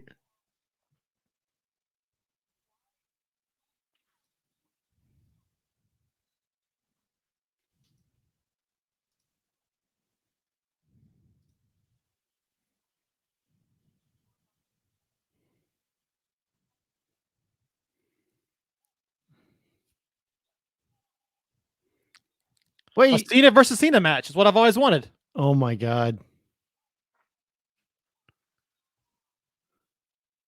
He says he's going to face his most dangerous opponent yet, himself. Cena versus Cena. I like it. Maybe it'll be abandon all hope, ye who exit here. Gangster Cena versus. Oh yeah, John Cena's in the funhouse. Oh no. So he showed up to the arena. And he was transported into the funhouse. Yes. Okay.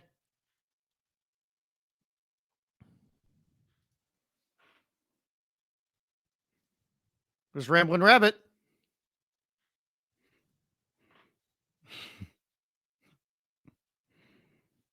Rambling Rabbit telling John Cena where to go. Go on, bro.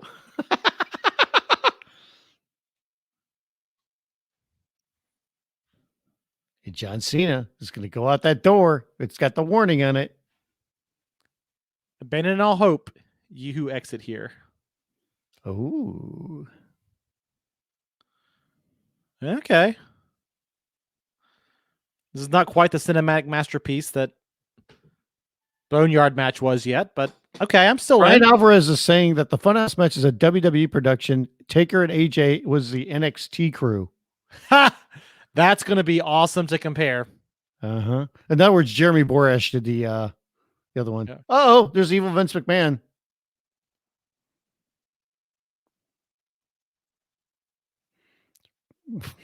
This is good. He's walking down it memory lane. Aggression.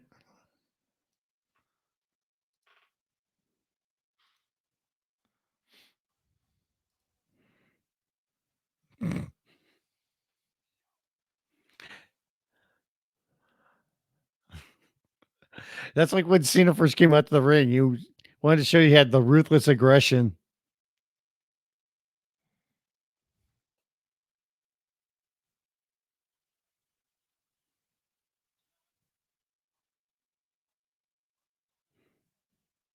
Yeah, this Bray Wyatt is basically copying Kurt Angle. They're showing shots of Kurt Angle and Bray Wyatt.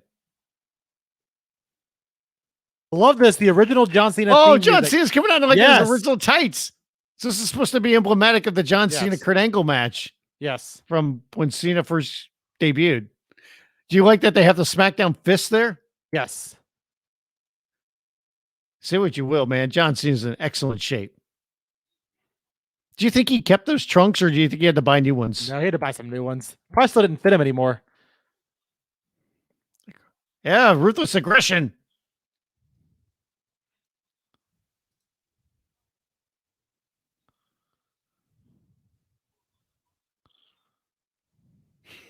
Good Lord, what is going on here?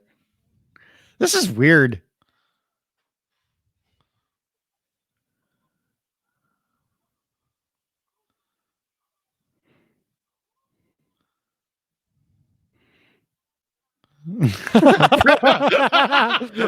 Bray Wyatt saying,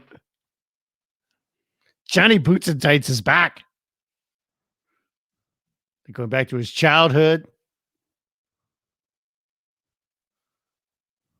John's going to chase after him. Macho Mercy and Mr. Bossman. Bossman. Mr. Mick Bossman.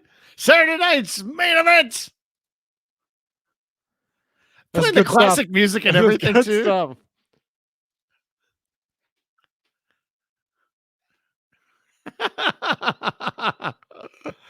Oh my God.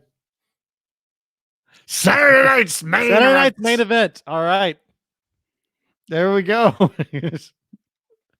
There's the old blue steel cage. Yes. Muscle Man Bray. Yep. You can't hurt it. That's what the shirt says. You can't hurt it.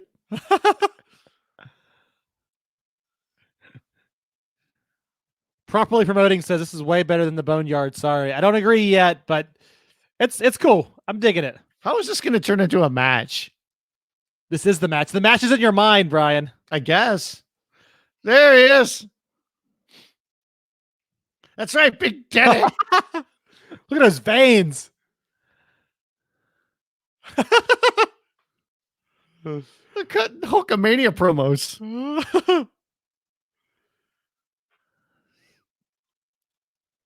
You're going to pay for the whole seat, but only use the edge.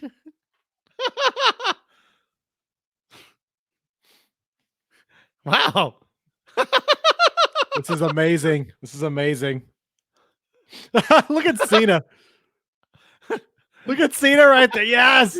Yes. Oh my God.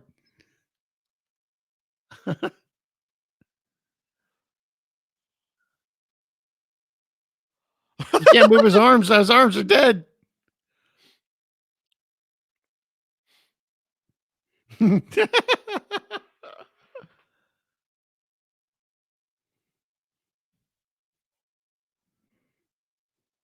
Oh, Bray calls him an egomaniac, basically. And here we go. The fist. Okay. Oh, you turn. Yes. That's the Babe Ruth. Yes. Man, Yes. Life, John Cena. Yes. Yes. I'm back. I'm back for the word life. Look at Bray Wyatt dancing to the word life music. Yes. Oh, the puppets are dancing to it.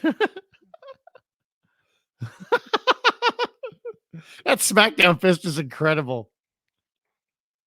How'd they get that done? They had to shoot that up. They shot this up in Stanford, didn't they? Yeah. Catchy to get that fist, right? I think so.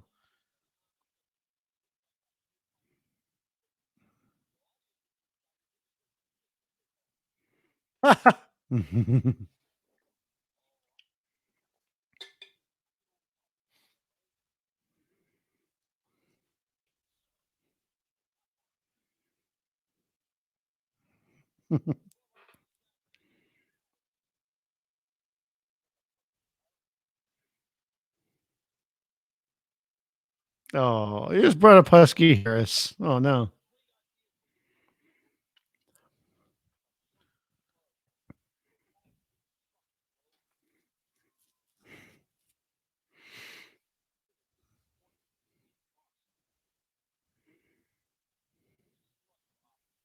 Huh. Slept for opportunity. You're blowing every chance. I think that counts. What do you Word think? life. There it is. Oh, the Uh-oh. sad music for Bray Wyatt.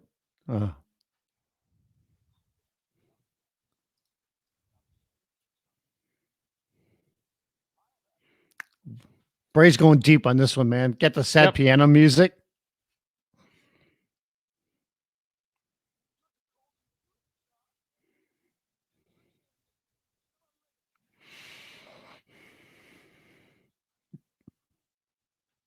John's not a hero, according to Bray.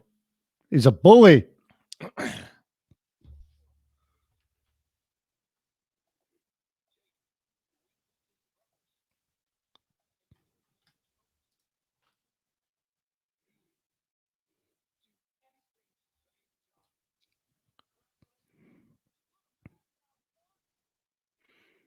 How physical do you think they're going to get in this match? It's all mind games so far. Yeah. Maybe they don't get that physical, and I'm okay with it. Do you think they play Let's Get Physical at some point?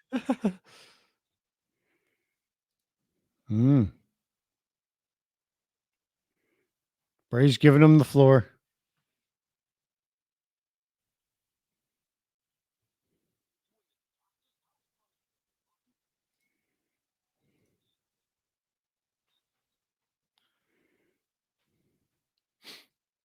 Okay, here we go.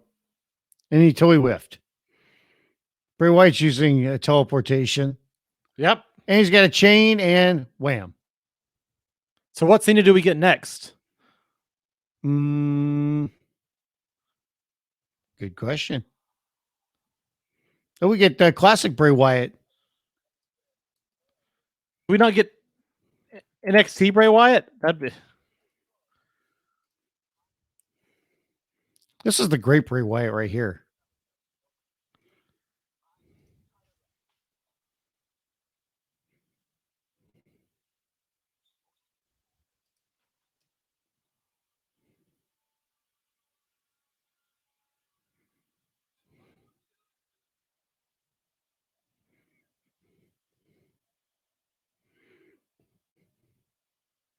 That was something to see Bray when he first came up and people were singing with him and chanting and everything. I don't think WWE ever really realized what they had in him. I mean, he literally could control the entire arena through his promos.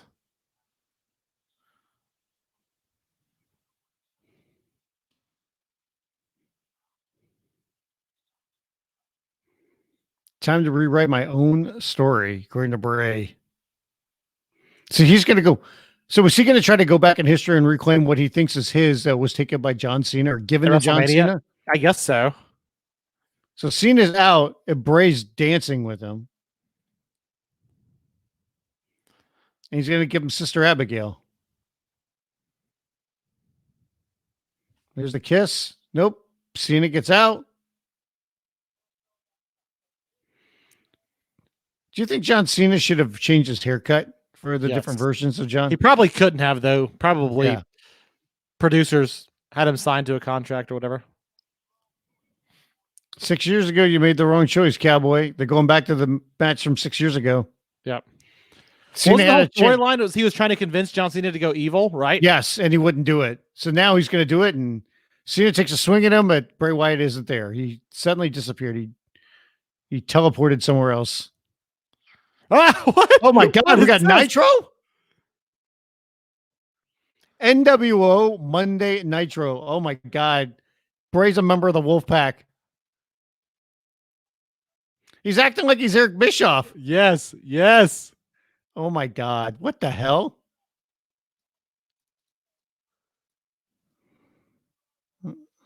So basically, he's taking on the personalities of people from the past. He took on Kurt Angle before. Now he's taking on Eric Bischoff.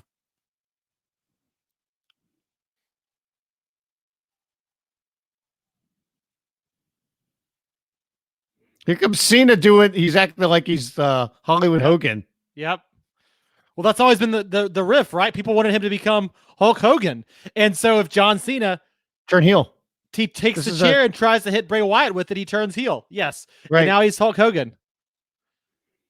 God, can you imagine a heel John Cena This day and age. Cena just took off the hat. I don't think he's going to play the games anymore with Bray. Yep.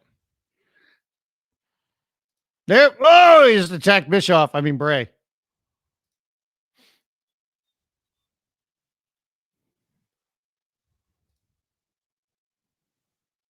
They're showing the sign from the Cena wins, we riot. Yeah. They're showing all the times that he lost at WrestleMania. He's letting out that aggression on Bray Wyatt, which turned into the pig puppet. Yeah. And now he's jorts John Cena.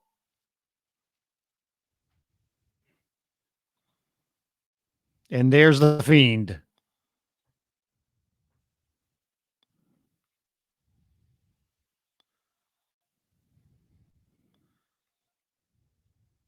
This has got to be a total Bray Wyatt creation, like where they're going with this, right? Yeah. There's the mandible claw. And let's see if we get Sister Abigail here.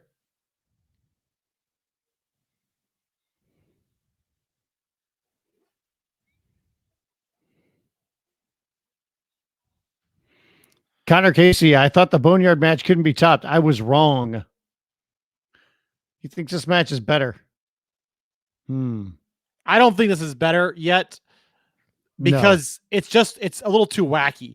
Like, it's good. Yeah. It's whatever it needs to be for Bray Wyatt. And I think like he's doing some. Bray Wyatt is counting Bray Wyatt for the pin. He has counted the pin. Like, this is like outside the box stuff. And I dig that about it. But there was something really special and cohesive about the Boneyard match. Match is over. The Fiend wins, pins him with the mandible claw. And John Cena disappears. He's gone. It's over. Maybe he should fight Seth Rollins. John Cena is done. The Fiend gets his mojo back. There you go. There you go. Titus like, what?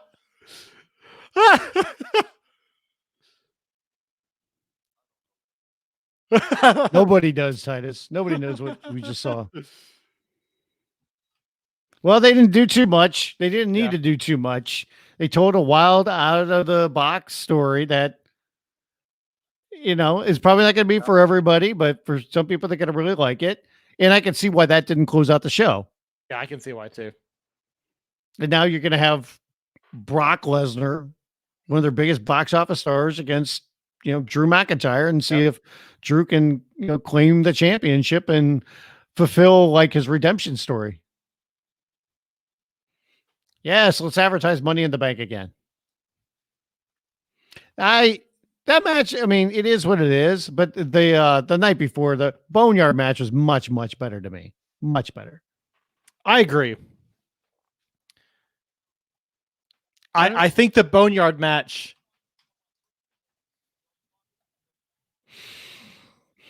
The Boneyard match was more of a fight. It was more cinematic. You had the music, you had the entrances, you had everything with it. You didn't have to overthink about it. It was just two guys fighting, Yep.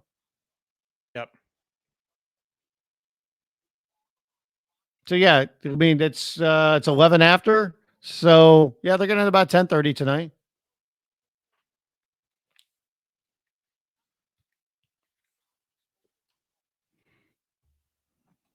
Let's show the video package here.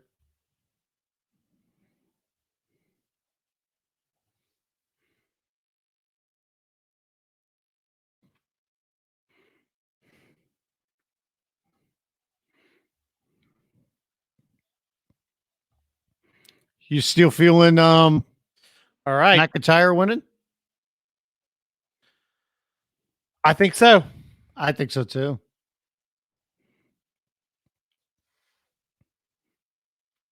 I have a hard time believing they're not going to end the show with the big babyface vanquishing, the Beast. I agree. If you're going to end with this match, you've got to.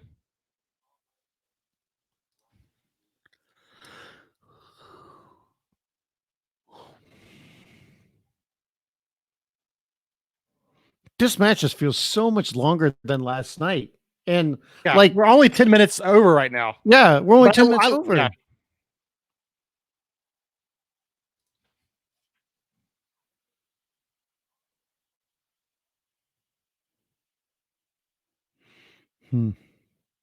Well, I think the problem is that match in the middle, that Randy Orton. I don't want to keep harping on that match because I know, again, it was what it needed to be in Edge's mind or Randy Orton's mind. And I would always rather the talent have the creative say and myth a little bit than them not have that opportunity, right? Yeah. But I think that match was so long and we've had so many lengthy matches tonight that it's just made this whole show feel a little bit. Sometimes shorter is better. Less is more, Yep. you know? Yep.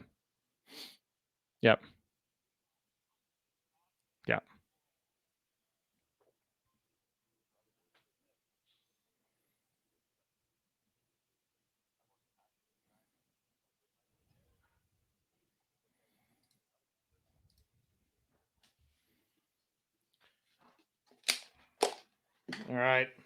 WWE just sent out a clip and they put on YouTube of Gronk winning the title. Oh my gosh.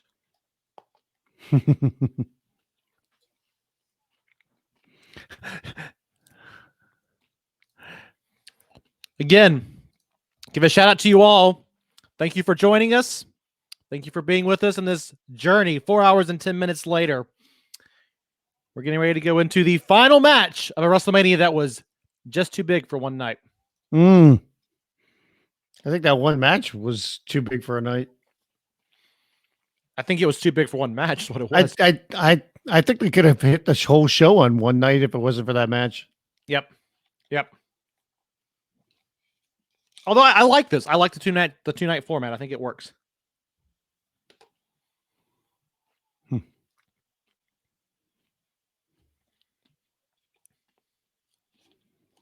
Our buddy Wade Ting from Post Wrestling. That was like the most respect I've ever been given as a longtime WWE fan. An effing masterpiece. Talk about the Firefly Funhouse. It's true. They trusted us to interpret that in our own way. That's impressive. Well, they did a lot of callbacks, and it's something that Vince doesn't like to do. He doesn't like to look at the past. He's like, nobody remembers that. Nobody remembers that. Yep. Well, what did they do? They brought out stuff that everybody remembers. Yep.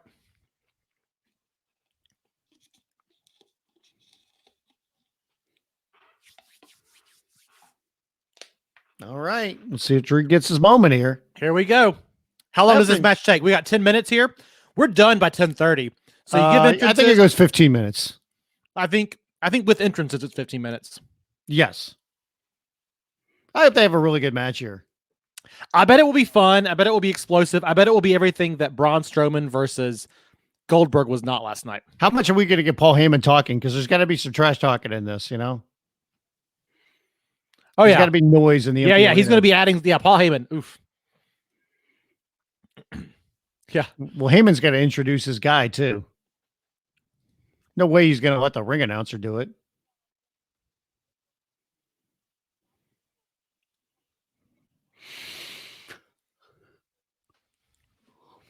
I'm yawning. I'm sorry. I didn't have a cup of appetite. I've had to have this. I've been just eating whatever's around me now, trying to stay awake for this last bit. But we're almost there, Brian. I know. 2 nights of WrestleMania. So hey, just remember where we were at last year for WrestleMania compared to this year. Okay. The only place to go up from here is for us to live broadcast Wrestle Kingdom 15. Oh my God! 2 nights, middle of the night. Don't even say that, man. Don't. I ain't doing that, man. All right, here we go. Brock Lesnar, who was pissed he didn't get to record his match first. He had to wait to record his match. Wasn't that the talk that Brock showed up and was like, no, we're going to tape my match right now? Yeah. And they're like, well, no, we got all this stuff planned. It's like, I don't care. It's true. Juicebox is right. If Heyman promos, you can add to the bitch count.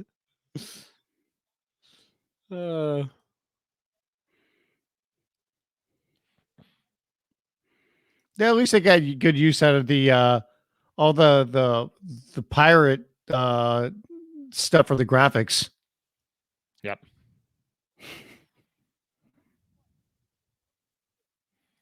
Boom. Here's what I will say too. Okay. Again, take out my criticisms about COVID-19 and coronavirus. I've actually been surprised and pleasantly surprised at some of the things they decided to do on these two shows. Rhea Ripley, the Firefly Funhouse match, the Boneyard match, crowning Strowman was unexpected. Mm-hmm. They've done some outside the box stuff that I did not expect at this time. So Don't want to overlook that. McIntyre is staring a hole through Lesnar here, man. It's like he's not backing down from. He's not even standing in his corner. He's like in the middle of the ring here.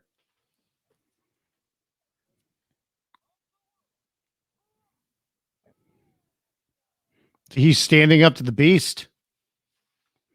Look at that. They didn't even have Payman introduce Lesnar. Watch, this is going to go 2 minutes. Yep.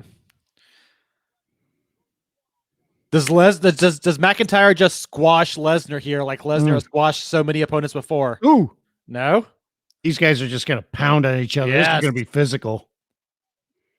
You start off with Rhea Ripley and Charlotte and then with this. I love it. I am here for this. Boom. There's a Claymore. Already. Nope. Oh. He kicked out. This announce team, look at them. They are selling the hell out of this. Heyman's like, what the hell just happened? You just need to have Heyman reacting to every match on the card. Mm-hmm. He's going to hit it again, isn't he? Get up. This reminds me of Seth Rollins hitting the Heyman gave him. See, he can hear Heyman. There's no crowd. There's suplex number one. Lesnar can hear Heyman, and Heyman said, "Look out, he's going for another one." Without the crowd noise, yeah, the manager means so much more. Oh, suplex number two.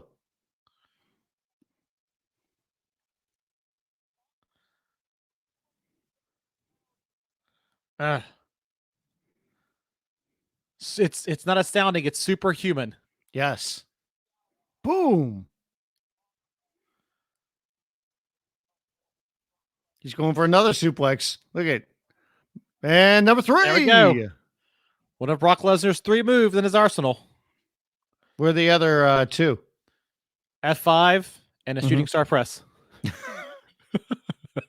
And a shooting star press.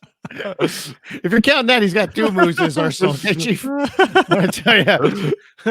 Let's go for an F5. There's the other move. Oh, no. No, he kicked that at 1. You got to hit that shooting star press. Put him away. Drew's like, I'm not even taking the 2. I'm taking 1. He hulked up like immediately. Look at Lesnar. Lesnar takes that as an insult. Lesnar got his haircut right before COVID-19. He's like, no. High and tight. That's right. He's like, he takes that as an insult. He kicked out on a 1 and a 5. Going for it again.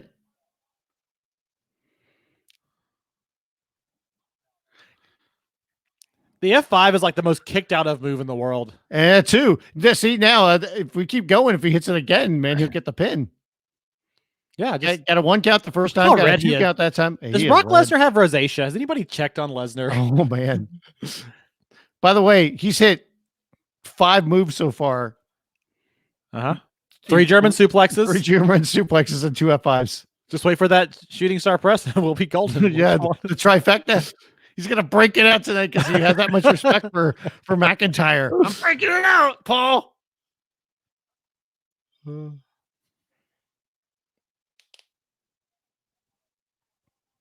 He's good. Look, he's trying to even it up. He's going for another one. Boom. Yep. It's over. Nope. Oh, now Lesnar's pissed that he kicked out. Maybe learn another move. You're a pro wrestler. I understand with Brock that they like to do the very physical matches. Just focus on the really high impact matches or moves. But at some point, is the formula wrong considering you're in the ring with somebody else that can really work well and have a good wrestling match? Yeah. I agree. They've done some stuff with Daniel Bryan and things like that. But he's not facing Bill Goldberg. He's not facing Braun Strowman. He's facing Drew McIntyre, who's a proven commodity when it comes to having good matches. Yeah. You're right. I agree. Yeah. Let him do more. He's going to pull down his shorts. That'd teach him. Yeah. Is he sponsored by Jimmy John's tonight? A little ref bump. Can we get a ref bump in this match? There's another Claymore. Get up. Get up. Boom! There's another Claymore. He's not even going for the pin. Nope. This is just like what happened last year at Mania with Seth Rollins. And that's my problem with it. It's the exact same formula they used to slay the Beast last year. He's like, look at me. Boom. That's it. 1, 2, 3. Yep, Drew let's go McIntyre's home. the champion. All right. Paul Go Heyman home. can't believe it. Even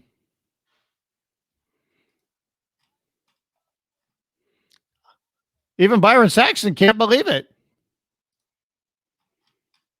Yep.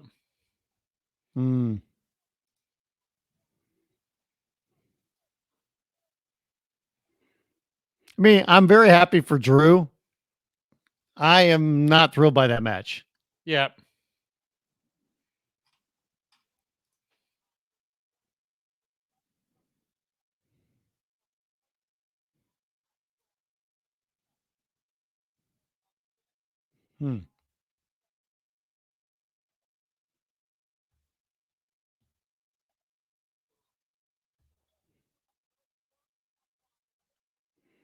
They could like replay that whole match if they want here, I think.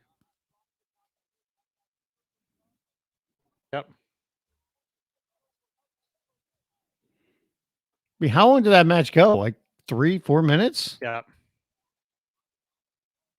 You know that the Wyatt Cena Funhouse was 13 minutes?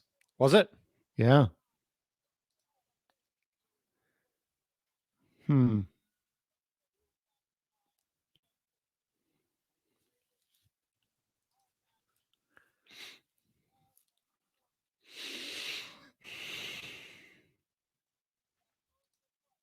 I mean, I can see why they ended the show with this. They wanted the big crowning moment of Drew, and it's a great story. It's just I just wanted to have a real match or something a little bit more substantial. I agree. The McIntyre points to the camera and says thank you to everybody out there.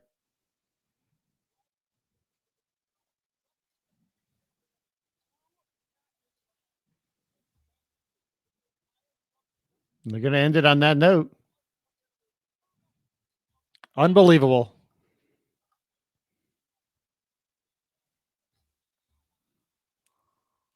Well, there we go. There's the McIntyre scream. It's the right call. Let me ask you this. Okay, should carry the company. He should be the face of the company now. He is the star. Okay, now here's the deep question I have for you, okay? Okay, lay it on me. Should they have flip-flopped all the matches and done what they did on night 1 on night 2? Yeah. Okay. I mean, you never know how fans are going to react to a match like the Boneyard match. Sure. So I can understand that being on night 1, but knowing what they know in retrospect, I almost wonder if they kind of wish they'd. Here's my only thing about it, Brian, and this is where I think if you look back now, you say, yeah, that'd have been an easy call. Night 2 would have ended up with the most popular thing over the weekend, right?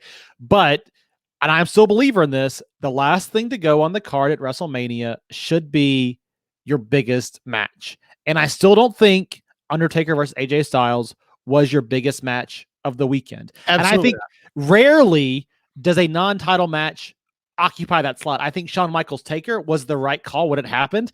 I do not think Undertaker Roman Reigns was the right call whenever that happened and went on last, right? But I think this championship means the most to the execs. I think Drew McIntyre winning, they feel like is the future face of their company. The Raw Championship always means more to them. And so, yeah, I think they made the right call going into this. Probably. I mean, I still think the most talked about match of the 2 nights is going to be the Boneyard match. Yes. Absolutely. I mean, I'm sure plenty of people are going to be talking about the Firefly Funhouse match, but I still think that Boneyard match is what is going to get the most conversation. Sure. Or I can show you another picture here. You ready for it? Oh, look at that. Look at that pose. Yeah. No, I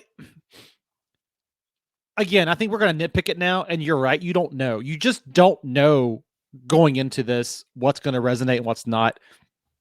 I think it's fine. I think the one mistake they made, though, which is, again, I think certain matches went on too long. I think certain matches had weird finishes and yada, yada, yada, right? But I think the one mistake they made was that final match needed to be something different. I think they just didn't book that one correctly. And I think it's the problem with tonight's card entirely. I think that match, Randy Orton Edge, which was the other huge match for tonight, wasn't booked the right way in my mind to be entertaining, and that's the problem. Well, I mean, you had Edge and Randy Orton go 36.5 minutes. Yep. And then McIntyre and Lesnar went 4.5. Yeah. And I get it that the story is like it's two big behemoths trading like, powerhouse moves and whatnot, just trading finishers. But I think there's a point where like I said before, like, okay, if it's somebody that you're worried about, how long can they last? Sure. And how many moves can they do? And I need to protect them, then yeah. Okay. But we're talking about Brock Lesnar and Drew McIntyre, two big behemoths, but both guys that have established that they can have good matches. And I'm not saying they need to go for 30 minutes or even 20, but Right. I think that those two guys should have been given more time and not just do something where they're doing, where they're trading finishers. And that's all it was. It was like, Lesnar hit 3 German suplexes. He hit 3 F5s. Yep. I mean, McIntyre started the match with the Claymore, 3 Germans, 3 F5s. McIntyre comes back, 3 more Claymores, and he gets the pin. That was the whole match. And there was a couple times where they clubbed on each other or something, but basically that was the entire match. Well, this is how they made a mistake by putting Goldberg and Lesnar both as champions coming into this pay-per-view, which is both of these championship matches were the exact same. They were both super short. They were both basically 3 finishers apiece, and then somebody wins, right? And that's not a good sign. Like at least one of your championships, like last year, yeah, you had Brock Lesnar come out and lose that championship right out the gate, right? But at least Kofi Kingston and Daniel Bryan had one hell of a wrestling match. And so that's what the miss is for me, is you can't have both of you. I don't even like it with Brock Lesnar this day and age because we've been seeing it for 8 years over and over and over again. Yeah. But both of your champions having those kinds of matches take away from that event. And in my mind, it lessens the prestige of those titles. I'm hoping this is a new direction for WWE. Drew McIntyre could be a great main champion, have people come up. He's a babyface, right? He defends his title against all odds. I think Braun Strowman, I think you're going to have to turn him at some point, but I think Braun Strowman, he loses it by SummerSlam or maybe at SummerSlam, right? If they can have a SummerSlam. Right. I mean, who knows? I mean, I mean, I'm not trying to poo-poo the mood or anything like that. I'm sure WWE is going to find a way, whether it's this week, next week, whenever, they're going to find a way to put together some new matches at the Performance Center or wherever. I mean, just come hell or high water, they're going to do it, and you can throw out the argument of should they be doing it? Should they not be doing it?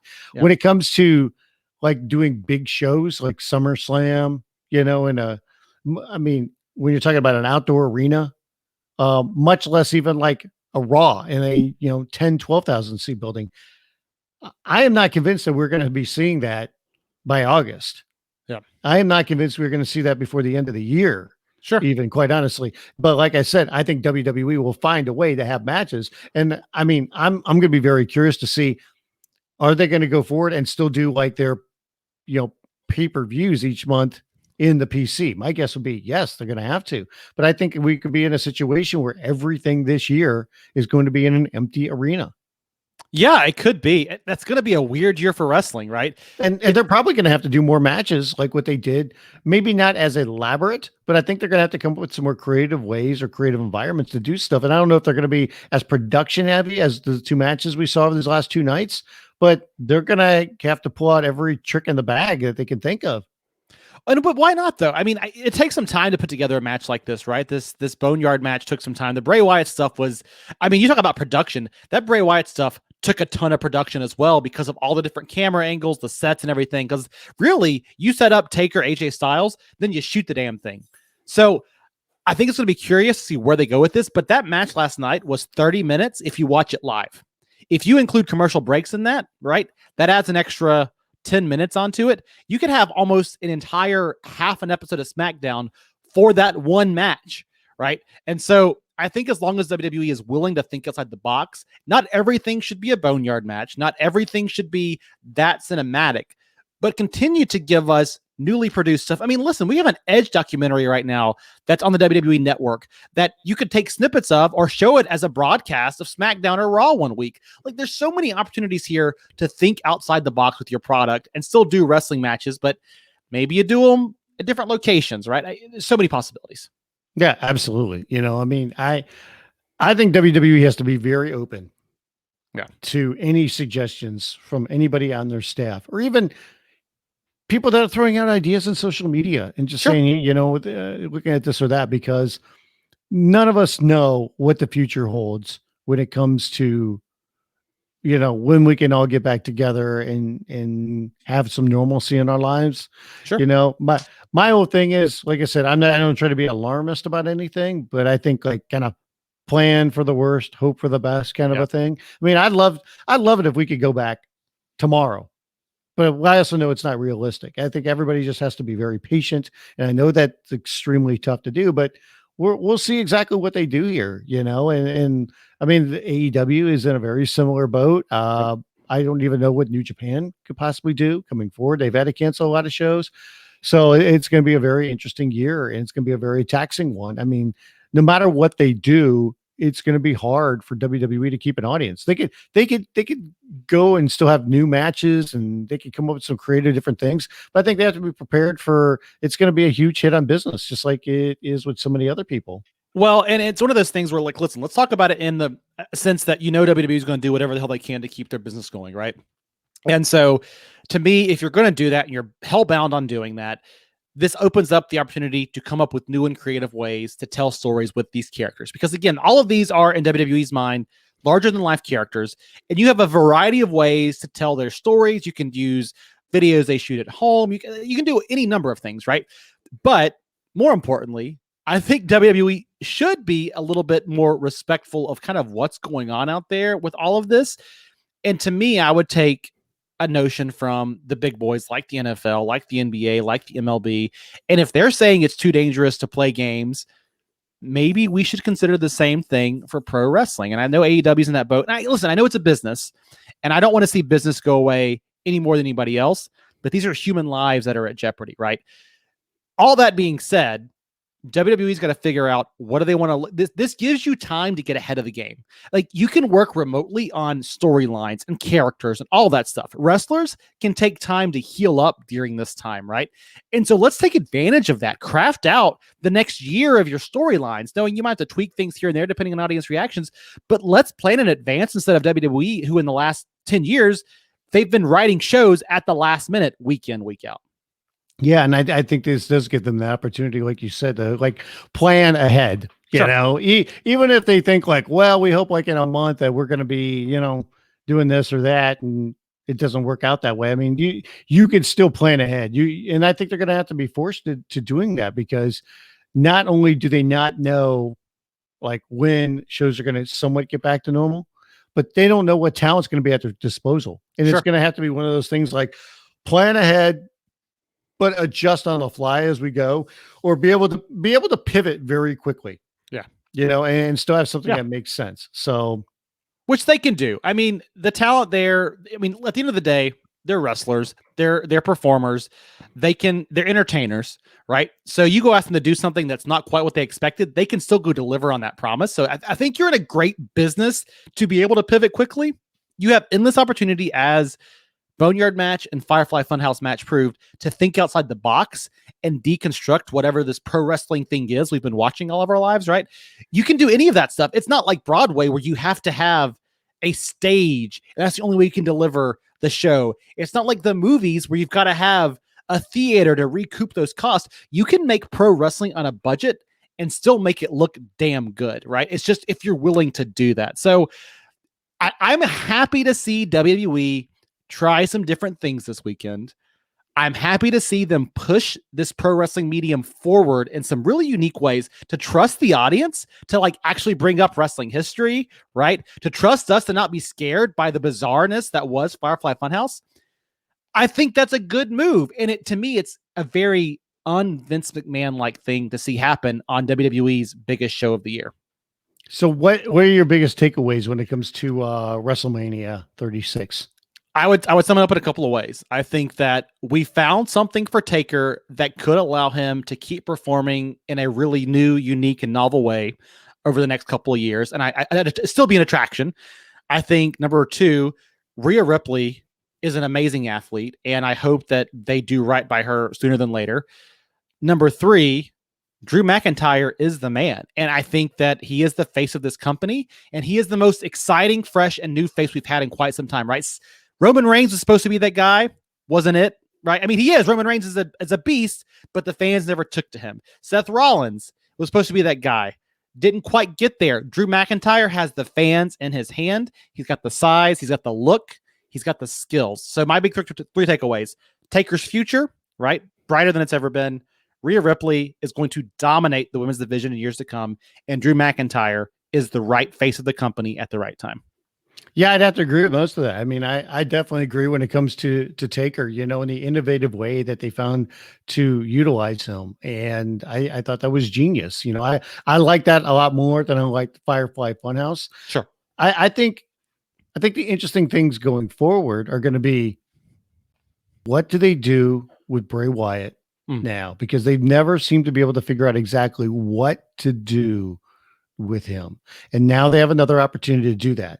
What do they do with Braun Strowman? Is he a long-term champion? Is he short-term? How do they utilize him when, for all intents and purposes, we thought that Roman Reigns was going to be the guy that was going to be coming off of WrestleMania as the champion?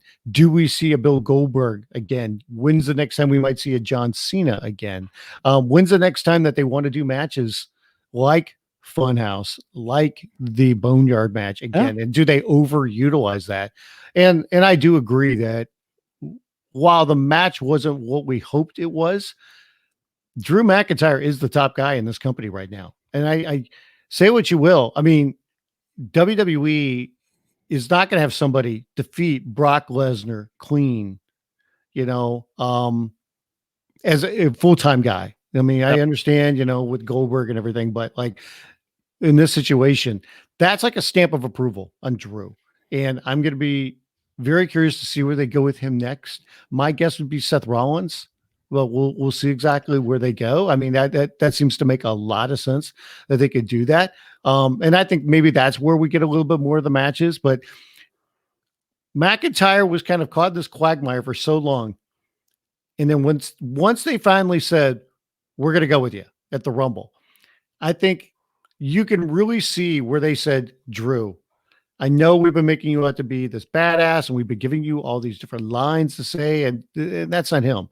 You could tell the Drew that we've seen since the Rumble, that is him. Yep. That's not Drew McIntyre. That's Drew Galloway. Yes. I mean, that's who he really is. And once they started allowing him to be himself, that's what got the crowd behind him. It wasn't just that he beat Brock Lesnar. It wasn't just that he won the Royal Rumble. It's not just that he's somebody different and somebody that eliminated the Roman Reigns, to win the Rumble. It's that he is this personality, and he can do all these different things. And a lot of it is what we've seen Drew the prior few years. Once he left WWE, the way that he remade himself, we got to see more of what he could do in the ring. We got to see more of his personality. We got to see, what made him the chosen one in the first place, and see all that finally come out, and he shined since then. And now, him being WWE champion, he is the top guy in this company. He's ready to run with the ball. I mean, he's got plenty more in the tank. And I don't think we've seen everything we can see from Drew McIntyre yet. And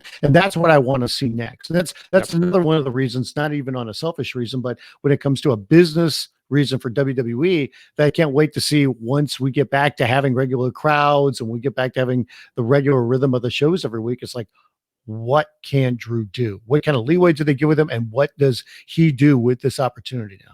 Yeah, I mean, you hit it on the head. I mean, if you watched him when he was on the indie circuit, when he's been other places, but especially when he was in NXT, dude had some stellar matches. He's got it in him, right? If you give him the chance to run, especially with the right opponent, it can be incredible. He's not been given quite the same leash, quite the same ability to just go out there and do his thing. And so you mentioned Seth Rollins. That could be a great series of matches if they have good chemistry, right? We're also only about 2 or 3 months away from what is typically the WWE draft. Sometimes it happens in April, sometimes it happens in the summer, right? And so I think, COVID-19 coronavirus is going to throw off that time schedule, but we're coming to a point where they're getting ready to probably, I would assume, reset the rosters a little bit. I think that SmackDown is in desperate need of some star power that's not Roman Reigns, right? And I think that you could see Edge move over there very easily. I think Drew is going to be on Raw for quite some time. They've doubled down on Seth Rollins on Raw time and time and time again. Maybe Roman comes back to Raw, right? I don't know. But I think we're going to see some guys shuffle over to SmackDown, and we're going to see things change up a little bit there as well. I would love to see Edge in the next year or so get back at that World Heavyweight Championship or that WWE Championship or Universal Championship or whatever, right? While he's still fresh and hot and the fans are behind him, much like Daniel Bryan did. If you remember, Daniel Bryan came back within a year or so, maybe within a year and some change, he was the champion. Then they had the chance to flip him. And I think they've done pretty well with Daniel Bryan's character every year that he's been back. So I hope they do the same thing with Edge. McIntyre on the Raw brand, some strong talent on the SmackDown brand. There's a lot of potential there for upcoming storylines, let alone who do they bring up from NXT in the next few months? Yeah, I mean, there's always that, and I'll throw another one out there for a potential McIntyre rivalry that, correct me if I'm wrong, they have never done in WWE. And I know he's on SmackDown right now, but what if they ever did anything with him and Sheamus? Oh, yeah. Because I remember when they first came up in the ranks over the UK, I mean, that's how they made a name for themselves. Now WWE found them as they were beating the snot out of each other. Sure. And WWE took notice and signed both of those guys. Well, Sheamus is a guy who is in desperate need of a good opponent. I mean, they've been doing the Shorty G stuff with him on SmackDown, which has been lackluster. Sheamus he worked great with Cesaro. They had a fantastic series of matches, right? Put him up against Drew. That would be amazing. I think it would help also reestablish Sheamus as that credible main eventer that a lot of us know he can be. I mean, keep in mind, this dude went up against Triple H at WrestleMania one year, and they had a pretty solid match, right? So we'll see. And we got to get back to, properly promoting brings us up at some point in the near future, Heath Slater versus McIntyre, the 3MB reunion, right? Well, if you watch the Drew McIntyre Chronicle, Jinder Mahal appears with Drew at some point, sure. And he said, he goes, who knows, maybe in a couple of years we get Heath back and we can do a 3MB reunion, kind of do it the right way, kind of a thing. So who knows, maybe we'll get Jinder against Drew. I mean, Francis just said that as well, and I was about to say it too, but former world champion Jinder Mahal. No, yeah, two-time. Was he a two-time champion? No, I think he was one-time champion. Yeah. So yeah, maybe I've got some PTSD from that. I'm kidding. Jinder's championship reign that included victories over Randy Orton. It did. It absolutely did. So yeah. I just saw somebody tweeting about the Funhouse match again, and I'm like, I can't even remember half of what happened to the damn thing. It was insane and exactly what you would think something crazy out of the mind of Bray Wyatt would be, which is why I think it's fine. I think, I like the history lesson. I like the uniqueness of it. It doesn't mean I think it was my favorite thing of the weekend. I think that's still the Boneyard match. But also, if the Boneyard match wasn't there, I think this would have been a really cool diversion over everything else we saw this weekend. So I think it's gonna end up not being quite as popular in the shadow of that amazing Boneyard match. But props, WWE let Bray Wyatt go out there and, like they've done a lot in the last couple of years, do some really weird shit. We've gotten away from that. When they made him champion, they kind of did more standard Funhouse segments and all that stuff, but they let him go all the way to bringing, like you said, bringing back the fist from the SmackDown, the second SmackDown stage. We got fisted tonight. Let's not. And on that, no, yeah. So, no, but kudos to WWE for again letting them think. And John Cena was game for that, and that's what I appreciate. John Cena came back and said, "Let's do the weird stuff, right?" And I'm going to put myself into it. So I think Cena has always been game for that stuff, man. I think he's very open to that, and that's one of the things about John. He's not afraid to try that stuff. I don't think he's worried about let's just do something normal. I think he wants to be creative. He wants to do different stuff. And, that's what they did tonight, looking at WrestleMania as a whole, as we wrap up here, I still think it probably performed a little bit better than we thought it was going to. And I will still think a little bit more positively about it overall. Even though night 2 wasn't as good as night 1. And I think a lot of that is we have to give a lot of credit to what they did on night 1 throughout the entire show, because I don't feel like it really lagged too much throughout the night. especially once you get to the second half. You had that Sami Zayn and Daniel Bryan match, the ladder match. Kevin Owens against Seth Rollins really delivered. And then, you did the Boneyard match. Strowman versus Goldberg is what it is. It only lasted 2 minutes. So you look at tonight, and it just never felt like it got the same kind of a rhythm. Sure. After the opening match, which is a barn burner. I still think that was the best match of the night. Yeah. Was Rhea Ripley against Charlotte. Second best match in my mind, second best match of the weekend, only to the Boneyard match. So the best proper wrestling match of WrestleMania weekend. Yeah, I could see that. And I also like Rollins and Kevin Owens a lot as well. So I mean, they're right there. I mean, when you look at the show as a whole, I think there's more good matches than there were bad, and that's saying a lot considering, doing a show without any of the pageantry that comes with the WrestleMania, without any fans, they didn't do anything special production wise, really, or they didn't blow it out with a bunch of stuff. They just did what they could do. Well, it's the thing that if you look at Wrestle Kingdom 14 every year, right? Wrestle Kingdom 14 it's not 14 every year. It's just Wrestle Kingdom every year. Wrestle Kingdom does their own version of, that is their super card. And they do their own version of pomp and circumstance, but it's never this elaborate, huge set with all the fireworks and pyro for every single body and blah, blah, blah, blah, blah, right? And yet that event still feels like a huge deal. And I think that's what you got to think about when you're WWE. Sometimes this company leans a little bit too heavy into the pomp and circumstance and history and pageantry and showcase of the immortals and all this stuff, right? When really, at the end of the day, what you're selling is a wrestling product. Doesn't mean you can't have some of that stuff. The production behind, the Firefly Funhouse and the Boneyard match proves that a little extra production pizzazz can go a long way. The video package they do really do help sell these stories. But at the end of the day, if that stuff detracts from the wrestlers in the ring at the end of the night, then you've done it wrong. And so to me, the fact that this show still delivered, now did it feel like a WrestleMania? No, there was no crowd. Some of that pomp and circumstance you do want, a bigger set you do want, right? But you can still get there if you've got the right pieces in play to deliver the matches and the stories. And I think that's what they should take away from this. That stuff is great. I love the pomp and circumstance. I love the pageantry. But don't let it detract from what is essentially two men or two women squaring down over a 10-pound piece of gold. And always remember, when looking back at history, John Cena was the third man in the NWO. That's right. John Cena was the third man. When Bobby Heenan accidentally gave away that Hulk Hogan was turning heel. As he walked down to the ring, Hogan, it looks like he's going to make the save for the Macho Man. He was like, who do you think he's going to help? It was like, whoops. Yep. Oh, well. So, hey, WrestleMania is in the book. Thanks for everybody for joining us here for our 2-night watch along. We appreciate everybody that joined us throughout the night, gave us questions, and just supported us by watching, whether it was on YouTube or on Facebook. We'll have all this still up there. I would recommend, if you want to watch any of this back, do it while you're watching WrestleMania. And then I'll put up in podcast format as well. But again, have WrestleMania going on, or else it will not make sense whatsoever. And we'll see what we do going forward. I mean, Mike and I, we talked about this, we want to do other watch alongs. We did a couple of test ones already, and this is the big one, doing it live for WrestleMania.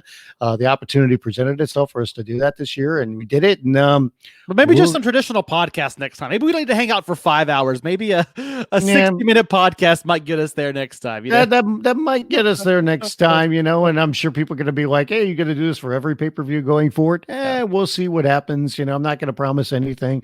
Maybe there could be other, watch alongs. Even for those, it might not even be like a whole show. It might be like a couple of matches or something fun, or, we'll see. We're open to any ideas. So you can hit us up on Twitter or on Facebook, and send us any kind of a feedback, and you can leave it in the comment section for YouTube, and please subscribe to us on YouTube as well. And we're open to any and all feedback. So thanks, everybody. Appreciate it. Thanks, Michael. Good hanging out with you again tonight. You said that calories don't count tonight, and my body's going to tell me they actually do come tomorrow. Come tomorrow. Well, it's Corona calories too. So whatever you eat in this time is just all going to go away once we get through this mess. So don't worry about it. Sure. I sure hope it does, man. That's what what's his name? Fauci? Dr. Fauci? Dr. Fauci said that earlier in the press Okay. conference. Yeah. Okay. Then, hey, everybody listen to Dr. Fauci. He knows what he's talking about. Okay. So thanks, everybody. We'll see you next time.